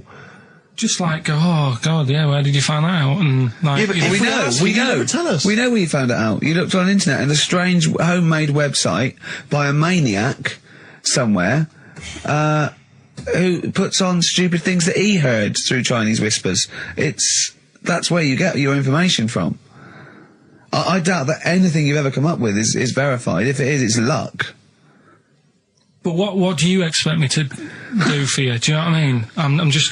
You know, I'd like to know what the source of the information is. I'd like it to be, you know, a research study by the University of Columbia, rather than, you know, a guy who calls himself Mr. Pickles. On a website somewhere, www.lunatics.com. I mean, oh God. Some kind of evidence, do you know what I mean? I must warn you now, you know that Steven Spielberg thing's coming, Taken? Yeah? About alien abduction. When you watch it, just remember this, it's not a documentary. Okay? Alright. Alright? You remember E.T.? We were discussing that earlier. You know that's not fact. It's actual fact. Brilliant. Black Star Radiohead from the Bends on XFM 104.9. Rick John has emailed in. Yeah. It looks here like he's maybe trawled the web himself. I mean, I don't know if people just immediately leap onto the web every time Carl says something in his defence. I think our listeners are always on the web. Yeah. Anyway, he seems like he's reprinted here a news story, which seems to confirm Carl's Monkey Boy story. Yeah, what was the news Doctors story? baffled by boy 6 covered in ape-like hair. Doctors in Kazakhstan are baffled after finding a 6-year-old boy covered in ape-like hair. Yeah. The boy, called Ablay, was found in a remote mountain village close to the Chinese border. He's covered in thick hair from head to toe and has an oval-shaped skull.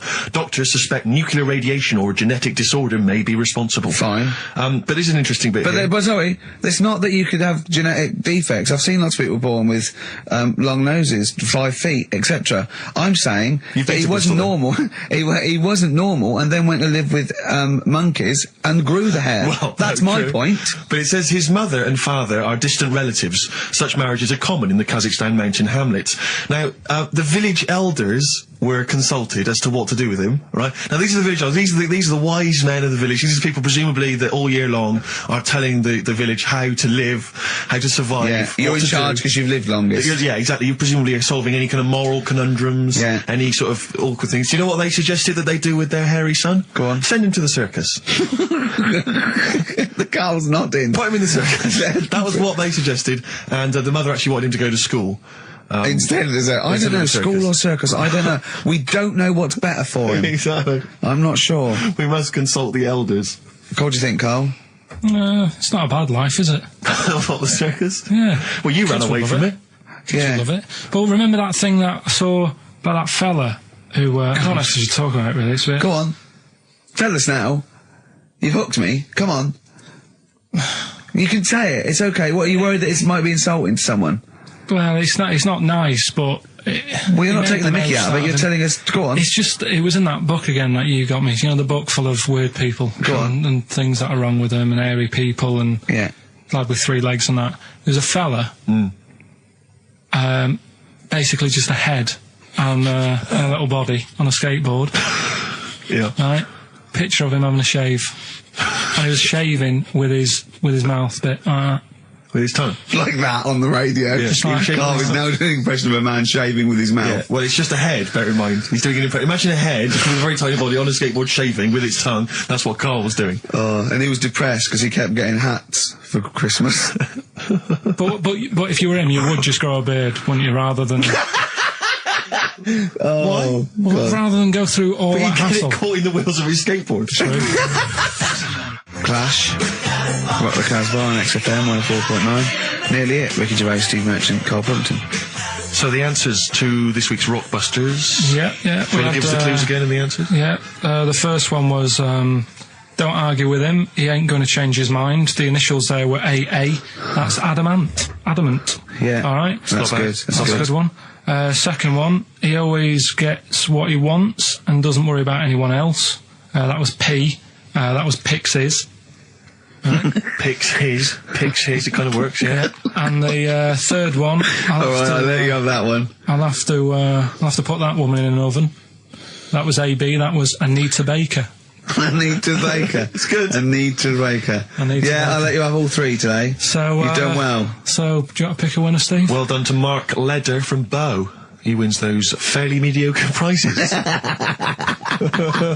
them. Oh, brilliant. Oh, well, we've had a few laughs. We've had a few tears laughs, a today. few tears, a few scientific breakthroughs. Exactly. Got to get a picture of Carl somewhere in the national press, just his little round head there. Has an email here. Karl is trying to distract attention from the fact that he is a monkey raised among humans and horses and has failed to develop hair. It's I can just imagine him being the second cleverest in a troop of monkeys. You know what I mean? Second cleverest. You know what I mean? So Picking fleas out there. Oh, look at his little face. I'll tell you what.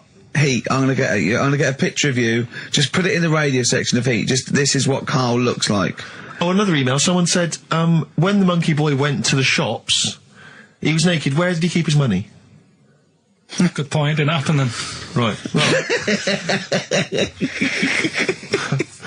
Oh. So that's that. We didn't even do all. What do you mean? We didn't get round to ritual. Oh, come on, give us ritual. We have quickly. No, we have got time. Just do it. Why haven't we got time? It's 10:02. Right. Well, we've got a long track to finish on. Well, just do it. Are you familiar with the place called Go on. Easter Island? Yes. Yeah. Do you know what they do out there? Eat eggs. I don't know. Well, Go that's on. close. Go on. Right. What they do, right? There's a load of people living on an island. Yeah. Easter Island. And to find out who's going to be running the place. They don't hold elections, do they? They have these birds that lay like expensive eggs on an island. Expensive eggs. Yeah. They lay expensive eggs. Fabergé eggs. Yeah. Go on. On this island. Yeah. Easter Island. Once a year. No, off it, like about 2 miles out. Right? Oh yeah. And Whitsun Island. The sea. True Tuesday. Yeah. Pancake Island. Just tell us. No. Steve, we'll play off. No. Tell us. Right. Finish it now. Don't you dare. I'll see you later. Joni Mitchell. You. Blue Motel Room from the album Nigeria. It's the song for the ladies this week. Thanks for listening. Next week. 104.9 XFM. You alright? This is Karl, producer of Ricky Gervais and Steve Merchant. They're not about today. Ricky's on holiday. Steve couldn't be bothered. So I'm left here with all the DATs. That's a digital audio tape of all the shows they've done since they've been here over the last, I don't know, year and a half or something. So we'll play you some of the best bits. Alright, so here's the first bit. Well, listen, still to come, right? We've got the monkeys thing. Oh, chimpanzee that. And when I was out last Sunday, right, at Johnny's birthday party, Steve was there. Yeah. Got talking about stuff. And a debate that we didn't really finish cropped up. It blew your mind, didn't it? Amazing. Oh, I know about this. Steve told me. This is the infinite amount of monkeys. Or a monkey with a typewriter and an infinite amount of time would eventually come up with the works of Shakespeare. Yeah. There was no debate. It's a philosophical, mathematical problem. There's no debate. It's true. It wouldn't happen. No, listen, Karl, listen. Infinity sorts it all out for you, right?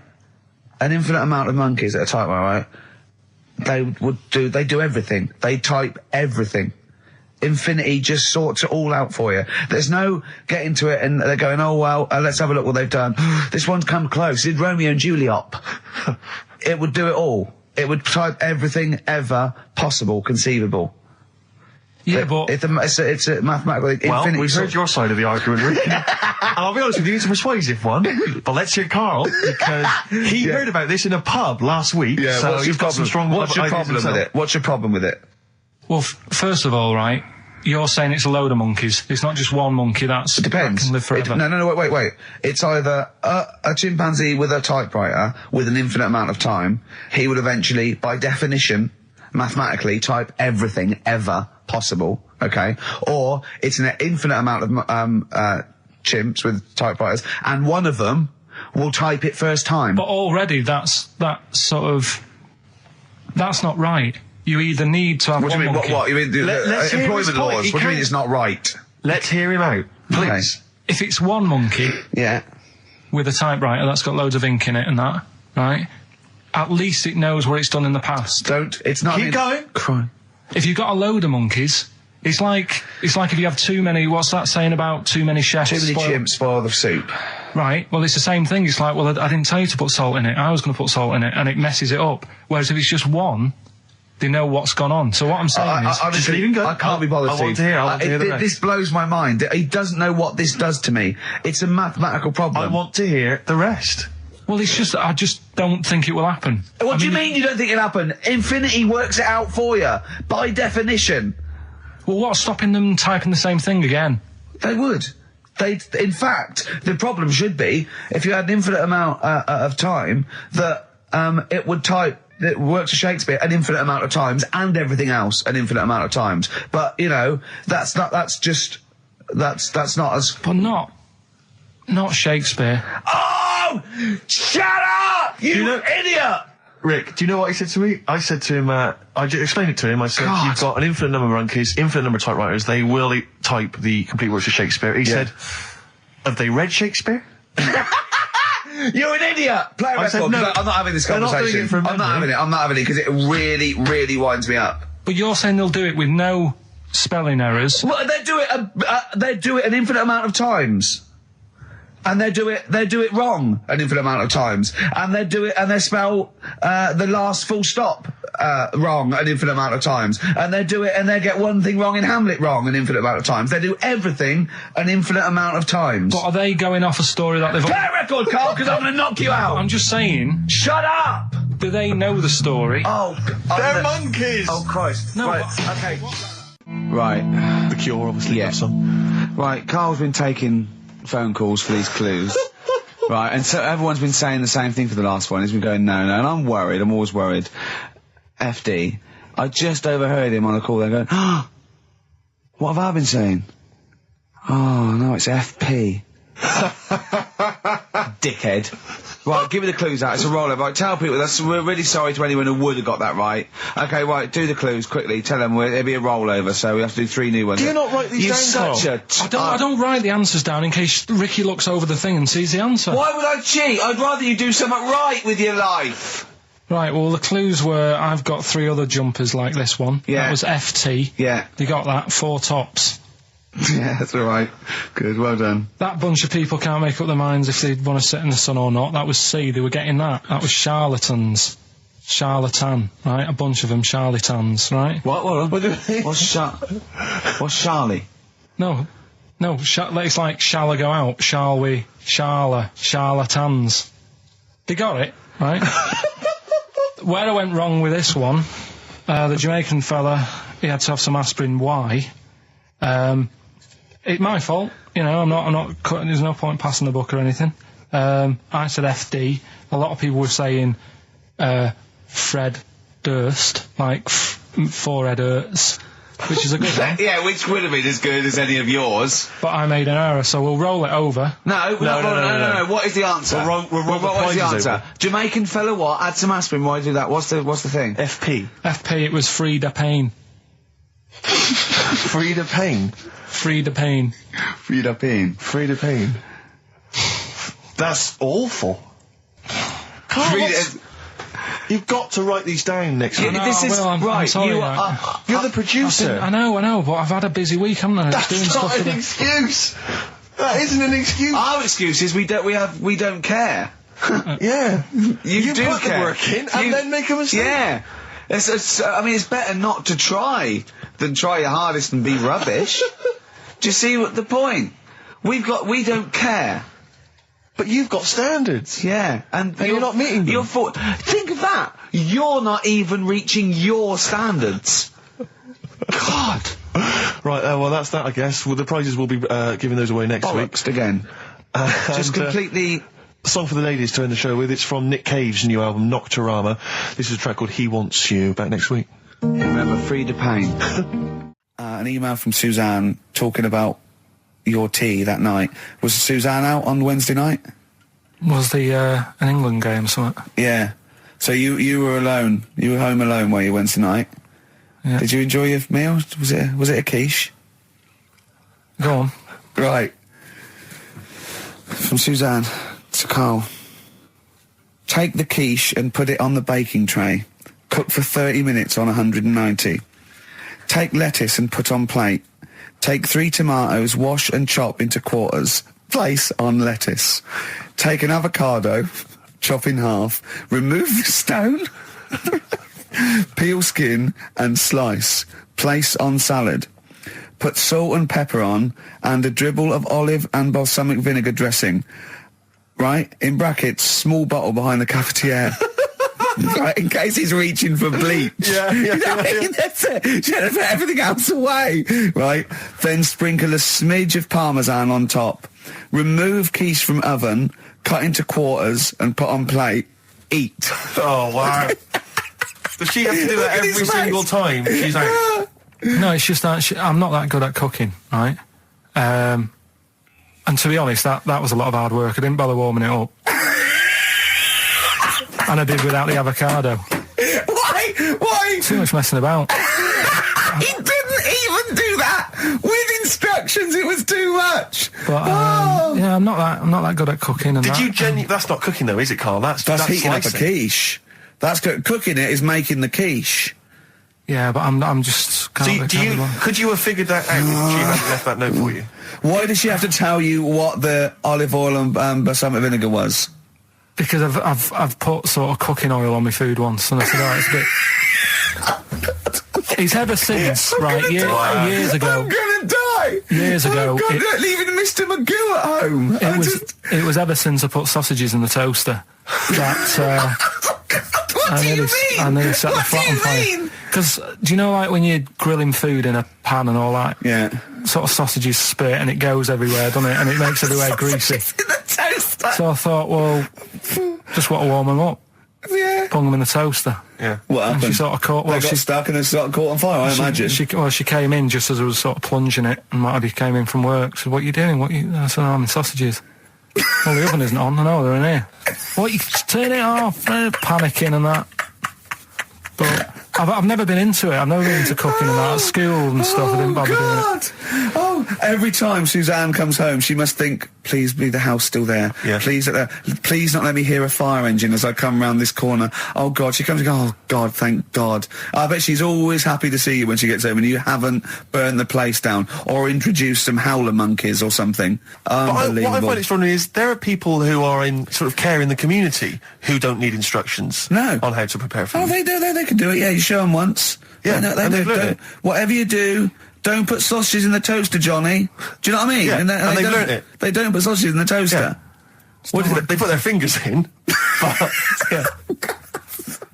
All right, this is Carl, the producer of Ricky Gervais and Stephen Merchant on XFM 104.9. We're playing out some of the best bits. Hope you're enjoying it. Here's another one. Can I just ask Carl how he got on over Christmas? Because the last time I spoke to him, you hadn't bought a present for your girlfriend. I had to say I was on tenterhooks all Christmas. Well, you changed it. After that show, I felt bad, even though I shouldn't have done, because... you hadn't bought your girlfriend a Christmas present? I said to you, I booked a table at a hotel in Covent Garden, had Christmas dinner there, which was nice, right? It's good food and everything.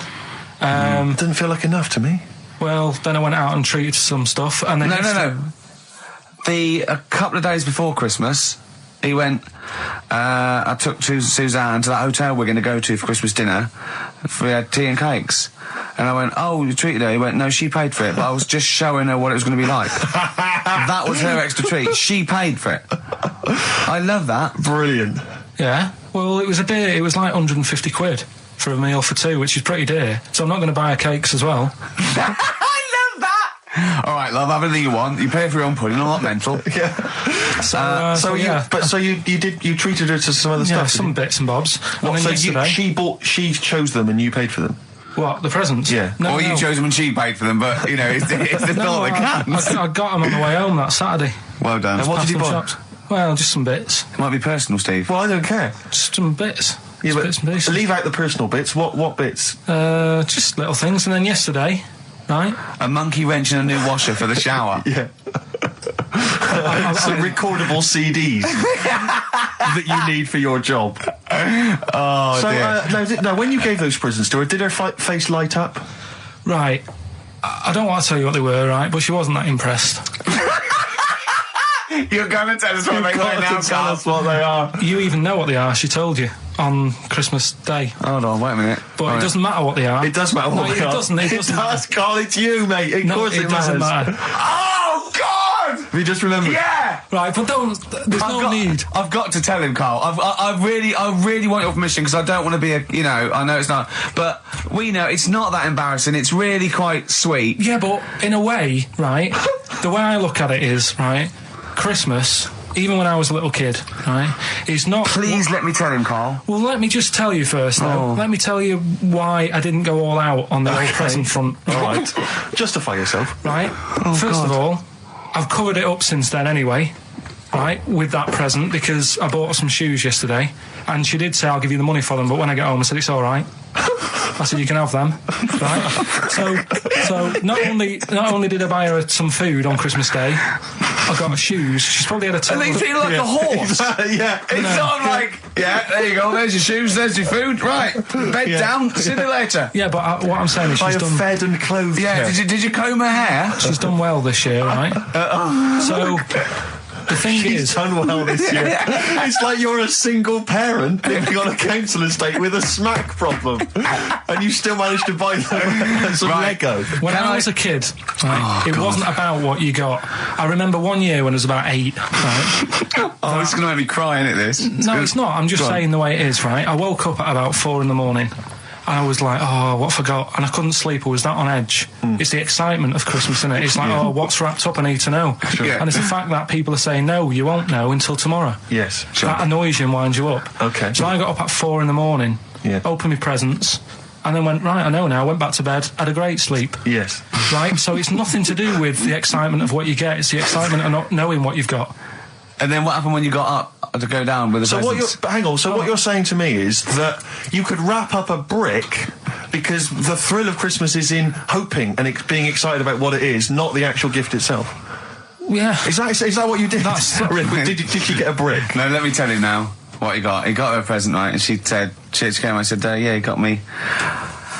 It was an industrial-sized packet of condoms. It was a joke gift. No, it wasn't a joke. gift. It wasn't even a joke. I went home that Saturday after the year, past Boots, thought, might have something in here. They were on, like, some value. Right, you passed the Were makeup. they used? The makeup. You passed all the other... Past the makeup, stuff. past the lovely vanity cases. Yeah. The foot spas. Exactly. Yeah. Hold on. How much are these, love, for 100? Yeah. $4.99. Yeah. Do I get them reduced if I buy in bulk? So how many did you buy? What was it? I don't know, probably about 100. Right, okay. And is she allowed to use those with anyone? Did you wrap them? Can she just go out and have a wild time? Well, you don't need to wrap. They're already wrapped, aren't they? Oh. And then what did she say when she opened them? No, wait. Carl, what did she say? Right, play a record and we'll come back to this. You're worse than my father. That's genius. What do you make of the first genetically modified baby? Oh. Are you worried about this? Do you know what did they do? What? Let me see what it says here. Well, isn't it just choosing the, eye colour? Well, this is the concern, isn't it? That in the future you'll be able to decide whether it's a boy or a girl, how intelligent it is, what it looks like, is it handsome, is it ugly? Obviously, no one will choose an ugly baby, and so on and so on and so on. And so it means that where will it lead? Where will it end, Carl? Are you concerned? I've thought about this a lot. What will us three look like in the future if they're being, genetically modified beautiful people? What will we be like? How will we be considered in society? True, yeah. But we've talked about this before, haven't we? About the cloning thing. Yeah. That's a bit weird. Yeah. But I don't think it matters, because at the end of the day, right, you might look like some other kid, but it's the way you're brought up that will change your features and the way you are, your personality. If you lie, you get a long nose, don't you? Well, no, but listen, right, because I remember when we, I was growing up on this estate. This is going to be good. Go on. No, it's not. It's just an example of how this doesn't work. Go on. So we don't need to worry, sort of thing. Sure. Right? Okay. So I'm growing up on this estate, and there was this woman about 4 houses down, right, who's a bit rough. All right. Didn't fancy her. Oh God, no. Right, but she had a baby. Well, tell me about her first. I'm interested in this woman. Why was she? It was a very... She looked like a man in a dress. I mean, I didn't grow up in a posh house or anything. And I'm not saying that if you live in a bit of a rough house, you're a bad person. What did she look like? But anyone can Tattoos? clean up. Looked like Tony Green with a fag on. They didn't clean up much, right? Oh. Which, even if you've not got a lot of money, you can still try and make the place look nice. Yeah. Right? But she didn't, and a kid used to take a horse into the house. Sorry. Whoa, Neddy. What do you mean? A kid used to take a horse into the house? Where did he believe get it, a right? horse? Must have nicked it from somewhere. Must have Let's done. see, you seen a horse in it? No. What, is that from outside the saloon round the corner? Yeah, was it just tied up with a bit of leather?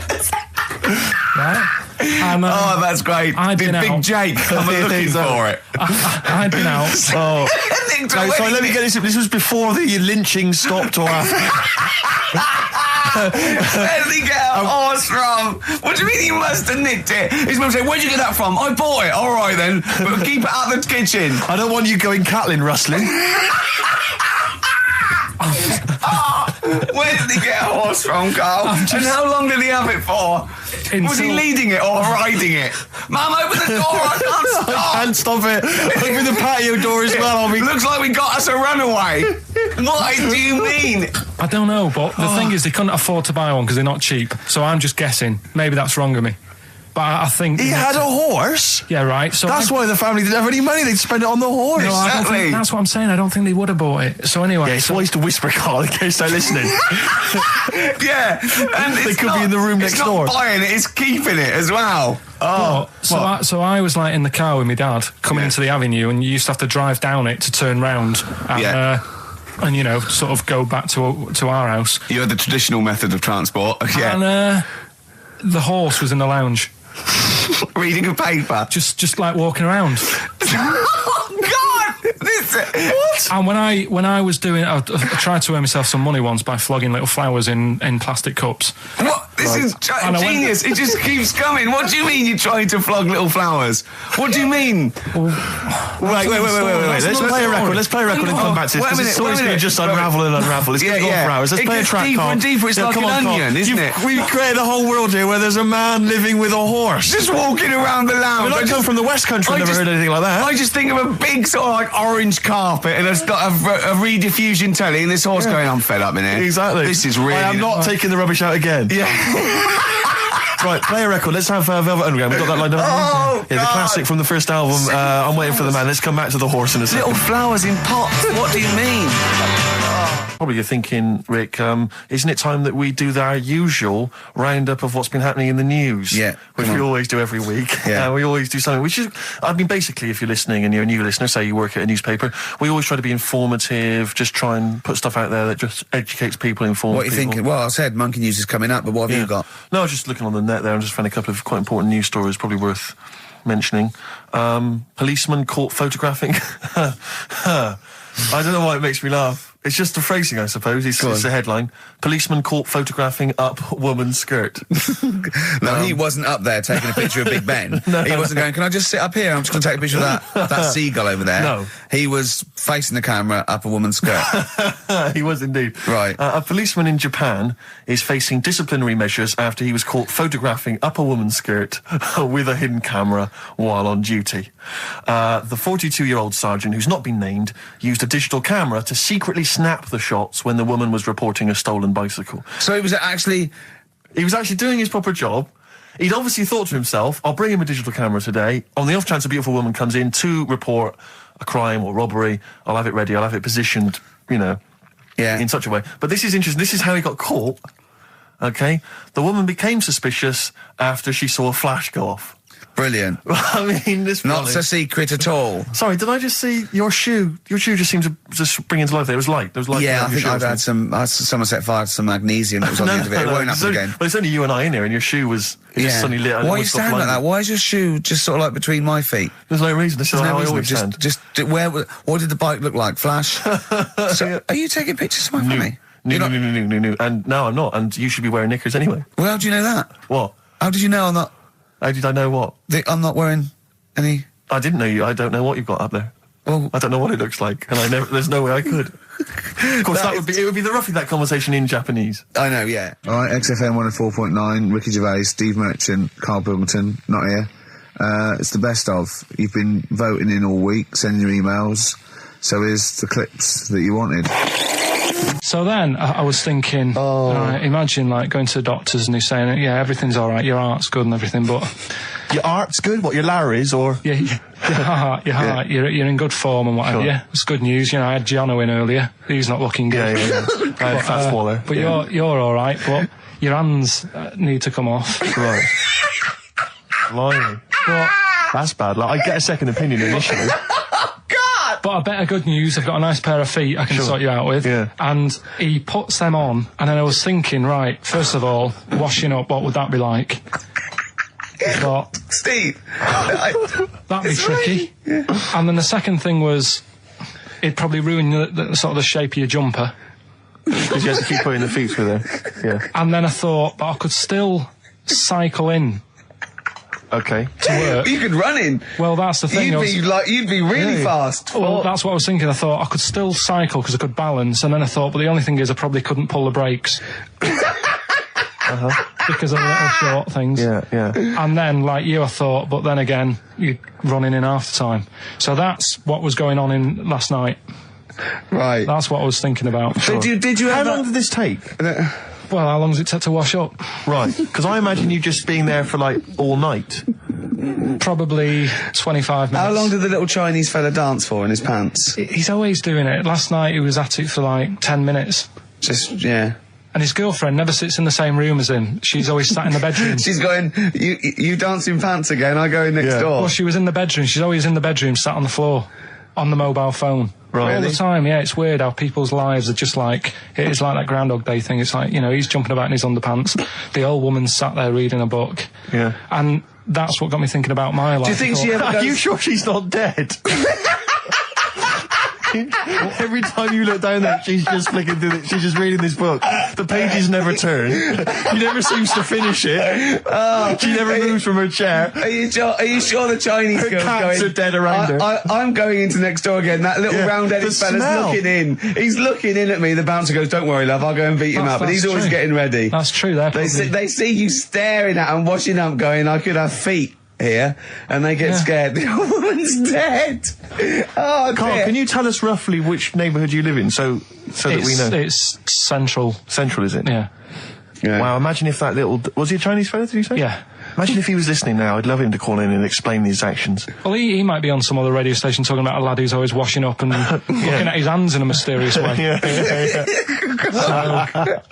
But do we know this doctor that would go, "Well, all right, Carl, you can either leave them as stumps or I've got a lovely little pair of feet."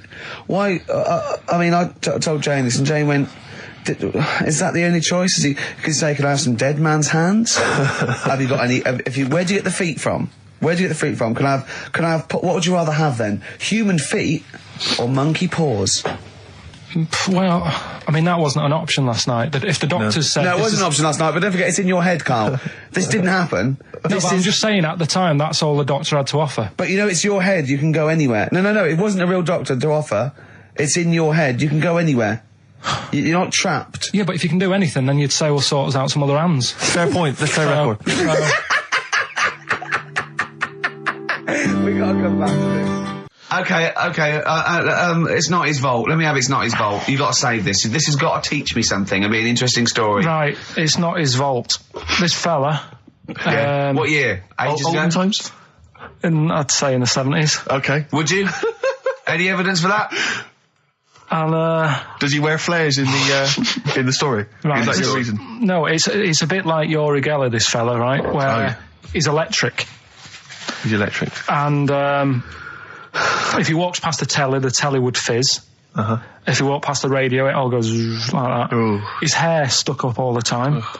And he'd be having a bath and everything would be all right, and then the power would sort of switch on in his body, and the electric in his body made him jump out of the bath.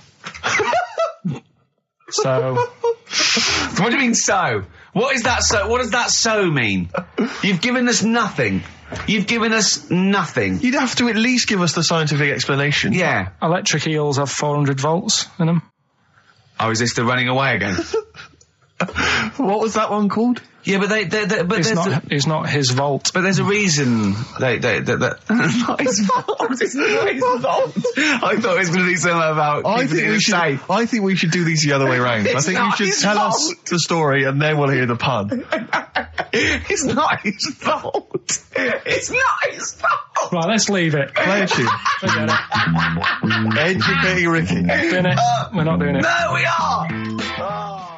This is a bit easier, but I still think it's a good one. So this is, we should explain what this is if you've just tuned in. It's one of those stupid lateral thinking problems. That Karl himself has created. Yeah, that was his homework.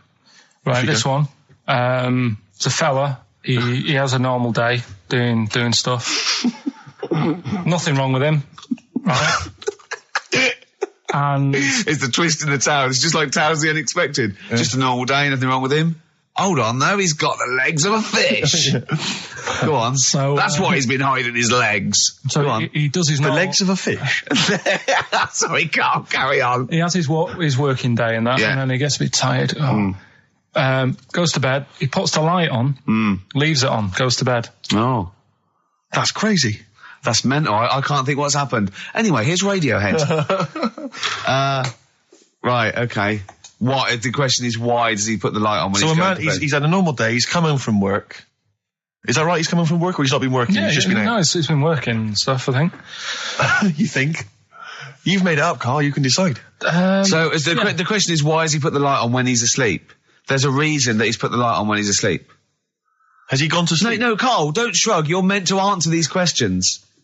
He put the light on before he went to bed. Yeah, and the question you're asking me is why? What's the scenario? And the light's on and that, but he's gone to sleep. Yeah. He started reading and then he fell asleep. No. Did he intentionally, for some reason, put the light on? Every night. It's mad. Sounds mad. That's Karl, doesn't it? Every night he does it. Yeah. He puts the light on when he goes to sleep. Karl, is the point of this, he puts the light on for a very good reason. Not for us, but for some people. He's blind and it's always been on and he thinks he's turning it off, but it was on in the day and he thinks he's turning it off, but he's turning it on because he's blind. That'd be stupid. That works. No, that works great, Rick. Yeah. Thank you, Karl.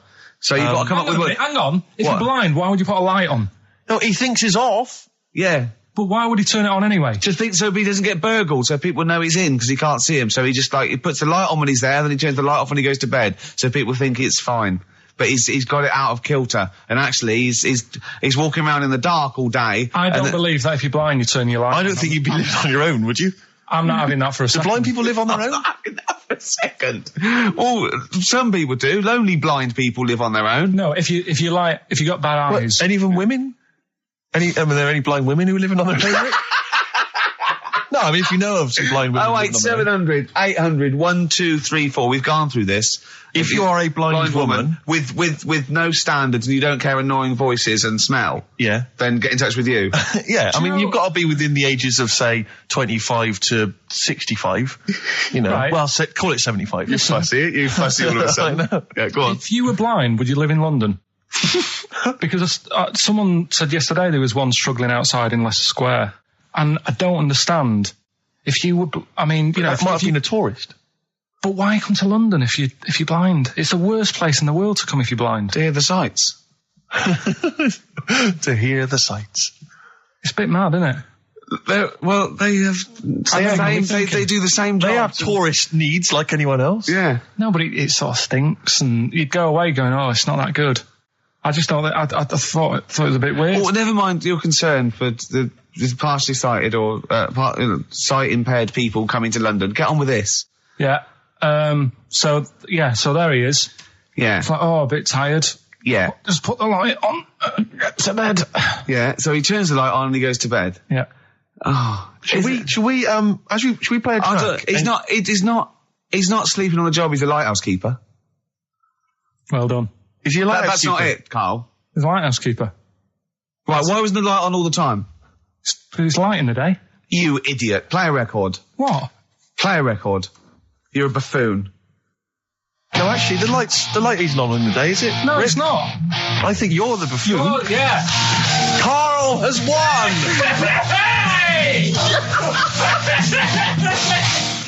He had some Germans laughing at him on the tube because they recognised him. You don't think of that. Well, because obviously Ricky doesn't travel on the tube anymore. He's too rich for that. I never did. I always thought it was beneath me. Sure, but I used to walk everywhere, didn't you? But I'm still forced to.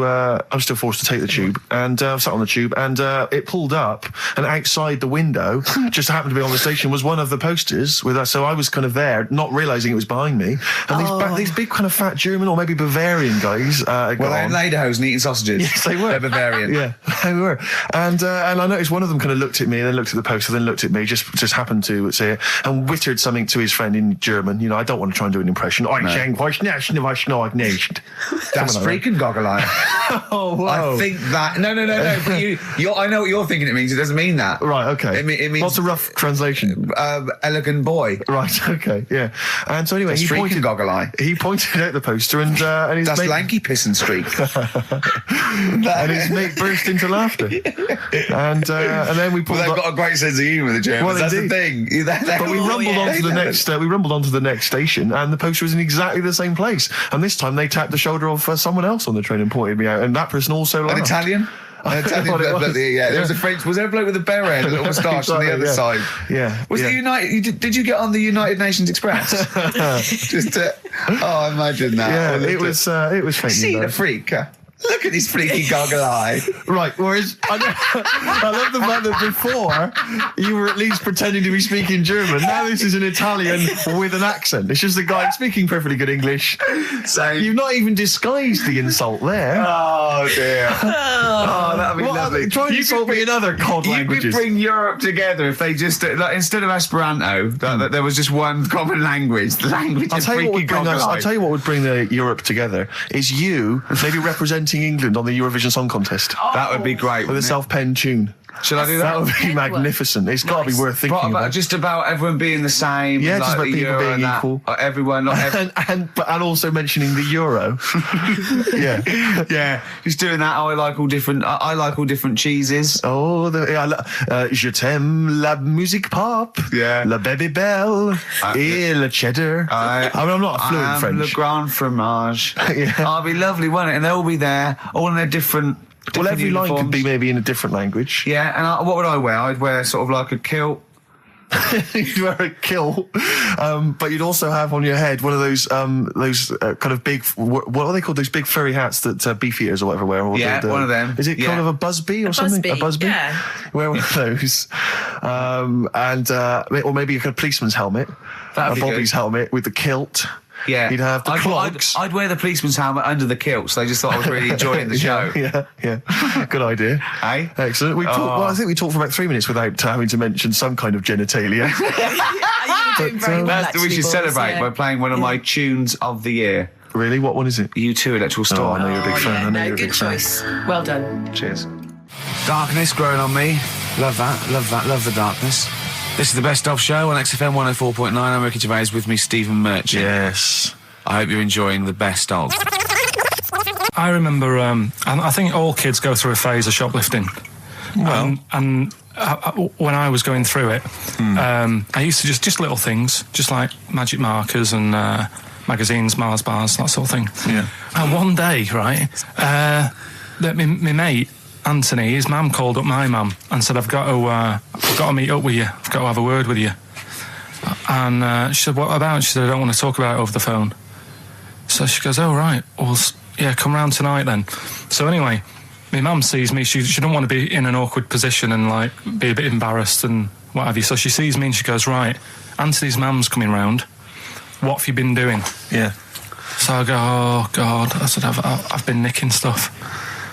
So she goes, like, what? So, not big stuff. I've had a few calculators and Mars bars and stuff. How many? I'll just work it out. Hold on. Works out at 7.2 per day. So, how many calculators do you need? So it was when that phase. You failed maths, didn't you?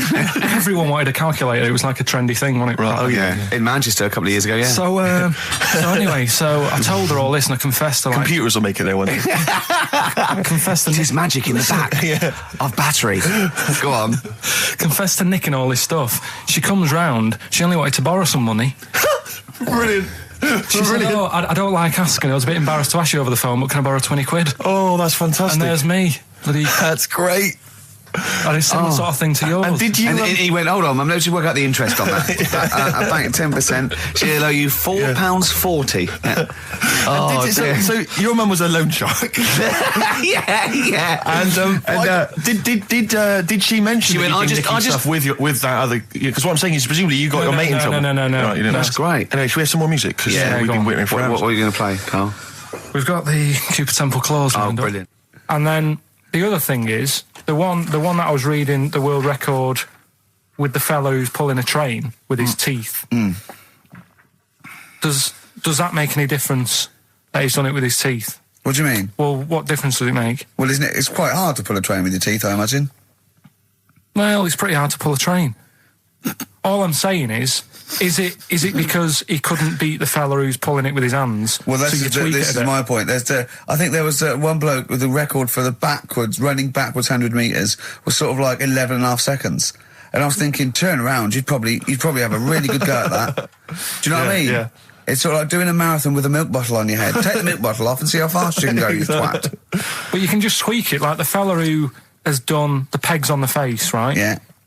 His name's Gary Stretch Turner, right? Right. So you're sort of cheating already if he's got a stretchy head, right? but You are, right, you are one of the most stupid humans I've ever met. Well, get me in the book. Yeah. Right? Well, listen. So Gary Stretch Turner, right? His record is 153 pegs. Yeah. He did it again, and he only got 150 on. So he hasn't broke his own record. Right.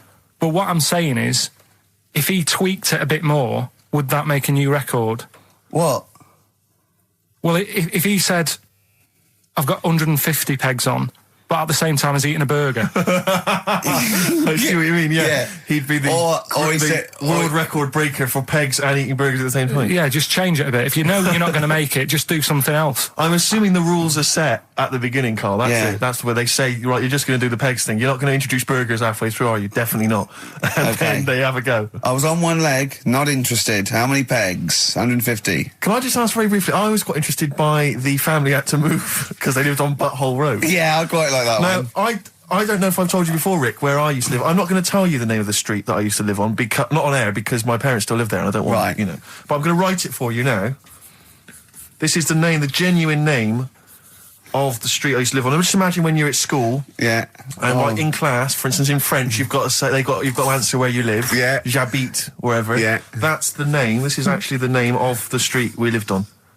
No, it's not. I swear to God. That is... Absolute right. I could phone my father now and he could confirm that for me. No, I swear because he doesn't want to God. And I'd say that... But listen, do you know what worries me? It's the apostrophe S. I know. Because that's blatant. Yes.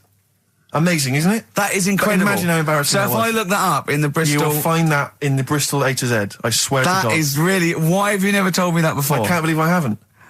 That's I'm incredible. still embarrassed now. Do you know, whenever I have to phone up, if I have to give that address, I always spell it instantly. Really? Like, somehow that'll hide it, that'll disguise the name. But I can't get over that. Anyway, if you perhaps live in Tits Avenue, yeah, you know, or... Wanklin Drive. Wanklin Drive, just get in touch. Let us know, we're not really interested. Look at Gervais with me, Steve and Carl. Carl, why have you got a headache? You got a headache? Just a bit stressful because the moves on this week. Oh, you're moving house? Oh, by the way... the XFM listeners came round to my house and bought the futon and table. Did they? Were they happy with it? Quite normal. They were well happy. Yeah. Couldn't believe the luck with it. What do you mean quite normal? What do you mean quite normal? Well, it's always a bit scared, isn't it, getting people round. I imagine they were scared. No. And were they excited to see you? Could they? I mean, they were, you know, could you tell that they were pretty pleased to see you? No, I don't think so. I mean, you're Karl Pilkington. Yeah, but the fellas sort of. I mean, they brought the whole family round, which was a bit odd. Well, it's not often they get the chance to visit a living creek. Anyway, they were nice. And you're moving now, yeah? He said he phoned me up today. You know, it was absolutely tipping it down. He had to cycle in. Because he said, because of the move, he doesn't want to leave his bike round there. And he said, and Suzanne, I can't say this in case he's listening, can I? He won't know. He said Suzanne's hired the oldest removal man in London. You should hear him.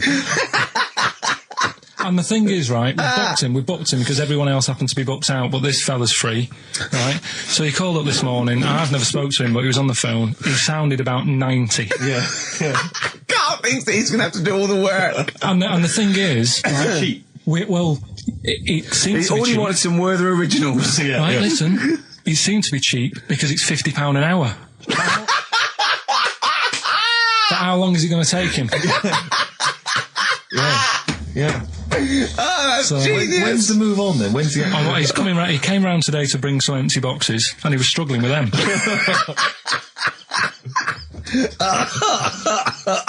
So it actually happens on Wednesday. Oh, God. Anyway, so Rick, I noticed that you were laughing and almost had a heart attack. Doesn't bode well for the boxing match, does it? Cough at the moment, ain't I? I've had my Lemsip. what was that one you told me about with the porn? That was a good one. Oh, this was fantastic, right? Right. There was this... Sorry, can I just check now? We're just remembering classic episodes of the Tales of No, Unexpected now, this is important. Well, I saw one, right? I saw one on Tales of Unexpected, right? And it was these two gents. What they used to do, they look down the obituaries and they'd blackmail the wife or the son of a dead eminent person, like it might be a priest or a doctor, something like that, and they'd go and they'd say, he bought some erotic stuff from us before he died, and he owes 100 guineas and all this sort of stuff, and they'd pay up because it'd be so embarrassing. They just didn't want them, so they'd just pay him, right? And this one bloke said, who are these people? I'll meet with them. And he goes round there, and he goes round, and they go, your father, he goes, my father could not have bought any erotic material from you. They did it, he goes, he couldn't have, he's blind. Right, and that was the twist. And Carl went, so it was magazines, not videos then. Yeah. Now think about it, Steve. Is that so stupid? Well, presumably it was set in olden times because people, professional pornographers don't tend to call it, erotic material. Yeah. They tend to call it, juicy jugs or whatever. But more than that, I don't understand how a video is going to be any use to a blind person either. I know that you can hear the sound, Carl. Look at him nodding like he's caught me out. Yeah, what sound will you hear? Do, do, do, do, do, do, do, do. Your meter needs looking at? Yes. Cut. What's then? What's that? Then it's just noises, isn't Occasional groans. Yeah. Right. You could listen through the wall at your neighbours. He does. I mean, that's why I save a lot of money. But I thought you were going to point out, Carl, that they could have had a Braille porno. Now, have you thought of that? Look, feel the lumps on that. Exactly. Think about it, Carl. Think about it. You're excited now. Yeah. Your girlfriend's away, Carl. Yeah, the cheese grate has only entered the cupboard. No, she's a good-looking lady. It's the best of. You've been voting in all week, sending your emails. So here's the clips that you wanted. All right, so here's the first bit. What's the best job you've ever had still, Carl? Talk like basis. It is still Paper round. Is it still the paper round? Yeah. That's ridiculous. No, it was good though. If you look at it, like, what I liked about it, you're your own boss. No, you're not. You're not your own boss. No, the guy who runs news the news agent is your boss. All right. But then once you get out and you've got your papers and that, you sort of, you're on your Do own. what you want as long as you think deliver the about stuff. papers exactly to the places he said you are in the time he said. Yeah. It's and I did. freedom, isn't it? Any jobs you wouldn't do? Go I've just thought of one that you wouldn't do on. with your sort of mild homophobia. Well, I'm not. Proctologist. What's that? Basically sticking your finger at other people's arses. Right, well, no, I wouldn't do that, no. Why have you got to do that? What do you mean, why have you got to do Why that? does anyone need that doing? Because they got to look if they've got an arseache or something. Which trainee doctor makes that their speciality? Do you know what I mean? That must be, right, we got a place for proctologists, and it's you, Meadows. You came last. Oh, seriously, what? I'm not the arse doctor, am I? Yeah, you came last. Oh, I'm a bum GP. I can't believe it. Yeah, you got to, I can't believe this. Yeah. I remember, I was on I don't know if this is alright to talk about. I mean, it happened, so, not worrying It's about all right it. to talk about. Everything's all right to talk about. But I was on the train, right, coming from Manchester back to London, right? Yeah. And got on it. It was like a Friday night, and it was heaving, like the last train is and all that, and absolutely chocker. Right? Yeah. So I'm walking through the carriages, thinking, is there any seats anyway? Anyway, everyone's like, it's heaving, right? It's people stood up in the doorways. You can't get in the toilet and all that. There's not going to be any chair knocking about. So walking through, and anyway, I see this one empty chair sort of in front of me, right? Think, why ain't anyone sat there, right? I'll just rush to that, get I'll get myself a seat, plonk myself down, right, and sort of turn round, see who I'm facing, see who you're sort of having a chat with, little fella there, right? Little, Down syndrome kid. Right. Sat there, and he goes, all right. And I thought, oh, right, not bad, but do you know what I mean? They're always talking, aren't they? You ask a lot of questions, right? So I was like, oh, here we go, 2.5 hours, and I couldn't get up because the thing is, that's obvious. Sure. Right. So that's like mean. I'd never want to be mean. Do you know what I mean? No. At the end of the day. So anyway, so I think I know. I'll go to sleep. Clever. Right. So I shut my eyes, and he leaves me alone. All right. So then my phone goes, and I think, right, what do I do? Do I ignore it, or do I open my eyes and see what it is? Anyway, I open my eyes. It's Ricky calling about something, about nothing probably. Actually thinking about it, wasn't even worth answering. Right. So anyway, but I'm awake then, aren't I? So he's like, hello, and I'm like, all right, mate. And he says, you're muscly. You're right. Oh, God! And I said, yeah. And he goes, why? So I said, no, just am. It's, again, stressing me out, because I was thinking, why am I muscly? I don't go to the gym.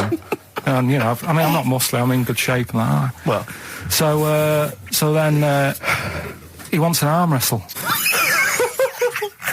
On a crammed train from Manchester, so I've got another hour and a half of this. When you talk back, he'd soon have got up and left.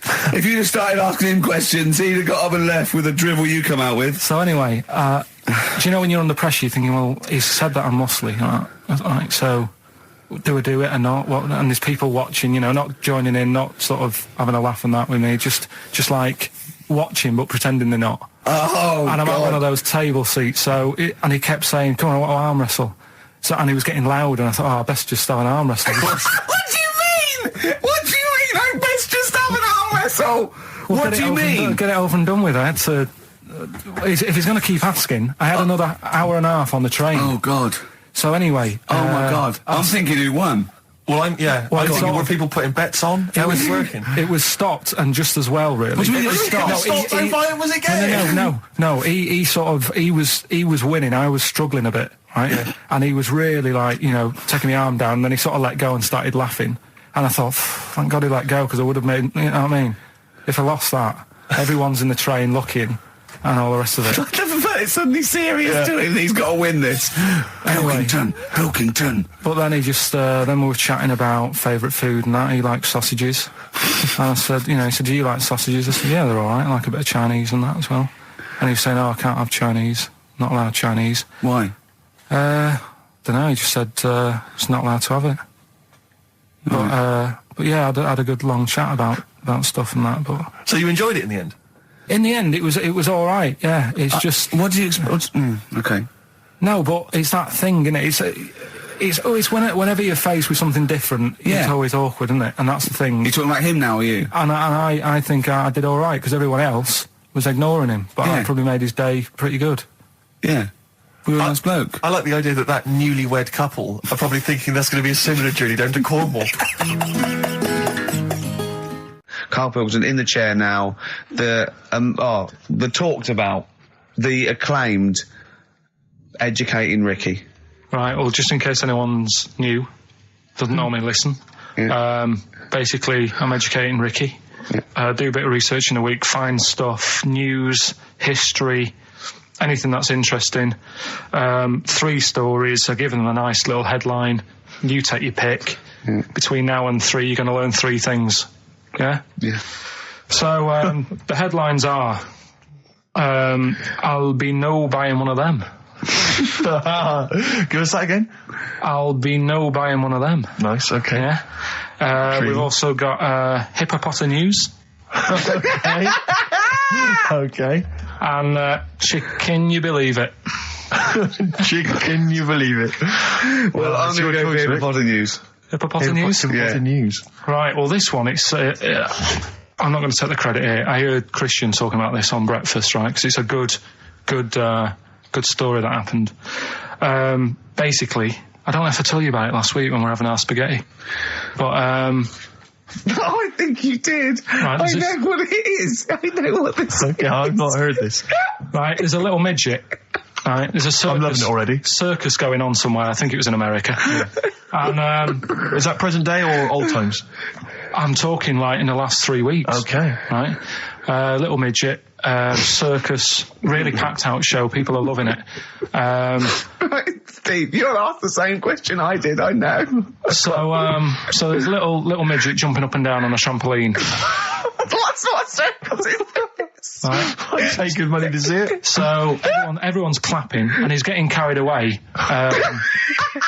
Because he can't believe they're loving it. I didn't know they'd like a little person on a trampoline, but they love me. But you know what it's like when, if there's a crowd of people sort of encouraging you to sort of go higher and stuff. Yeah. And I'm sure he knew it was getting out of hand. But he was jumping and he was coming down the road going higher, and he's going really high in the air, right? So he's doing this, crowd are clapping. There's a hippo, right, just sat next to the trampoline, getting ready to come on and do his act. Oh, right, I thought he was in the audience. There's a hippo getting ready to do his act, Steve. Yeah. So he's a ventriloquist. What do you mean he's sitting by the trampoline waiting to do his act? Because why does he sit in the dressing room and they go, 5 minutes, Mr. Muss, 5 minutes, Mr. Muss? So anyway, right, so the hippo's there. He's getting annoyed, is he? Because the midget's He's going, how can I follow this? This is really annoying. They're going to be, no. So he's thinking, he's already done the trampoline, my pogo stick act is never going to work. Yeah, go on. So there's a hippo waiting. See, it's a great story, and I just know he embellishes it or it gets slightly wrong. Go on. So there's a midget jumping up and down. The hippo's getting annoyed. The crowd are going mad. The midget's loving it. Can't believe his luck. Although you think he probably knows he's dicing with danger. Yeah. So next thing you know, they're all saying higher. He gives it one big, like, heavy sort of landing on the trampoline. Goes really high, but goes off at a funny angle. Oh, hypotenuse. Okay. Yeah. And sort of flies off. Hypotenuse! Sure. Flies off at a funny angle. Oh, dear. Hippo's there, swallows him whole. Crowd are clapping, thinking that's why the hippo was waiting there. Rubbish. Rubbish.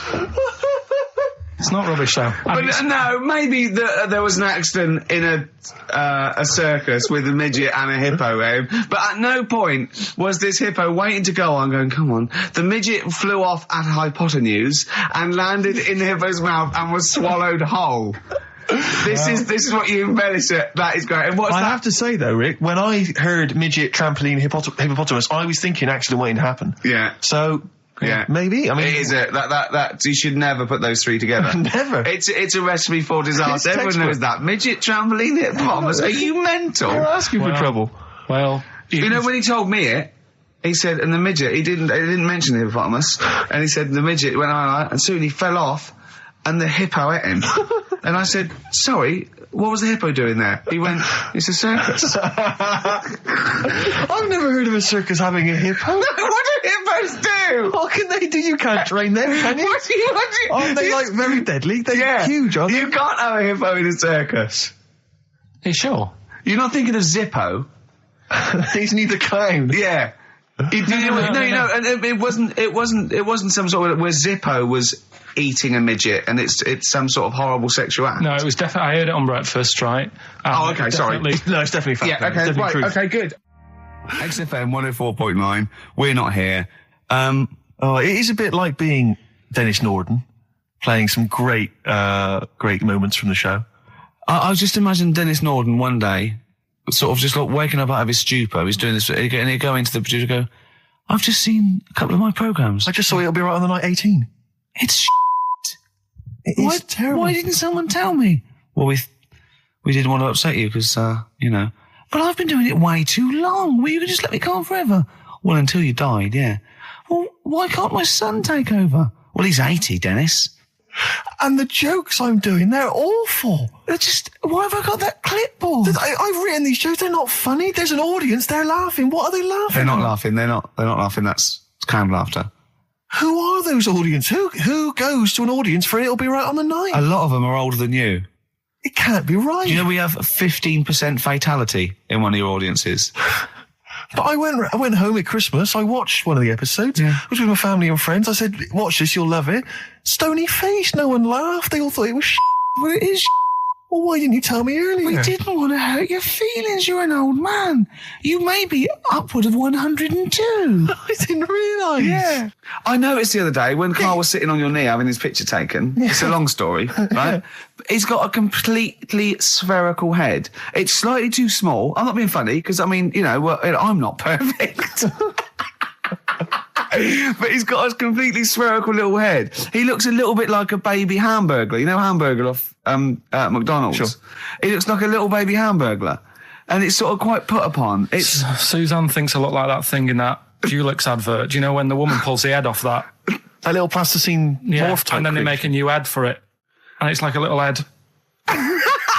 Really? And that's your girlfriend saying it. I know. I'm getting excited now because we've had loads of calls and emails, not only backing me up, but going a little bit further. But apparently, Johnny Mango called in again. He's become our sort of official researcher on this show. There is evidence that Queen Victoria in Balmoral, with a young house guest, Winston Churchill, used to consume cocaine-filled lozenges. So there you go. Also, MDMA was a precursor of sort of ecstasy, a derivative, and that was big in the day, giving soldiers, you know, a little pick-me-up.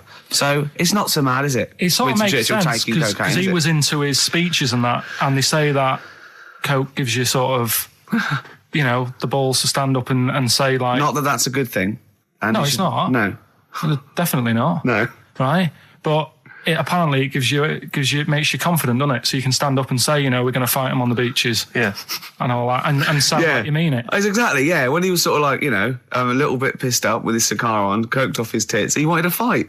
He didn't care where it was. He'd fight on a beach. He didn't care. He didn't care if he got sand in his new trainers. Exactly. He was boozed up. Yeah. You want to fight? Yeah. That's why he was coming hard. He was very much, you got to think of him as the Liam Gallagher of his day. Yeah.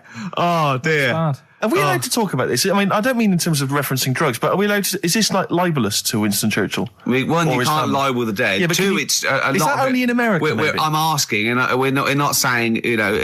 Two, I think you'd probably going to do also a fair comment. Three, we say we were joking. Yeah. 4, it's a satire. Yeah.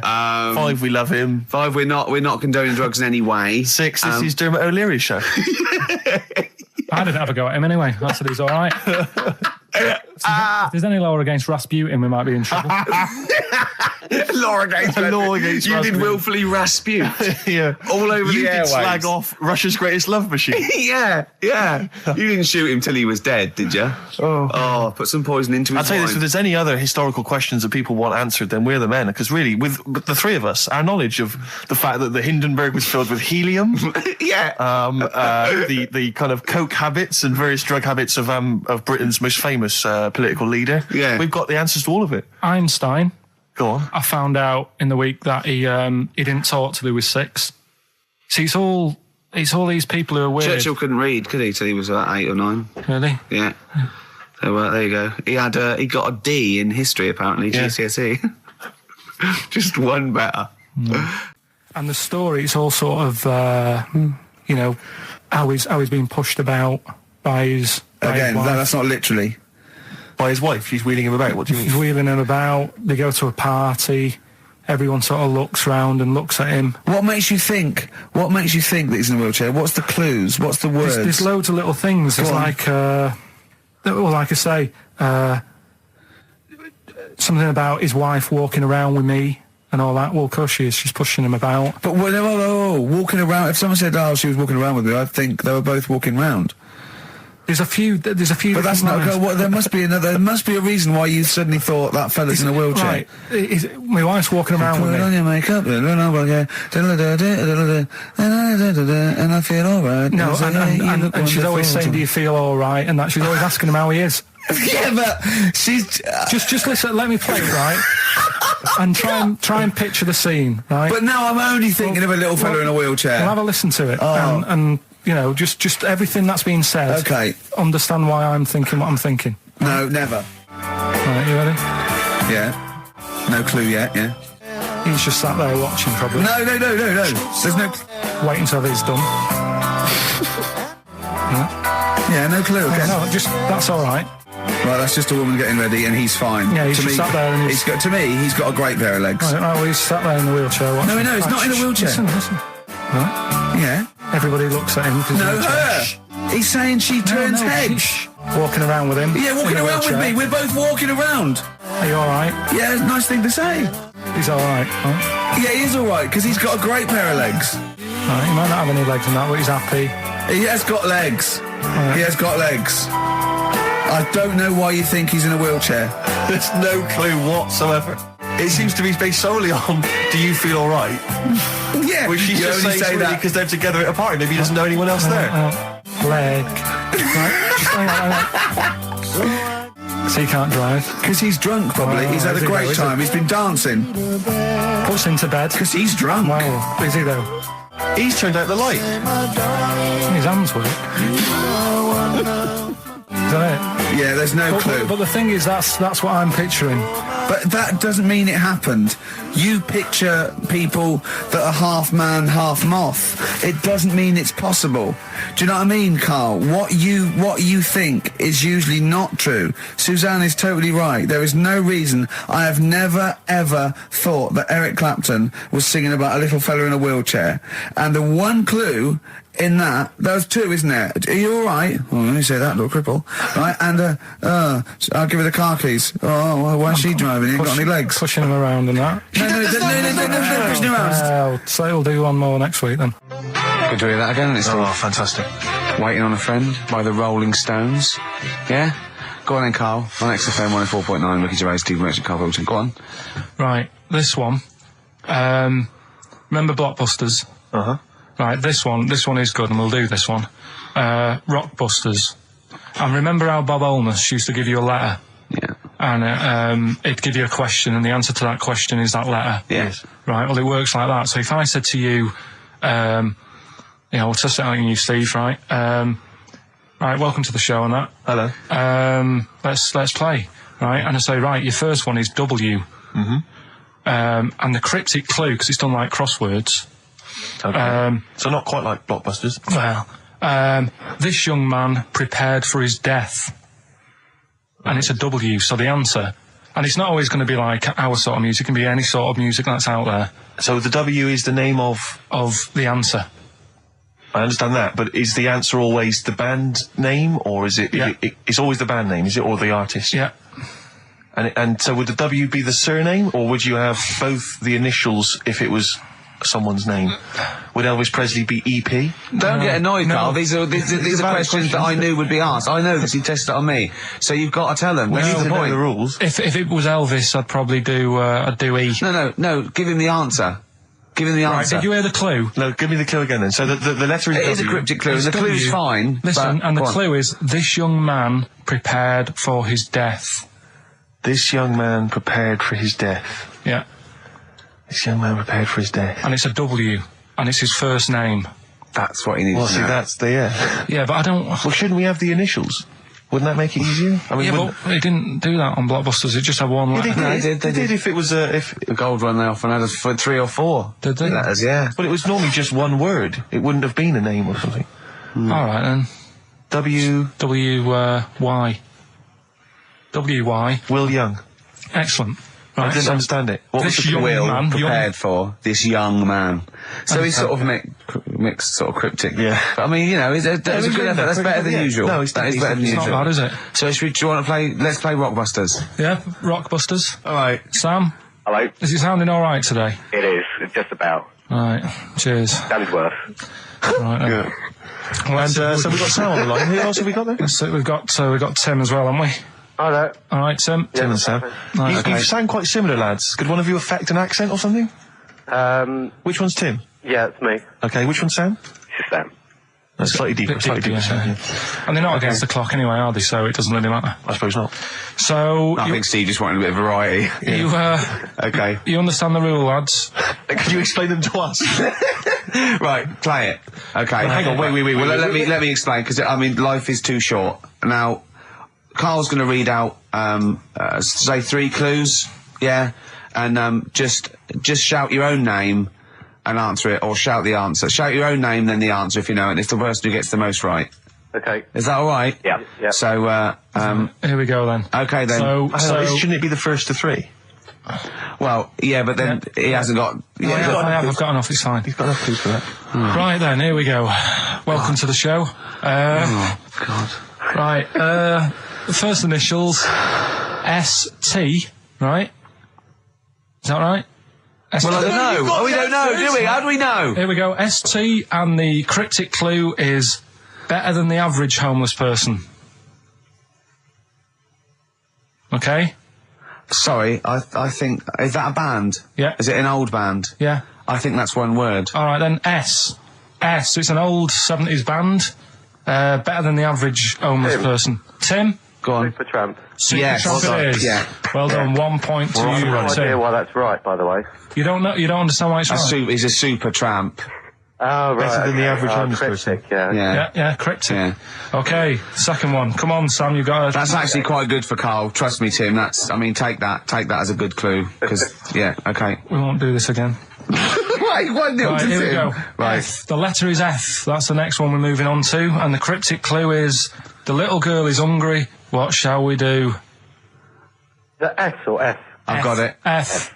Freddy. Sam. Peter. Yes, 1-1. Feed her. He's pulled out of Feed her. Yeah. Feed her. Okay. Yeah. So that's one each. So this is the decider, isn't it? Wait a minute, ITV are on the phone. Well, you said first to three, so no, it's not, is it? That's what I said. Just do the 3 clues and who gets the most. Okay, well, we can do that now.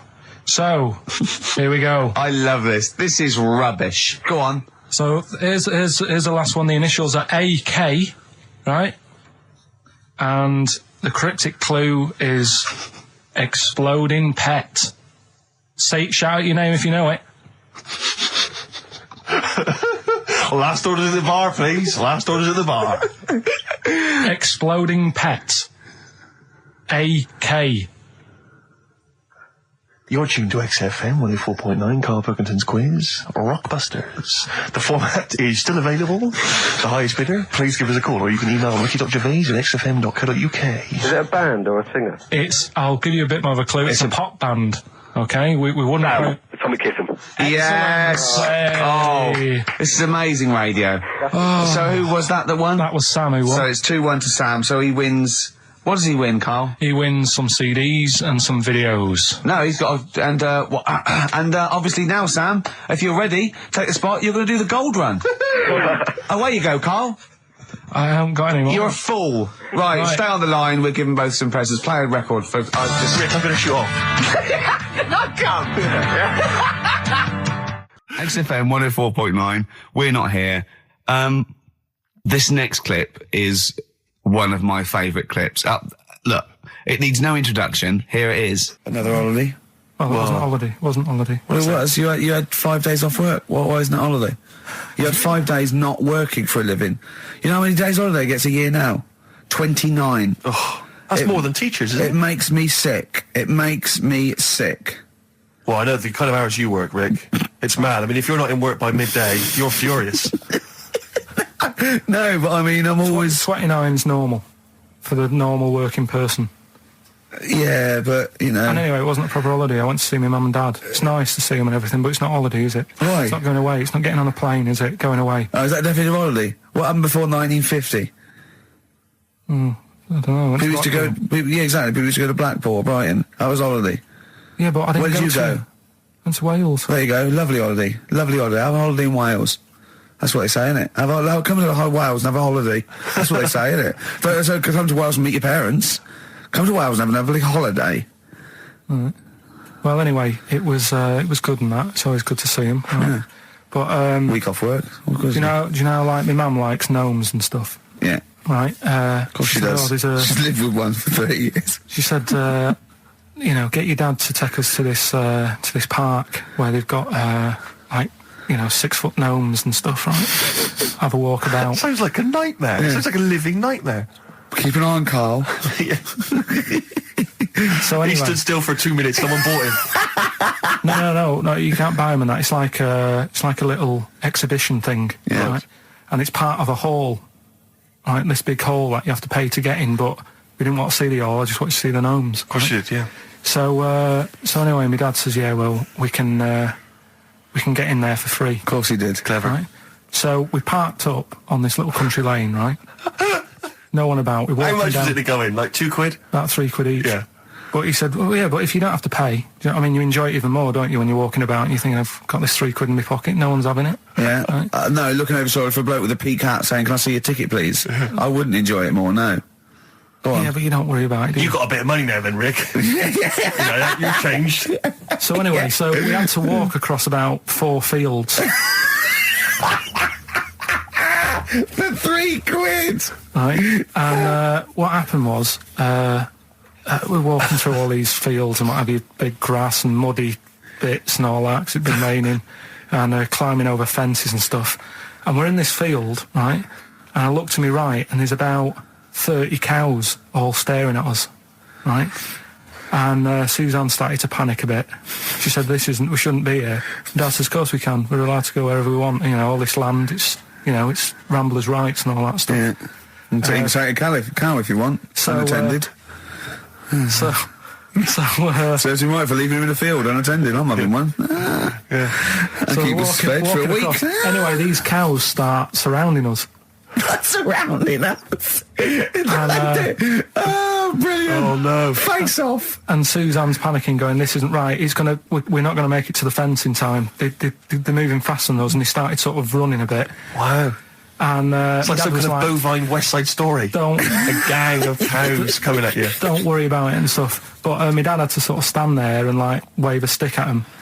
Of course. And we got away, but Suzanne was like having a bit of a sweat You on, got away. saying, we could have got killed. Sure. And my dad saying, nah, it never happens. And I just wondered if it does, if there's a risk of... Yeah, it is rare, but there's been a couple of cases of being trampled by cows. They're not aggressive. They sort of run through you. Well, they're aggressive if they've got a calf. They don't have kids. What? They had kids with them. Kids, yeah. That's goats you're thinking of. Yeah. Maybe they were trying to sneak into the gnome thing, and they were worried that, like, if too many people did it, and they thought some cows, we can just sneak in. They Where were cows, trying, yeah. no one's expecting cows. And the cows to be were going, humans. walk upright like you're a human. Don't walk upright. They thought you'd blow their cover. Yeah. Yeah, people have been killed by cows before. Yeah, that was like the highlight. And then... So when you arrived there, you were presumably covered in mud, looking like something that had just come from Glastonbury, staggering around this exhibition. It wasn't that bad. It was just like a woods, and it had like a funny sort of funeral, like a graveyard thing. Right. With bodies sort of hanging out the ground and that. And we had What? these 6-foot gnomes. Right. And then we just set off again, walked back. But we You didn't sure have to this go wasn't to a the field. dream? No, it was good. And called up Ricky. I said, right, are you about? Have a chat and that. So he said, I'll just come round. It's a nice day. Have a drink and what have you. So I got round there at about 6:30, right? Go up to his door, knock on his door, right? He stood there with his tackle out. Yeah, what did you make of that? What was wrong with that? What do you mean, what's wrong with that? Why were you it was looking at hot. it? Why was were you hot. looking at it? I tried not to look at it. But again, you're always sort of attracted to it, aren't you? Kind of like... I've never been attracted to another man's tackle. I don't know what you mean. You can't help but have a little sly look. Especially when it's there. When you ring the bell, and I mean the one on the door, right? And that's hanging out. And does he dress to the left or the right? It was to the left, right? Yeah, it was left, yeah. Just popped it out of my shorts for him. Just popped him out of the shorts. Should have seen the state of him. Shorts on, no top, cigar. Looked like someone out of The Sopranos. It was a mess. Yeah. And then... Then we sat on the balcony drinking wine, didn't we? Did you pop it back in, or was it still Yeah, I out at that popped point? it straight back in. I'd got the laugh. Sure. I'd got the laugh I Yeah. wanted. Yeah. He walked in, he went, it's not that hot. Straight away, it's not that hot. Oh, brilliant. And then, was that knob news, or is there more? No, it's got more knob news. That's just a taster. Just a taster. Listen, let's play some adverts, let's play some great music, and maybe we should have some early knob news. Early knob news coming up. XFM. Do you believe in God, Carl? Don't know, I don't really worry about it. It was ages ago, wasn't it? So, if it's about, whatever. Not that bothered. Adam and Eve's pretty interesting though, isn't it? It's not, well, how is it interesting? He made man out of dust. Then just because he could, he's having a laugh. Then he made her out of one of his ribs. Again, he'd like to vary it a little bit. Then they had 2 sons, which gave rise to the entire human race. What was going on there then? What would have happened if they didn't get on? That's interesting. Sometimes with pandas, they don't fancy the other one, do they? They go, well, that's my choice. One. You've brought me one panda from Lisbon Zoo, and I've got to shag that. What if I don't fancy it? What if they bring in a right slapper? Do you think What if it's the equivalent of like Love Island, Well, I whatever it's imagine it called? was like Celebrity Love Island. Yeah, and they're going, I am not shagging that slapper. Every panda in the world has seen that dirty old mott in magazines. Why am I meant to mate with it? I've got some dignity. Are you talking about Adam there or Panda? Was that... either is fine, I suppose. No, Do you think pandas. that Adam had any say? When God was making Eve, was he saying, can make the boobs a bit bigger, would you? And then... I'm a blonde guy, I'm into blondes, really. I mean, I don't know, did he have any input, or was it just... I don't know. Well, I suppose it was one of his ribs, after I know, all. well, he's probably restricted. You go, well, I'm working with a rib, Adam. Give me a break. There's only so many things I can do. Well, he was probably in kind of intensive care, wasn't he, with the whole... They go, well, I can't just keep making the boobs and things bigger because their legs will get shorter. I don't mind short legs. Yeah, make the legs longer. I don't mind no legs. I don't mind no legs. As long as the boobs are sliceable. I tell you what's weird though, Steve, right? Everyone's heard of like Adam and Eve, yeah? What's the surname? Yeah, where'd they get their post from? Unbelievable. One of my uncles, right, Tattoo Stan, he's just caked in them. Right. I don't think he's my proper uncle, but he's just like my dad's got. Tattoo Stan! No, my dad's got. That's a province in Russia, isn't it? My dad's got loads of mates who. When you like, say he's not your names. proper uncle... Do you know how, like, when Just a bloke who someone used to comes hang around round, with you're the school? alright, Uncle Stan? Yeah. Do you know what I mean? And there was, my dad had loads of mates like that. There was John the Screw. Right. So he either works in a prison or he likes to have sex. Cabby. Cab driver. Okay. There was Jimmy the Hat. I don't know where he Jimmy did. the Hat? Yeah. And, Did he wear a hat? No. No. There was Fred the Veg. You sure he wasn't a relative? Sorry. Fred the Veg used to get us like big bags of potatoes and that. Fred Veg, okay. And there was Tattoo Stan. Right. And he was just caked in them. And I used to always look at him thinking, why have you done that? I must have only been like, 6 I or suppose 7. if you're born with a name like Tattoo Stan, Exactly. you're destined, Sorry, aren't you, were really? they like a 1950s gang? I'm worried just about... I'm Who worried were about... doing a bank job? What was his name? The Hat? What was his name? Jimmy the Hat. I'm worried about Jimmy the Hat. Yeah. Not having a hat. I don't understand Are it. you sure he didn't have a hat? Not when I met him. Did he ever wear a hat? I didn't see him that much. Do you think it was a joke, like, when your mate's sort of like, 8 foot and huge, you call him Little John or Tiny? Do you think... Well, the fact that he never wore a Yeah, hat. they went, hold on, I've noticed something about Jim. Go on. No hat. And I go, oh, true, let's call him Jim the Hat. Jimmy the Hat, yeah. But my Uncle Stan, he had like loads of them. He did them himself. Oh dear. And it was always that thing. God. What was it things like? He had like the cross. cut here, Cut here, on made the in neck. Britain. And if you're going to do them yourself, I'd say at least make sure you're sort of a good drawer. Yeah. And don't do it in the mirror so it comes out backwards. Well, that was the other thing. But like, I remember he did. Names are all right. He had like all his kids' names down his arm. And, what are they called? Yeah. oh, God, it's Tattoo Stan Jr. Yeah. and Paul shits to bed. I'm trying to. Oh, Wabbai Kate. Yeah. But he had. Frankie never amounts to anything. Oh, God. So he had like. Johnny, I don't think he's mine. So he did all this. I don't even know why I'm telling you about tattoos. No, nor do I, Carl. 50 Cent in Da Club on XFM 104.9. We're playing our favourite singles of the year. Yep. And we're looking back over some of our favourite clips of the year. Embrace. Glorious Day on XFM 104.9. Rick, there may be listeners tuning in thinking, they've got something better to do, for instance, switching off the radio and just staring blankly at the wall for the next half an hour. But no, because what they're going to miss is our grand finale to this, which is, of course, Sponsored by Lindauer's, the sparkling wine solution to a hot summer's day. Yeah. That we're going to be firing a cork. Did you just make that up? Yeah. Pretty good. Please, yeah. Good. They're going to be firing a cork at Karl's head just for the sound. I just think it's sound. Huh? It's not happening. Yes, it is. You said no. We've said it is now. We've promised it to the listeners. Yeah, come on. I'm not happy with it. Why? Because the pain. Well, I've never had it done, so I don't know how painful it is. Well, all the more reason to do it then. Yeah, we've got to try it out, haven't you? You're perfect. It's like a little cowbell, a wood block. That's what I'm hoping for. Yeah. I'm hoping for pop. And I'm going to film it for my website. Brilliant. So go to that this week, rickygervais.com, and see Karl Pilkington getting hit. A high-powered cork coming out of Lindauer sparkling wine. Lindauer sparkling wine. And of course, if you want to send us anything in, and perhaps next week that you feel we could actually that'd be great. That's us to do. This is like interactive because a lot of people plan the show. Like Dr. Fox plans his show. We sort of come up, we riff on the.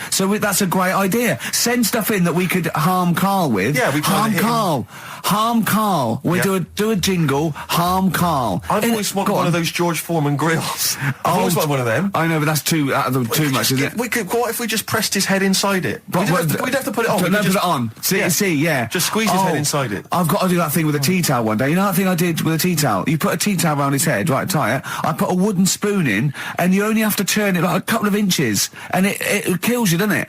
Yeah, sure. It really is, yeah. So we'll be firing a cork at Karl's head. I'll be filming it for the website. So that's coming up about 10 to 3. Look forward to that. Yeah. Do you know what? I'm loving this. This is my. Just being in a room with him. I just can't. I want to squeeze his head.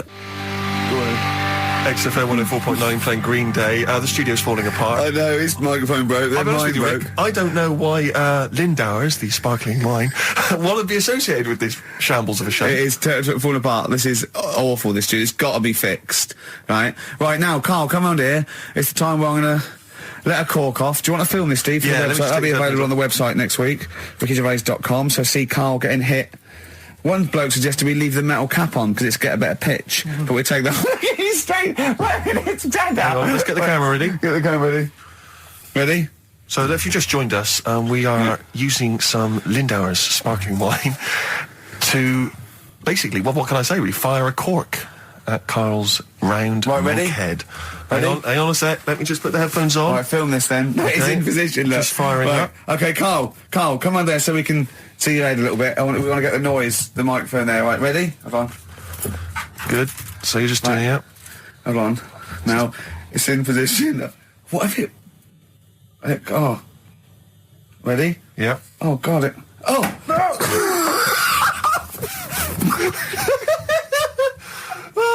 It's like Jackass. Did it hurt? It hurt me. What do you mean? Did it hit you? I sort of just. It went off. It went off course. Did it? Just glanced, did it? Right, Lindauer, you're going to send us 8 more bottles, please. Yeah, so we're going to get this right. Wait, what were you thinking during the quiz then, when the questions were coming out? What were you thinking of? Well, what it was, right, just before the quiz started, I had to go to the toilet, right, because the rule is, right, people who don't go to it, once it starts, phones off, no more toilet. They take it dead serious, don't they, right? Yeah. So, I went to the toilet. Now, I'm not being out of order here, it just got me thinking, right? I went to the toilet, the gay fella in there, right? There was a gay fella in there. Gay fella in the toilet. Now, how could you tell? How did you know? Just typical, everything about it, right? Everything about it, right, yeah. Oh. What, large handlebar moustache, leather cap. Butt plugs, amyl nitrate. Could I just say that these views do not reflect the views of the management of XFM or me and Steve. Or most of the people in this country. Go on, Karl. What's your problem? Yeah, but this is what I'm worried about, really. But this is why I only got Danny Minogue right. Right? Because this was floating around my mind. Went to the toilet. Now, going to the toilet, they have like men's cubicle and they have women's cubicle. Yeah. Now, without sounding out of order, is it wrong for me to think gay men should have their own little cubicle? Go in. They should have their own. Well, not cubicle. You mean an actual toilet, I suppose. When I was at the urinal, Yeah. normally, there's a fella there, and then you go, all right, and there's no pressure. But I couldn't go. I was thinking, should I wait? If I go into the toilet, it'll look obvious. Yeah. I had loads of pressure, and But this was what were going you on. worried about? I'm so sorry. What were you concerned about? Viewers? I'm so Well, sorry. it's like, right, listen, when I was a kid, right, and it's all right for you to go into women's toilets when you're a kid, it's like, oh, it's a bit cute, right, as long as you're not, like, over 15 or something, right? Right. But when I was a kid, I went into a toilet, and women, when they use their little cubicles, they don't shut the door. Some of them just sit down on the toilet, right, and you see everything. And, no, seriously, that's probably one of the first times I saw, like, a woman. Yeah. That, right, and my Auntie Nora when she was staying over. What happened with your Auntie Nora? She was, she's into wearing caftans. Into wearing what? Caftans. Oh, yeah. What caftans? Big, bellowy sort of dresses. Right. And, I used to sit on the floor at home in front of the telly. Sure. She was on the chair behind. Yeah. She did a bit of a sort of a Sharon Stone scene. Oh, God. Yeah. Did you see it? There was no underwear. No. What age were you? What was it like? What age were It you? was like a ripped tennis ball. What? Right, we're off air. Either that or put us in for the Sonys. Okay, what's the next one? What's the educating Well, Ricky? I don't know. See, like I say, I was looking around and there's stuff that is interesting.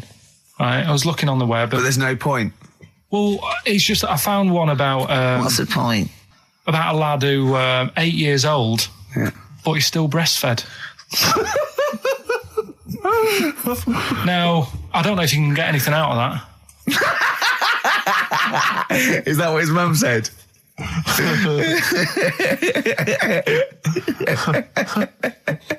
What do you mean I don't know if I can get anything out of that? You don't need to. No, it's just that, Where did you read that? that was on the internet. Oh, well, yeah. You're always unspecific when you mention it. It's just it was on the internet. Well, Yeah. I'm trying to think what I put in. I think I put in Y to see if I'd confuse a computer. And then- Go! You are... No, I did, No, honestly. I did a search, put in why, and it came up with funny things that, like, why is this person doing that? Why is that? And it had a picture of this 8-year-old lad, sort of, on his mum's nipple. And it was saying, is this healthy? You sure that wasn't asking you that question? What? I put in why? Just to confuse the computer. Like, the computer go, what do you mean? Yeah. Stop it. Yeah. Oh, look, yeah. Last week, I was walking home with him, and I went, he was saying something stupid, and I went, I've got a competition for next week. Let's do a phone-in, and it's called Karl Pilkington, Genius or Fool. Yeah. Right? And he went, No. I went, why not? He went, well, it'd be confusing because they say there's no difference between genius and being a fool. They do though, don't they? No, but it's rubbish. And people say there's a fine line between madness and genius. And, it's a ridiculous soundbite. They don't say there's a fine line between a genius and an idiot. Well, the people who do are idiots. Yeah. So what would you do there, though, just to sort of wrap that little thing up? What would you do? That lad loves his mum's milk. What are you asking me to come up with? No, I'm A just... title for the story? No. It's just what would you do? Right? What do you mean, what would I do? Well, it's causing a bit of a problem in the area, right? What area? In America, I think it was. Oh, America are a problem, are they? George Bush is worried about this kid who's breastfeeding at 8. Imagine it like this, right? Right. No, so, Carl, what are you asking me? About this spurious story you saw on the internet? I saw on the internet, there's an 8-year-old lad, he likes his mum's milk, and he's saying, is this right? Should it No, be it's going not. on? But what What do you want Ricky to do about it? It's not his responsibility. Yeah. No, but the little town that he lives in, they're all causing an uproar, right? Going, this isn't right. I can't let my kid play out in case he's in the garden with his mum getting a bit hungry, right? So, Oh, God. what should they do? Because his mum's saying, well, he likes it. Yeah. And he, what do you do? I don't know the laws. No, but I'm not asking you to sort out the laws. I'm just saying, if you lived in that neighbourhood, what would you say? If you went up to him and said, look, everyone's getting a bit fed up with this, look. I'd say, what would I do? What do you mean, what would I do? What are you asking me? Right, it doesn't matter. No. What are you asking me? What are you asking me and Steve and the I'm public? just saying, say if you live next door to this woman, Yeah. right? The kid's hungry, 8 years old, he's out playing on his bike and he goes, Mum, I'm getting a bit peckish, and he goes, all right, son. She whops one out. And he starts having his milk, right? You live next door, you're putting your washing out and you see this going on. You're getting a bit sick of it because it's gone on for months. 8 years, I assume. Why is it your business? Why are you such a nosy neighbour that you're concerned? What would you do, Carl? Let's turn it back on him. Yeah. What would you do? What's your solution? What would you do? Well, I thought I'd say, right, why are you doing this? And she'd say, because he likes it. And I go, all right then, put it in a bowl first. And you think that would sort that out? No, because I was thinking about the whole thing, right? And you do that when you're a baby and everything's all right, innit? Yeah. No one bats an eyelid at a little baby having a bit of milk from its mum's breast, right? Yeah. You'd almost say it was natural. But you grow out of it. It's like you don't see. It got me thinking about things you don't see. And you don't see. Did you put this into a computer? Show me things you don't see. What else don't you see? Well, you don't see like an old man having a Twix. You never. So what? You know the terrible thing about all this, Steve, is he's right. You don't see an old man I eating a know, Twix. that's a terrible thing. So what they have got, right? They've made old man toffees, haven't they? They've come up with Werthers. Is that a song? Oh God! You don't see it. So they've got their Werthers, right? Yeah. So Look at him. You think Forget he's it. giving a lecture at Oxford? it's not going anywhere. No, go on. Sorry. Go on. I'm just saying. Right. You grow out of things. Yeah. And the old man, I'm sure when he was a kid, he'd have a Twix. Yeah. But now it doesn't look right, so he's having. It doesn't look right. So. Right. I don't think Werther's originals were specially designed for old people. I think they were sweets that just happened to have been made for years. That's why old people eat them. Yeah. They didn't go, hang on, there's a market here. I've noticed old people aren't eating Twixes. Quick, let's make some old man sweets. But the little advert, he gives it to his grandson as well, doesn't he? He goes, I have a Werther's original.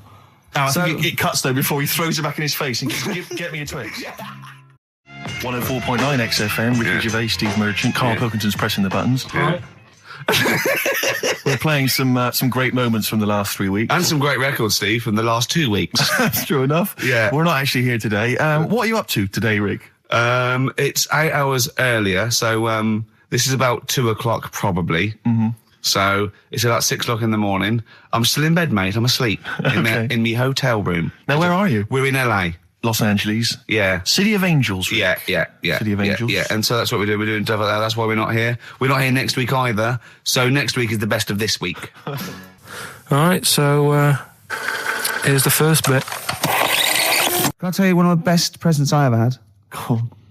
Without doubt, all I ever wanted was a go-kart. This is true. I was like you know, sort of 5, 6, 7. And I eventually, for Christmas,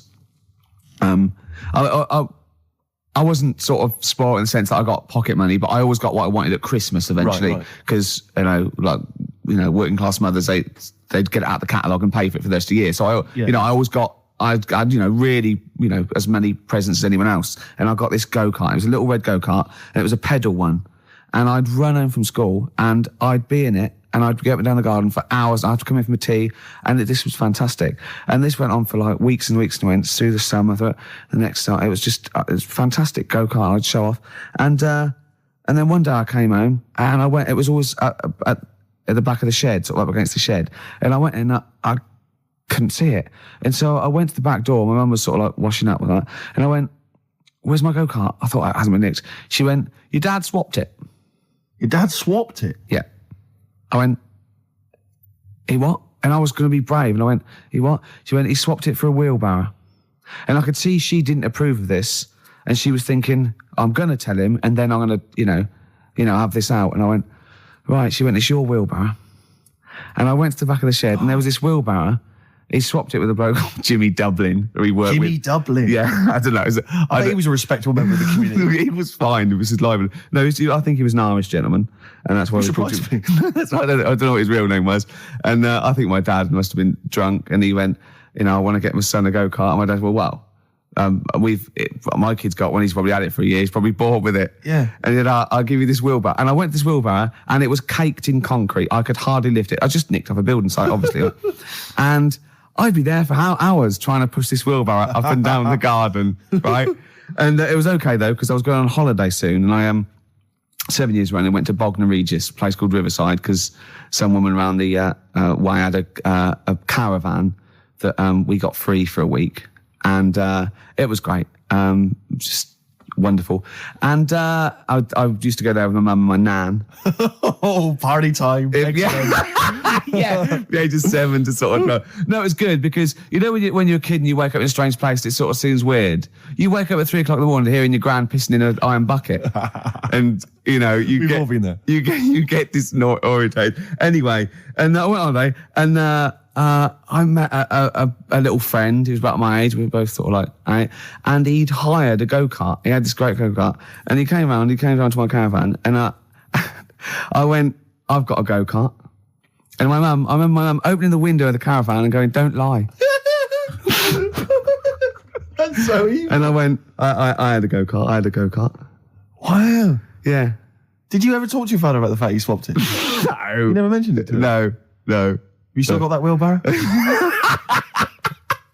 I think so. I've grown into it. Yeah. Yeah, I can nearly lift it now. Yeah. And now I'm just too old to run up and down the garden with now it. you get one of your several gardeners to use it all the time. Wow.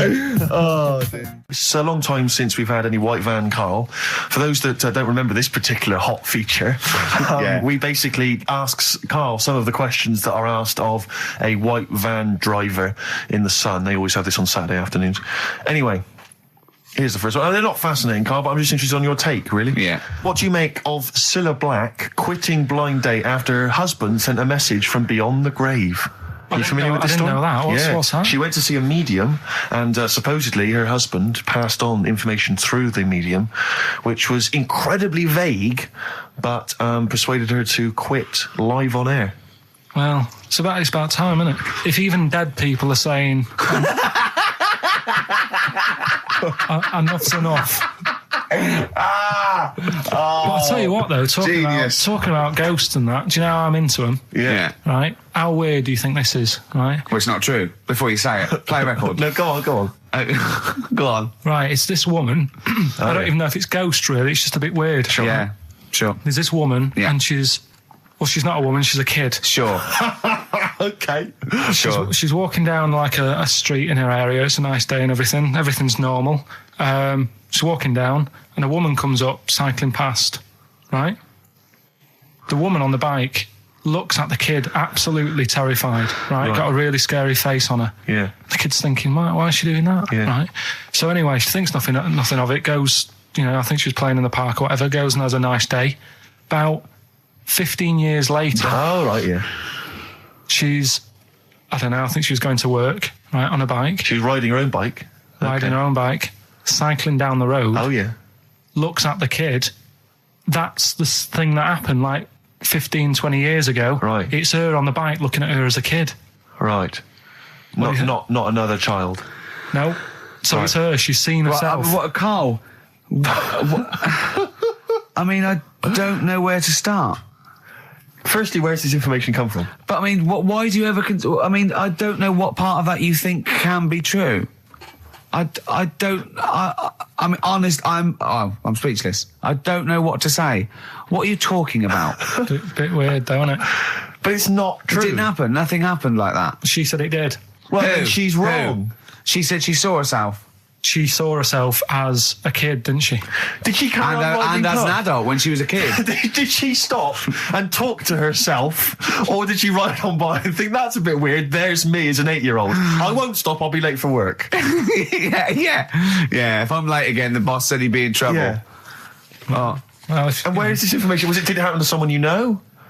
No, You overheard it on the bus? no, it was in the 14 Times. Ah, right. Well, Okay. that's the answer. Good. We've Okay. got to the bottom of that. Right, good. What's the best job you've ever had still, Carl? Talk about occupations. It is still Paper round. Is it still the paper round? Yeah. That's ridiculous. No, it was good though. If you look at it, like, you know, what I liked about it, you're your own boss. No, you're not. You're not your own boss. No, the guy The who runs news the news agent is your boss. All right.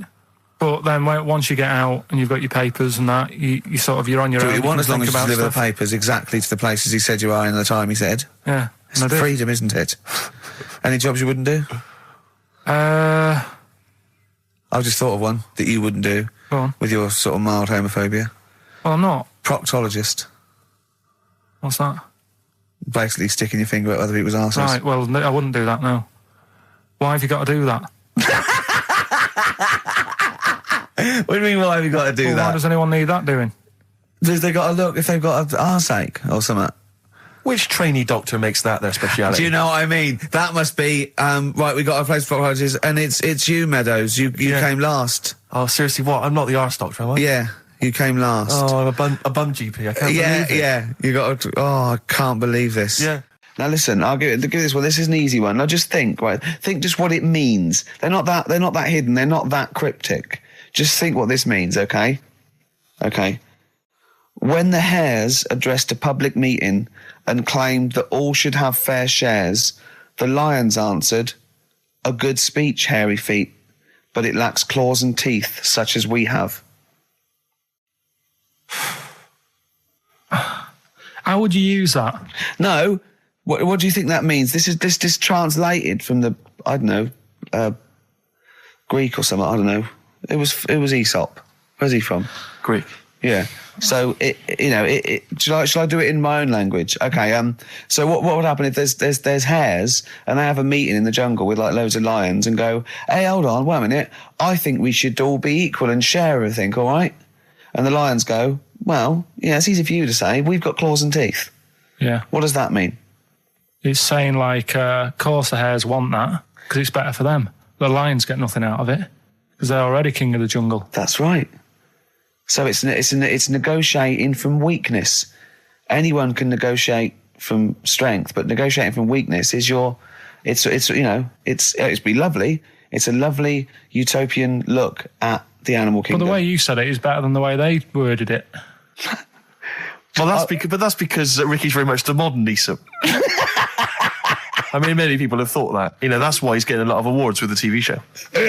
For him, that's a fake. So look, I'll take that home and read ones you like and tell me about the ones you like, ones that click. I don't care if you only come in with like one or two. Go, I'll tell you what, Rick, that's there's one thing that I've learned from that. You know, because sometimes you can know all these phrases and until something happens, you don't think, you know, everyone's heard, you know, I don't know, to err is human, to forgive divine. And then something, you know, might happen. Do you go, oh, that's what that means. That's amazing. So, you know. Do you know any, Steve, offhand? Wait, what's that? A fable. Well, I would imagine that the most famous one I've always remembered is the lion with the thing in its hoof. Do you remember that? Paw. The lion, yeah, with the spike in its paw, and a smaller animal gets it out for it, but it still attacks it anyway. Well, that's life, isn't it?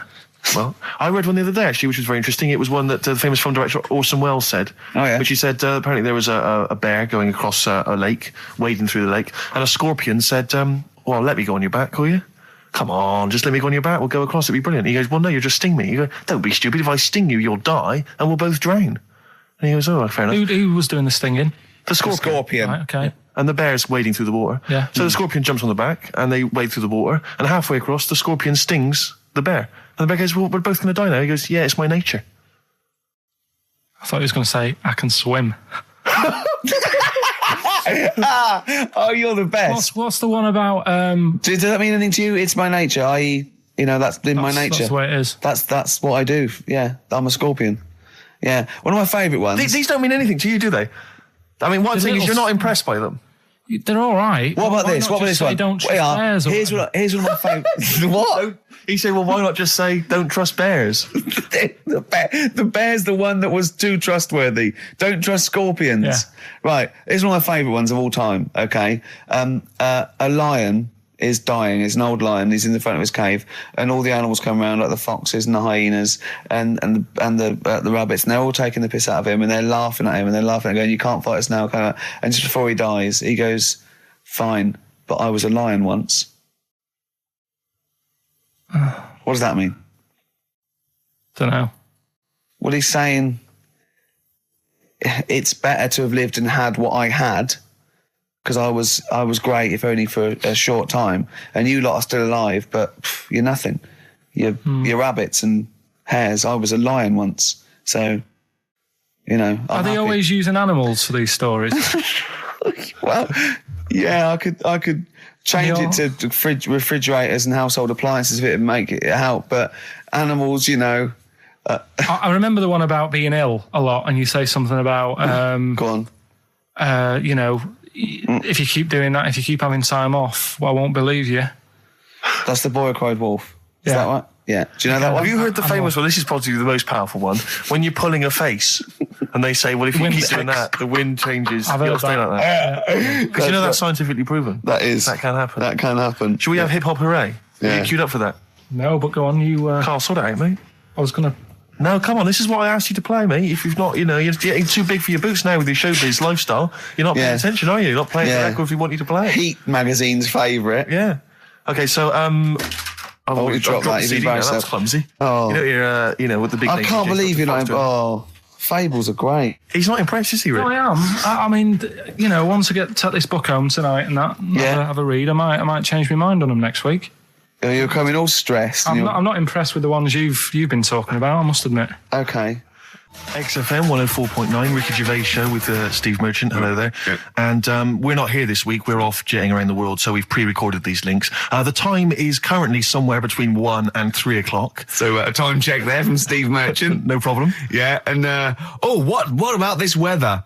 Isn't it warm, stroke, edit that, Carl, cold?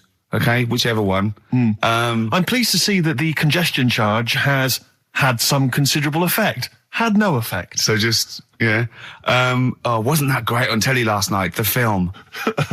Yeah. I particularly enjoyed last night's EastEnders, Coronation Street, Brookside.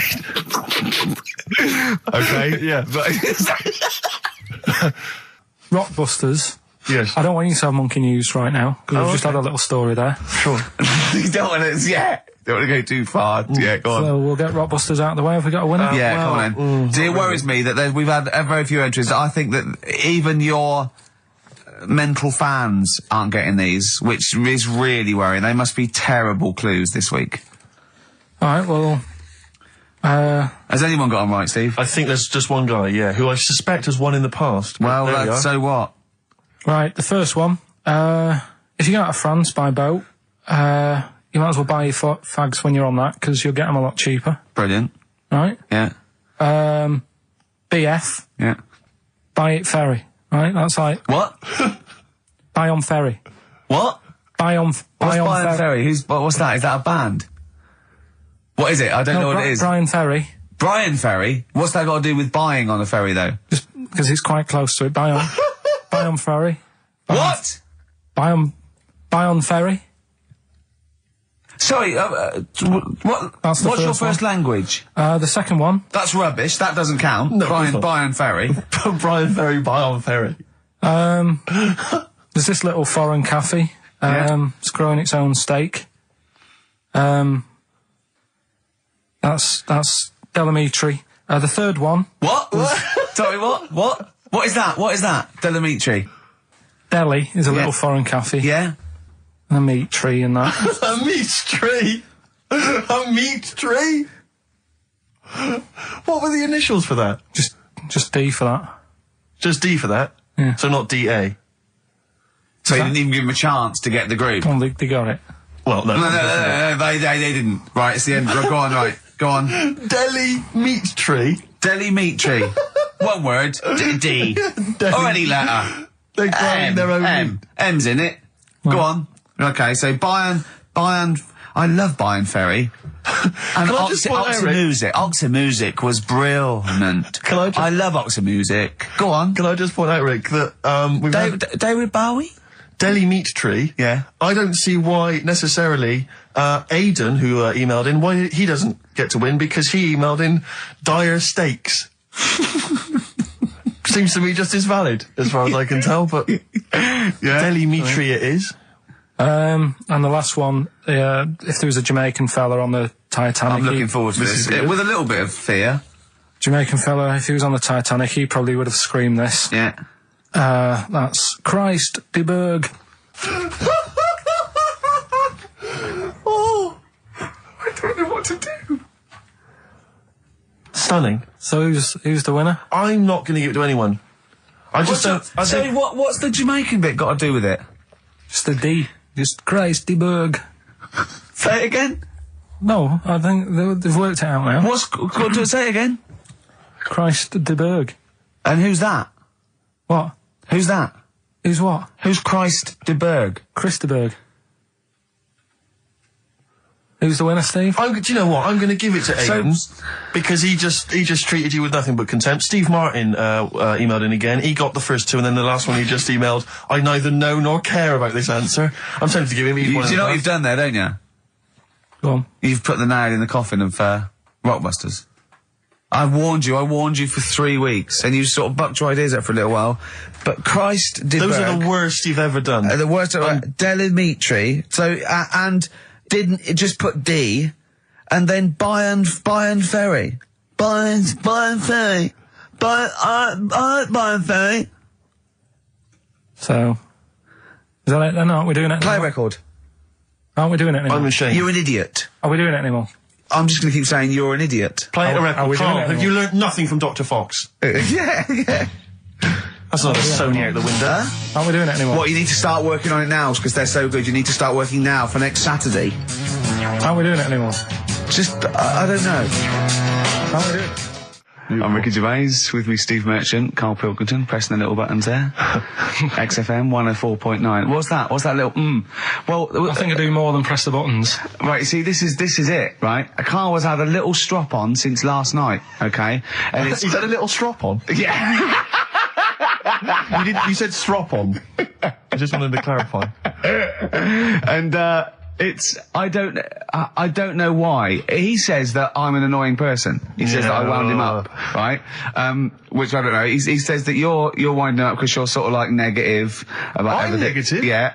And, but what I think it is because we pointed out that his lateness is unacceptable. Yeah. He said, meet you at 6. He turned up at 20 past. He said, well, someone stopped me in the corridor. I don't care. I've got stuff to do.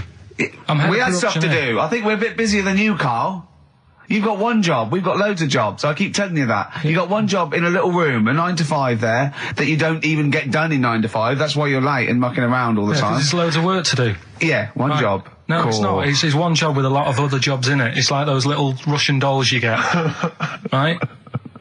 Well, it's not, is Have a it? go. Yeah, it is. Yeah. Everyone thinks, oh, he only sits in his studio messing about, making songs a phrase. That's what I do in my free time. Which we've got coming up later. Super slick. I still think 20 minutes late is an outrage. Though, Yeah, Carl. 20 minutes late is... Yeah, but I didn't say bang on 6. I You said said around 6. No, you didn't. You said 6, which means 6. Well, it doesn't. Wait, sorry, it doesn't. If it was a newsreader, I'd say, yeah, you've got to be on time. Do you know what I mean? If it was a 6 o'clock news, I wouldn't want to be late. But it's the fact that I said to you, I'm busy, I've got stuff to do. No, you didn't say that. You said 6 o'clock to sort out tomorrow's show. I didn't. I know what I said. So Yeah, well, You don't, because I remember you sent me a text. You didn't even, it wasn't even a phone call. You didn't even have the politeness to call. Stephen has stitched him up by being a little bit more Busy. precise than him. It was a text and it said, see you around 6 tomorrow, question mark? Around. You just said it. Well, Around yeah, but 6. that doesn't count. That doesn't mean anything. Well, yeah, no, he does. What? So that, all right, You Rick. told me he said 6. Well, he did. I'm paraphrasing. 6 o'clock, Rick. To me, even if it was around 6 o'clock, that would be 5 to 6 or 5 past 6. It would not be 20 minutes after the event, because that is late. Well. Well, you've got nothing. You see, you haven't even got an excuse. Yeah, but then I turned up, right, and I said, right, well, let's not argue about this. Let's come up with some good new features, because we've been in Cheap as Chimps. That's gone today. Good news. He never liked Cheap as Chimps, Carl, did he? Right, you never liked it. Do you know what? Do you know who's took it further? Donald McIntyre. What? He's doing a programme, Cheapest Chimps. No, he's not. doing It's a a channel. Well, we'll see. Again, I'll prove you right. Again, He's Prove you wrong. not. He's not doing a program cheap as Jim's, is Yes. he? He's not. What do you mean? He's doing. I saw a trail on Channel 5, and it was saying, you know, Is he's it done 5 this. or is it about 5:20? He's doing this, he's done that, you know, now see him on Channel 5 because he's moved to Channel 5. Right. He's saying first big problem, chimps, you know, the deer and that. And, No, they're not, dear. He's getting confused. no, 50 odd grand for a chimp, and it's saying, you know, he'll look into how much you can get gorilla for. What are in the name of God are you talking We'll about? talk about that later. But I don't know. I'm just saying that's another idea. And that then, Steve seems to so do. go on, you got off. This is why you never get stuff done and you're Yeah. late. You got off the point. You were talking about arriving late. Yeah, I know, but I'm just saying to you now, I turned up late, so I said, right, well, let's not argue. Yeah. I said, let's do some stuff. Yeah. You weren't having any of it. I think at one point you were trying to be sick on my leg. I do remember that. Yeah? Why? Just for fun? Yeah. All right. That's when I started getting annoyed. He was very annoyed last night. No, yeah, okay. Yeah, I can see where that could be annoying, but you just got to think, hey, look, so what? It's, you know. Well, I think you rub each other up the wrong way. Yeah. That's the problem. no more cheap as chimps today. Right. Nothing to replace it because we didn't have a chat. Songs of phrase, we're doing that. You can win some stuff. Yeah, we've got the film that we haven't done for the last 2 weeks. The final film, we won't be doing Let that. him now. down. It's 2 weeks. So you're 2 weeks late on that. Can I just ask, guys, is there going to be some great music? Yeah, well, What I've got about some- something from the only ones? Yeah, The classic, Another Another Planet. Brilliant. Do you believe in God, Carl? Don't know, I don't really worry about it. It was ages ago, wasn't it? So, you know, if he's about, whatever. Not that bothered. Adam and Eve is pretty interesting though, isn't it? It's not. Well, how is it interesting? He made man out of dust. Then just because he could, he's having a laugh. Then he made her out of one of his ribs. Again, he'd like to vary it a little bit. Then they had 2 sons, which gave rise to the entire human race. What was going on there then? What would have happened if they didn't get on?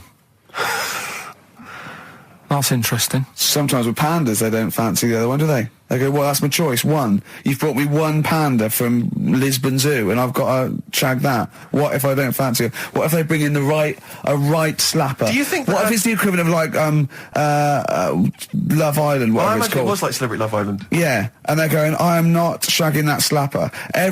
Every panda in the world has seen that dirty old mott in magazines. Why am I meant to mate with it? I've got some dignity. Are you talking about Adam there or Panda? Was that? Well, Either is fine, I suppose. no, Do you think that pandas. Adam had any say when God was making Eve? Was he saying, "Can make the boobs a bit bigger, would you?" And then I'm a blonde guy. I'm into blondes, really. I mean, I don't know. Did he have any input, or was it just? I don't know. Well, I suppose It was one of his ribs. After I know, all. but it's probably restricted. You go, well, I'm working with a rib, Adam. Give me a break. There's only so many things I can do. Well, he was probably in kind of intensive care, wasn't he? With the whole. They go, well, I can't just keep making the boobs and things bigger because their legs will get short. I don't mind short legs. Yeah, make the legs longer. I don't mind no legs. I don't mind no legs. As long as the boobs are sizable. I'll tell you what's weird though, Steve, right? Everyone's heard of like Adam and Eve, yeah? What's the surname? Yeah, where'd they get their post from? Unbelievable. Okay, 104.9, Ricky Gervais, Steve Merchant. We're not actually here. It's the best of. Got some new ideas for you. Go on. Well, they've all been blinders in the past. Go on. Did you do any competitions when I was away? I think we did, didn't we? Did we give away a DVD? Did we? Yeah, we did. Yeah, go on. Yeah, Right, go on. Anyway. well, I thought some, This isn't like radio, is it, as we know it? This is just people talking. If the mic's on, it's luck. Yeah. If anyone's listening, I've no idea what they think of this show. It's not a show. Not in the traditional sense. No. Okay, then you're going to change with that, Carl. Because a You've got- show suggests a certain form of presentation. Yeah. A certain pride. And when we do present dare I it, say it, some planning. yeah, and when we do, it's ruined by him pressing the wrong button. Yeah. yeah, but I've got some planning here. Go on then. Quizzes. What I did was when I was on holiday. Yeah. Right. You said come up with a new idea, right? So the best way of coming up with ideas is sort of Thinking. nicking a TV show name and then twisting it a bit. Yeah. So, Or just rip off Simon Mayo's idea completely. That's good advice for anyone out there. I didn't. yeah. If you're interested in ideas. Carl is presently running a course writing for TV, and that's the lesson one, isn't it? Just rip something else off. Just do it and change the title slightly. Yeah, Well, go on. this one I haven't really got. I don't know what to do on the game, but I'm thinking strike it, Ricky. That's all you've got. That's what you've come up with. How long did that take? Through. What is that? I just thought it sounded a bit like Lucky. Forget that one then. Yeah, forget that one. Okay, yeah, well, no, good. No, we all have hits and misses. Even Spielberg's, not all his films, can hit the. Go on. Right. No, okay, no, it's a good. Go on. Yeah. Remember Big Brother? Yeah. Do I remember Big Brother? No, go on. Big Mother, right? You call in. If your mum's ever, you win a CD. What do you mean? How can you prove that? Alright, forget that. Right, yeah, here's one. Right, ER. Good one. No. Yeah, no. The Price is Right, remember that? Yeah. Right. The Price is Ricky? No. The Rice is Right. And what I do, I read from an Indian menu and a Chinese menu. You tell me whether you have pilau or egg fried. He's a genius, isn't he? He really is a modern. That one. Let's go on then. Let's go into this one. Let's not cross this off right away. Go on then. What you read from what? Well, I get a couple of menus from like an Indian and a Chinese takeaway. Yeah. And I'll go like, chicken korma. Well, could I just suggest that as it's an Indian, it'll be pilau, and anything you read out that is. Yeah, but you don't know which one I'm reading from. What, the chicken korma's Indian, isn't it? Yeah, so you go pilau. But then Well, then you might as well say Indian or Chinese. No, because then the name wouldn't work. The Rice is Right. Okay, yeah, I forgot you're working for the title backwards, aren't you? Okay, yeah. Okay. I'm so confused. I don't know where I am or what day it is. A programme that they've been in on Channel 4, right? Can you cross that out? We're not doing The Rice is Right I either. don't understand The Rice is Right. No, go on. I'll tell you that later. We'll have a game in the office, right? A game that they've been in on Channel 4, but has got really big viewing figures. Well, obviously not. Right. Or they wouldn't be binning it. Go on. Do you know 15 to 1? Yeah. They're getting rid of that, right? Are they? I'm thinking 15 Taiwan. Get some items that are made in Taiwan, right? Get 15 items, and I say what they are, and then you go, oh, I bet it's the vase. Or something. That's the one that's made in Taiwan. Yeah. Can you just explain that again very quickly? No, don't go. Oh, Cross it out. Forget that. Cross it out. 15 Taiwan. You know, Darren Brown, the sort of magician mind reader fella. Right, yeah, he comes in, he sits down, I'm a bit sort of, bit spooked by him straight away. Oh, you're spooked by him straight away, were you? Yeah, there's a weird thing about him. Right? So anyway, he sat there, and I'm watching him. Is it because he was naked? Checking, seeing what he's, looking at and stuff. Yeah. So anyway, he gets his paper out, and I think, right, he's going to do a bit of trickery and that. And he says to me, right, write down a number and a name, right? It was between a two-digit number, and a name of anyone you know. Yeah, right. Now the thing is, I thought of the name because I was telling Steve earlier about the kid at school who I fell out with, right? Yeah. Over that girl who was called Aris, Yeah. right? So that name was like in my mind, ready to go, because I didn't want to use anybody's name who I knew, sort of now, because maybe you've mentioned it in the past. Do you know what I mean? I couldn't say Suzanne. I knew Colin Makin anyway. Yeah, well, do you know what I mean? So I picked a name, yeah. Well, I thought you might have been thinking about Auntie Nora. So I picked this name, right, that you three didn't really know about, right? Number just came to mind, right? So he 42, says, right, we were never thinking of that. 42, right? He said, right, just keep saying it over and over in your head. And I'm there, and he's saying all these sort of different numbers at me, and I'm trying to throw him off a little bit. Every time he said a number that was nothing like 42, I was sort of smiling, looking a bit nervous. Yeah. Don't know if you caught that, right? I just, all I could see was you looking sort of blank. When he said, let your mind go blank, you'd realise he picked on the wrong person then. Right? So, you had to squeeze his head to get it going again. I said, Darren, if in doubt, he'll be thinking of monkeys. And Darren looked at Carl and he said, were you thinking of monkeys? He said, I tried not to and I thought of them more.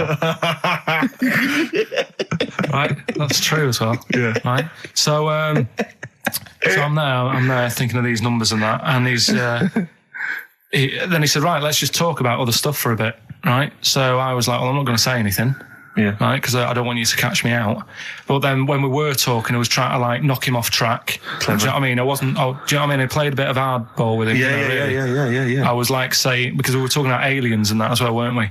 And I was saying, well, you know, they might come and land again in 2060. Oh, clever. You know what I mean? Dropping in different numbers and that. And so doing all that, playing him at his own game. And I think I had him for a bit. On the ropes, right? So anyway, comes down to the time when he's telling me the name and the number. Yeah. And, well, he explained what he actually did. I mean, that was... He said, just think of a number at the end of it, and he said, oh, is it an I? And you went, it wasn't an I, but there is no, okay. And anyway, he got You got the name. Harris. Then he went and said, "Do you an extrovert?" And he wrote down these numbers. Well, he wrote down some numbers, and he said that if you're an extrovert, these are the numbers you tend to choose. If you're an introvert, these are the numbers you tend to choose. And he wrote them down, and he said, "I don't think you're really an introvert. I don't think you're this. I don't think you're that." And I think he came up with the number 32, didn't he? He said to you, "You're thinking of number 32." You said to him, "No way." You couldn't believe your luck, could you, when you caught him out? But he said it's either 42 or 32, didn't he? Yeah. Well, no, but it was beside the point, because then he said, rather brilliantly, hang on a minute, if you just add up these numbers here, that adds up to 42. It was a magic if you add square. Up those numbers, that's 42. That's 42 across diagonally there. That box is 42. All the numbers that added up on the page, whether you go across, sideways, down, across, whatever, always added up to 42. Yeah. Right? And he's got the name Harris. Which freaks you out. He freaked me out. I kept saying to him, how do you do it? How do you do it? And he wasn't telling me. I was talking to people at work about him, and one lad said, apparently the trick that he uses is the same thing that Hitler did. Play record. No, seriously. Apparently it's the same thing, because he was saying... What? Play record. No, just let me finish, because I've even ran it by other people to check if I'm right on this. So let's true play record and come back to Because the people in the XFM office, they're pretty wise. They're up on that stuff. No, he used it in a different way. Play record. No, hang on a minute. Let me hear it. All it is power of suggestion, apparently. And when Hitler used to do his big speeches to people. Yeah. What should we play? Come on, finish your point. Well, that's about it. Who I'm told just you saying. that? Ian Canfield. A few different people. Right. The big thinkers out there. Like in the one office. the brain boxes. But anyway, right? It's because Magnus Magnusson works Sonic so now, doesn't he? Right. Listen. Or was it Paxman? Was it James Paxman? Carl's look at him. Carl looks at you like a cat. Yeah. Whenever we leave him behind, if we don't talk like straight at him and let him see our lips moving, and it's monosyllabic and very slow. Look, he's lost in that conversation there. He just drifted off, didn't you, Carl? No, I just was also thinking on animals and that. Something else I was going to use. Go on. Was this isn't a radio show, is it? I just suddenly caught myself. This is nothing. I told you that before. It's been bad today. No, but I mean, it's the way, this casual way that it's like we almost have no regard for our listener, and I'm not proud of that. I just don't know what to do about it. Do you know what I mean? I don't know how to do this properly. I mean, we're just chatting here. I mean, it's only Anderson who's seen through us, and that surprises me that more people haven't. I mean, what are the figures like? Do people listen to this show? I'll find out for you. You keep saying that.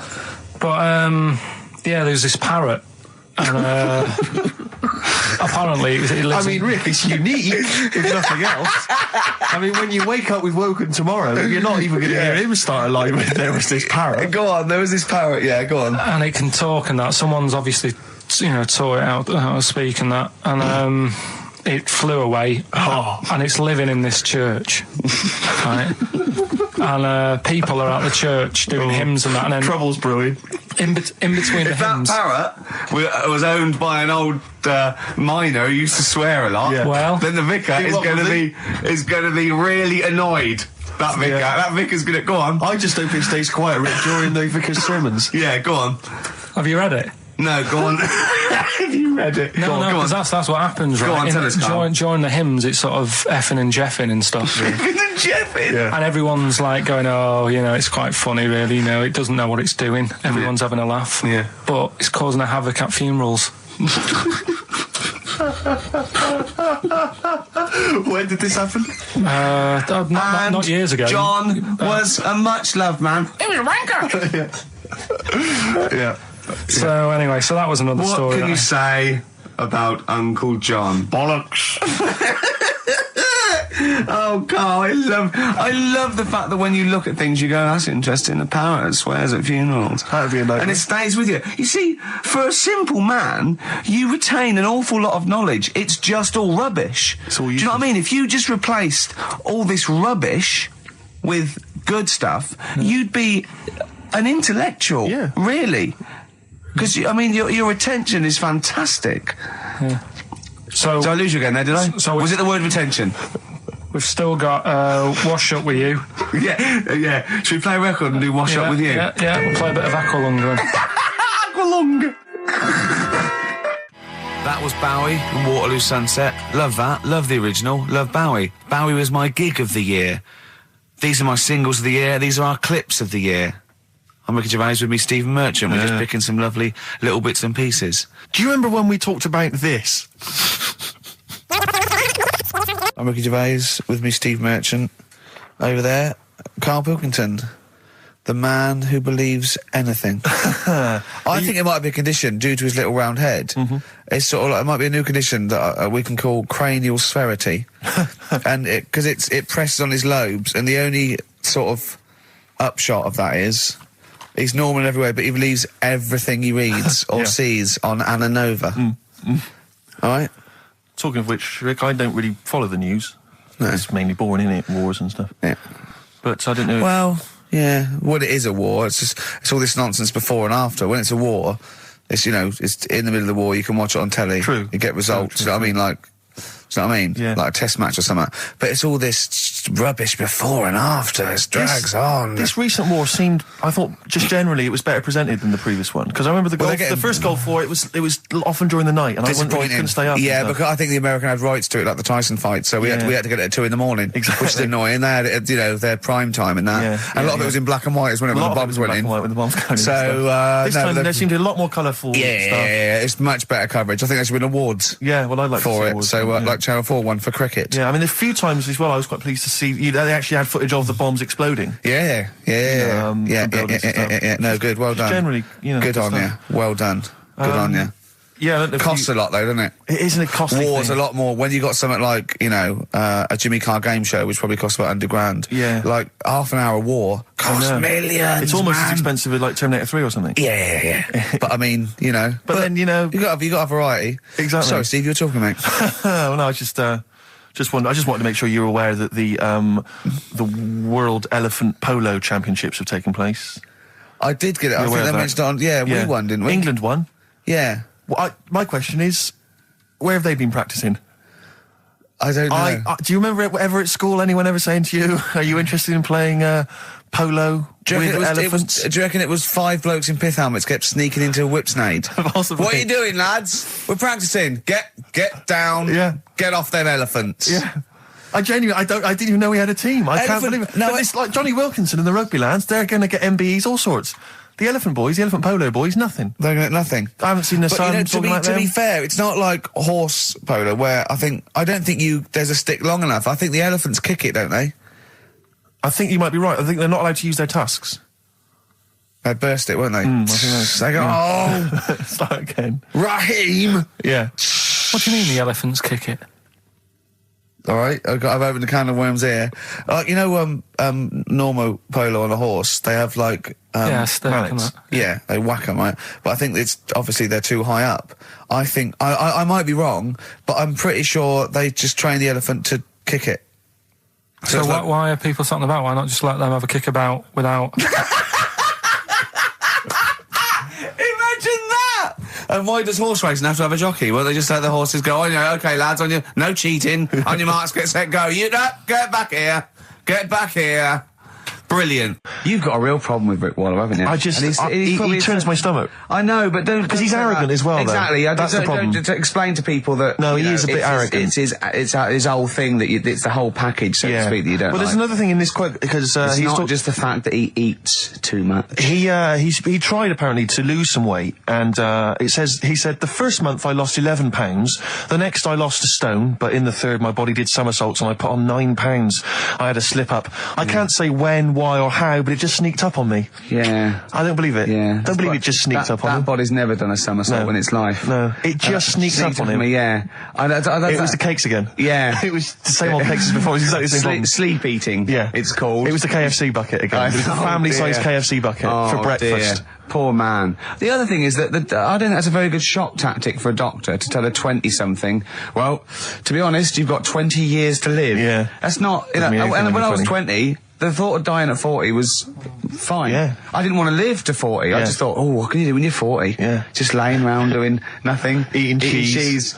And then you got there and you discovered... No, but someone said the dream came true. Sophie here sent me something and she says, I realise you're not Graham Norton, but I had to send you this. And she sent me the top of a little cream cheesy thing. And it's the brand name is Gervais. How odd that is.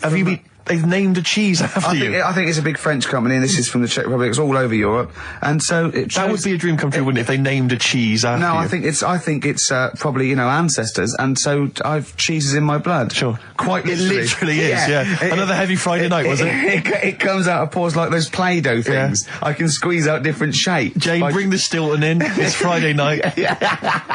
This isn't fried.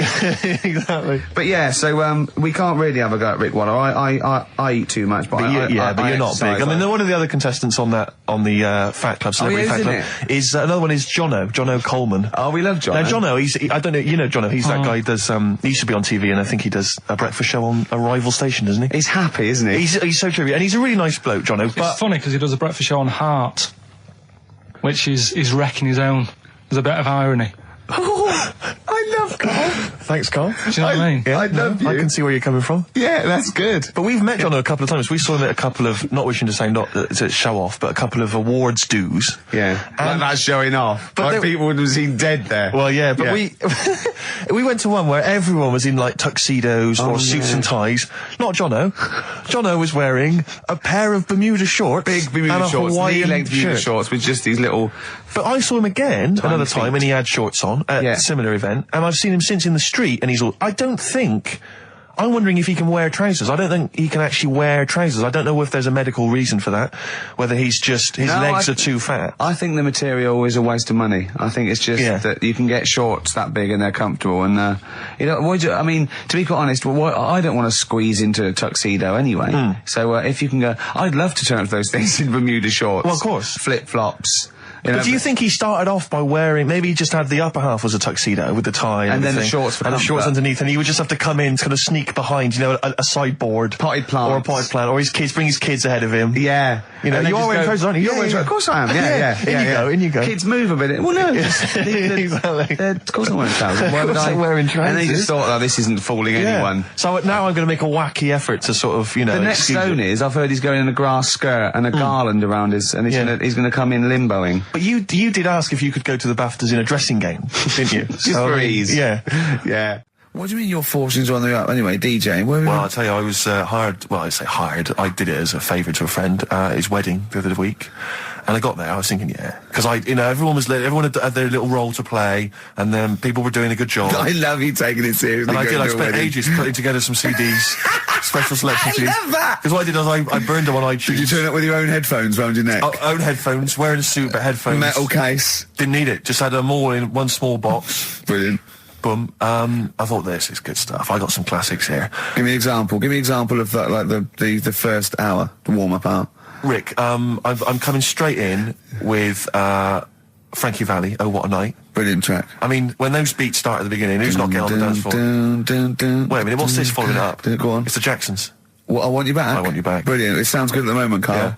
So I'm thinking, I'm gonna roar this, because they laid on a good spread. The ceremony was nice, food was nice. I'm thinking this is going to be the piece de resistance. Yeah. Alarm bell started ringing. Why? When I realised there was a marquee outside. Of course, it's a balmy summer evening. I'm stuck inside on the dance floor. So I'm thinking I'm going to be struggling here to get them in. Even with flavours like this, I thought I'd struggle, Rick. So I'm sat there in my suit. I'm sat behind this little DJ console. I've got all the big numbers. There's one or two people making some token effort, but frankly, most people are outside everywhere. I was livid. Of course, they couldn't hear it out there.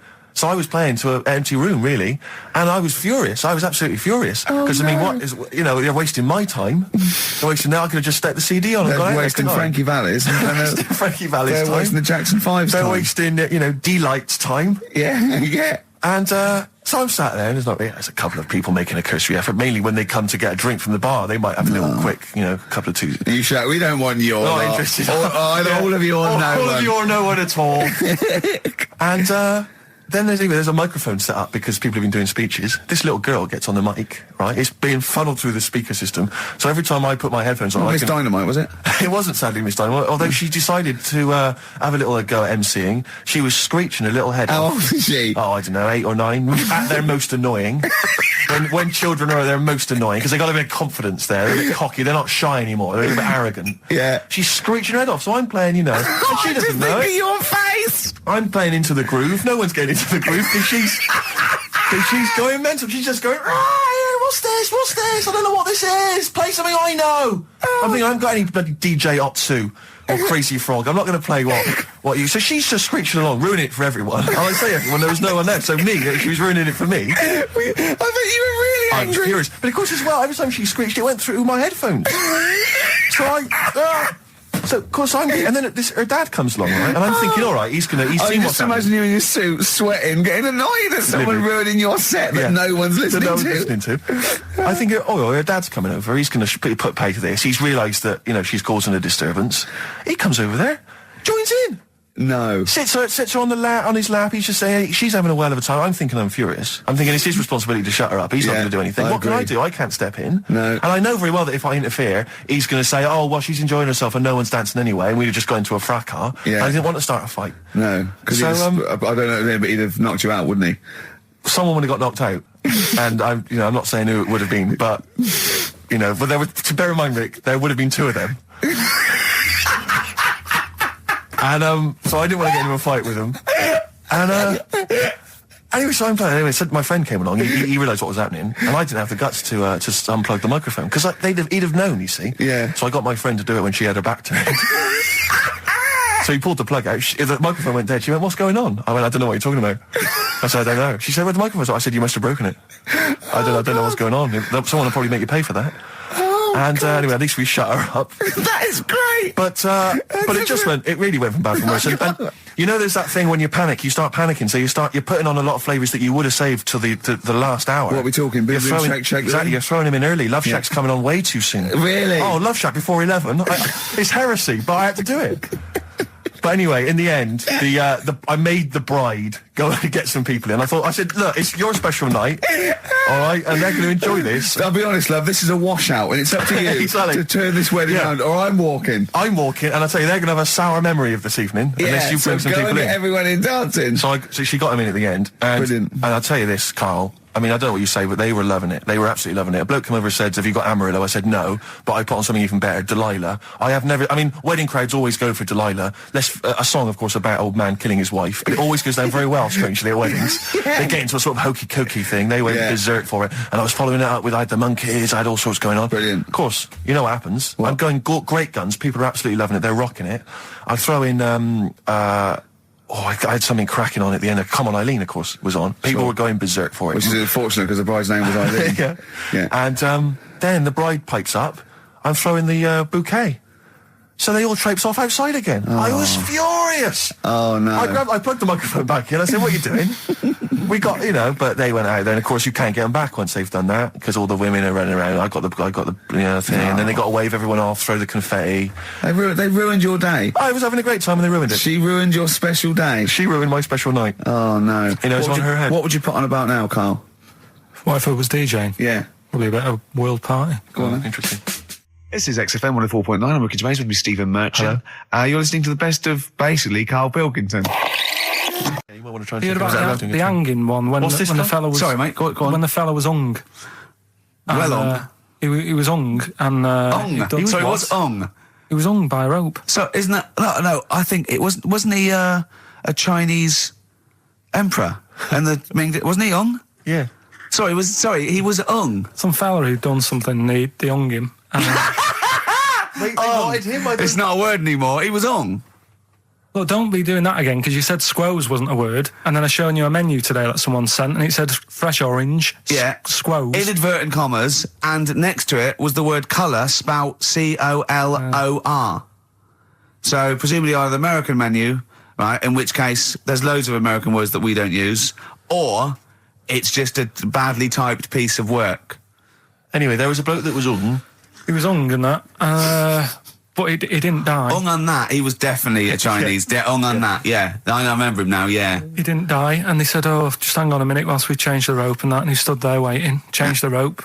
They tried to, do it again, and didn't work. It didn't work, right. So, they got another rope, right? Didn't work. And then they had to let him go, because it's like there's a well-known saying or something from this thing. Yeah. But I still call Karl every day anyway. Oh, sure.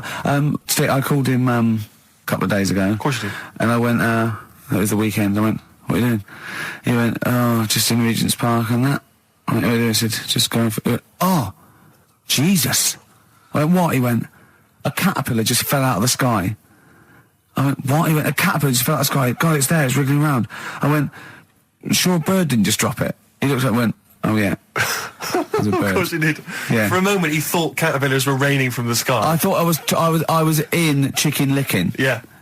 Unbelievable. Why did you think a caterpillar had fallen out of the sky? I don't know, it just startled me a bit.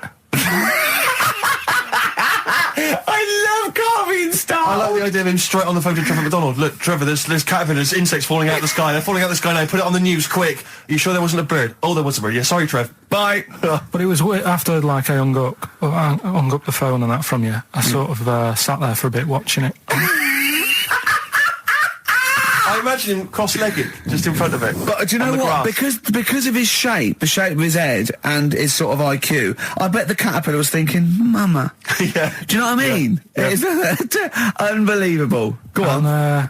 It was sort of running about all over the place, right, Steve? So the caterpillars have loads of feet and that, don't they? Wow! Well, they have 6 legs. They're actually larvae of an insect. They have 6 legs, but they have little sucker things to hold on to the cabbages and that.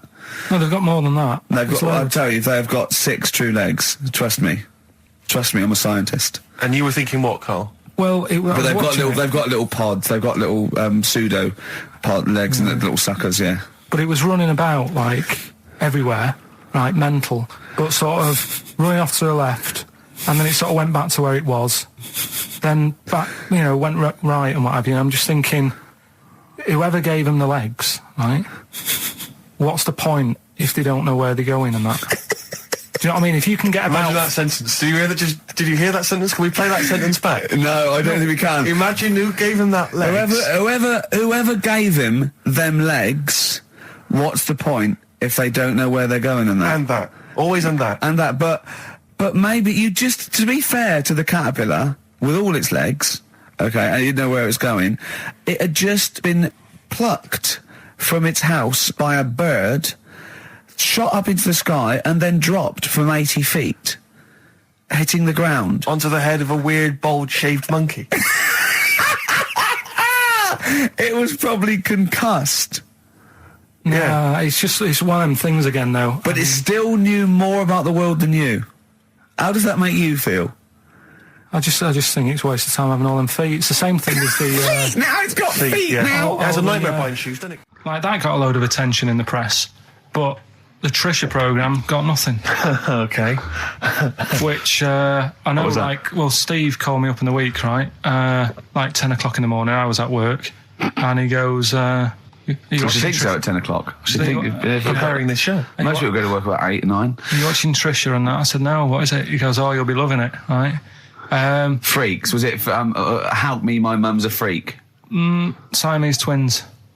Right, so I couldn't watch it, but he said, it might be on again, because they repeat stuff on ITV2. Right. So I had my dinner late, right, instead of having it at like 1 o'clock like I normally do, I had it at like 2:30, sat in the office, put the telly on, ITV2, these Siamese twins. Did it blow your mind? It was amazing. We talk about a lot of things on the show quite a lot. The Airy Kids crop up a lot. I was waiting. It's been 10 minutes and you haven't mentioned the Airy Kid. Right, and last week we were talking about Siamese twins, weren't we? So it was weird that this programme was on, but it was amazing. I mean, what I think you can't refer to them as Siamese twins. I think they're known as conjoined twins. Why?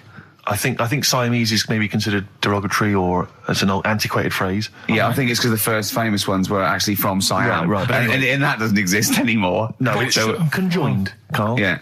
Get the phrase right. But you'd think that if that's happened to you, that wouldn't be that sort of offensive. The names that you must get called. Right. You think that's the least of your Siamese worries? twins, I'd say, well, that's, yeah. Now, were you stunned by where they were connected? Just live with it, you'd say. Right. Because they were connected, of course, at the forehead. Oh. Sort of, which was quite extraordinary. Well, there was one set of Siamese twins. One had a job and the other one didn't. That's ludicrous. Yeah. The other one was unemployed. The other one had a job. She had to go to work. She had to get up at 6 o'clock on her day I'm off. supporting you, literally. Yeah. Then they get done off the social for sort of... Yeah, because the other one was signing on. That wasn't a question that Trisha asked. Annoyingly, because I know that much of the audience was thinking that. There's a few things that didn't crop up.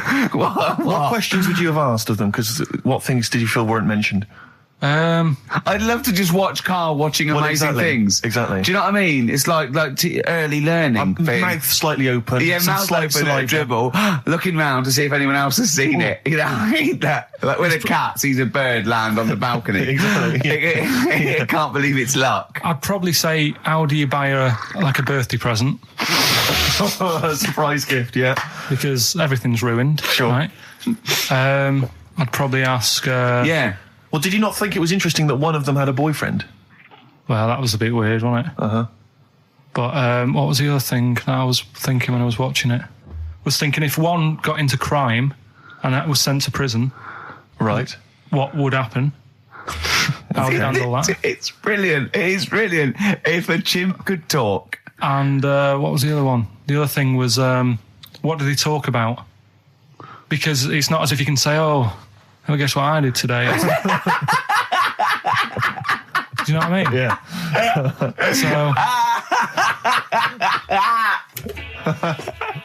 You know, taking the mickey. The really weird thing about all this, right?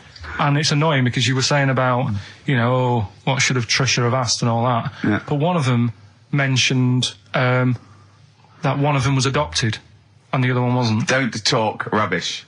No, seriously. I didn't understand it, right? Of course you didn't. And then Trisha sort of said, well, let's have a chat. And they were like, no, I don't want to go into that. What do you mean one was adopted? That's what he said. One of them... don't quiz me on it, but that's what was said. Hello there, I'm a multi-millionaire, and I've just seen your orphanage. I'd love to adopt one of your children. You'd like to adopt one? I'd love to adopt a children, because I've got loads from around the world, so I'd love to adopt one. I'd give you $10,000 towards your orphanage. We'll speed it through then, yeah. Okay. We've actually got 2 left. I only need one. I'm only interested in one.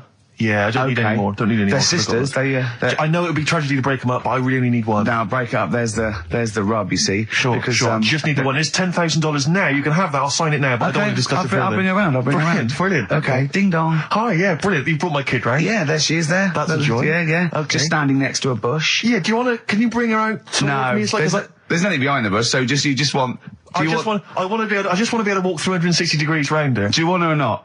Yes, I can't believe it! What's that little trolley? She's talented. Oh, dear. You're talking nonsense, Carl. Well, whatever. This is a bit easier, but I still think it's a good one. So this is, we should explain what this is if you've just tuned in. It's one of those stupid lateral thinking problems. That Carl himself has created. Yeah, that was his homework. Right, this one. It's a fella. He has a normal day doing stuff. Nothing wrong with him. Right. And it's the twist in the tale. It's just like Tales of the Unexpected. Yeah. Just a normal day, nothing wrong with him. Hold on, though, he's got the legs of a fish. Go on. So that's why he's been hiding his legs. So Go on. He does his the legs of a fish. Sorry, can't carry on. He has his working day and that, and then he gets a bit tired. Goes to bed. He puts the light on, leaves it on, goes to bed. Oh, that's crazy. That's mental. I can't think what's happened. Anyway, here's Radiohead. Right, okay. The question is, why does he put the light on when he's going to bed? He's had a normal day, he's come home from work, Is that right? He's coming from work, or he's not been working? Yeah, he's just been out. no, it's been working and stuff, I think. You think? You've made it up, Carl. You can decide. So the question is, why has he put the light on when he's asleep? There's a reason that he's put the light on when he's asleep. Has he gone to sleep? No, Carl, don't shrug. You're meant to answer these questions. He put the light on before he went to bed. Yeah, and the question And you're he's asking gone me to is sleep, why? What's the scenario? And the light's on and Yeah. that, but he's gone to sleep. Yeah. He started reading, and then he fell asleep. No. Did he he intentionally, for some reason, put the light on? Every night. It's mad. Sounds mad. That's Carl, doesn't it? Every night he does it. Yeah. He puts the light on when he goes to Light sleep. on, it goes to bed. Carl, is the point of this, he puts the light on for a very good reason. Not for us, but for some people. He's blind and it's always been on, and he thinks he's turning it off, but it was on in the day, and he thinks he's turning it off, but he's turning it on because he's blind. That'd be stupid. That works. No, that works great, Rick. Yeah. Thank you, Carl. So you've got to come up with Hang on. If What? you're blind, why would you put a light on? No, he thinks he's off. Yeah. But why would he turn it on anyway? Just think so he doesn't get burgled, so people know he's in because he can't see him. So he just he puts the light on when he's there, then he turns the light off when he goes to bed, so people think it's fine. But he's got it out of kilter, and actually he's walking around in the dark all day. I don't believe that if you're blind, you turn your light on. I don't think you'd be living on your own, would you? I'm not having that for a Do second. blind people live on their own? For a second. Well, some people do. Lonely blind people live on their own. No, if you got bad eyes. Any of them women? Are there any blind women who are living on their own, Rick? No, I mean, if you know of some blind women. 08700 800 1234. We've gone through this. If you are a blind woman with no standards and you don't care annoying voices and smell, yeah, then get in touch with you. yeah, I mean, you've got to be within the ages of, say, 25 to 65. You know, Right. well, call it 75. You fussy, you fussy all of a sudden. I know. Yeah, go on. If you were blind, would you live in London? Because someone said yesterday there was one struggling outside in Leicester Square, and I don't understand. If you would, I mean, you know, That might have been a tourist. but why come to London if you're blind? It's the worst place in the world to come if you're blind. To hear the sights. To hear the sights. It's a bit mad, isn't it? They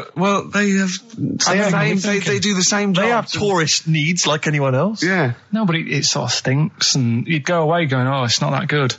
I just thought that I thought it was a bit weird. Well, never mind your concern for the partially sighted or sight impaired people coming to London. Get on with this. Yeah. So there he is. Yeah. It's like, oh, a bit tired. Yeah. Just put the light on. Get to bed.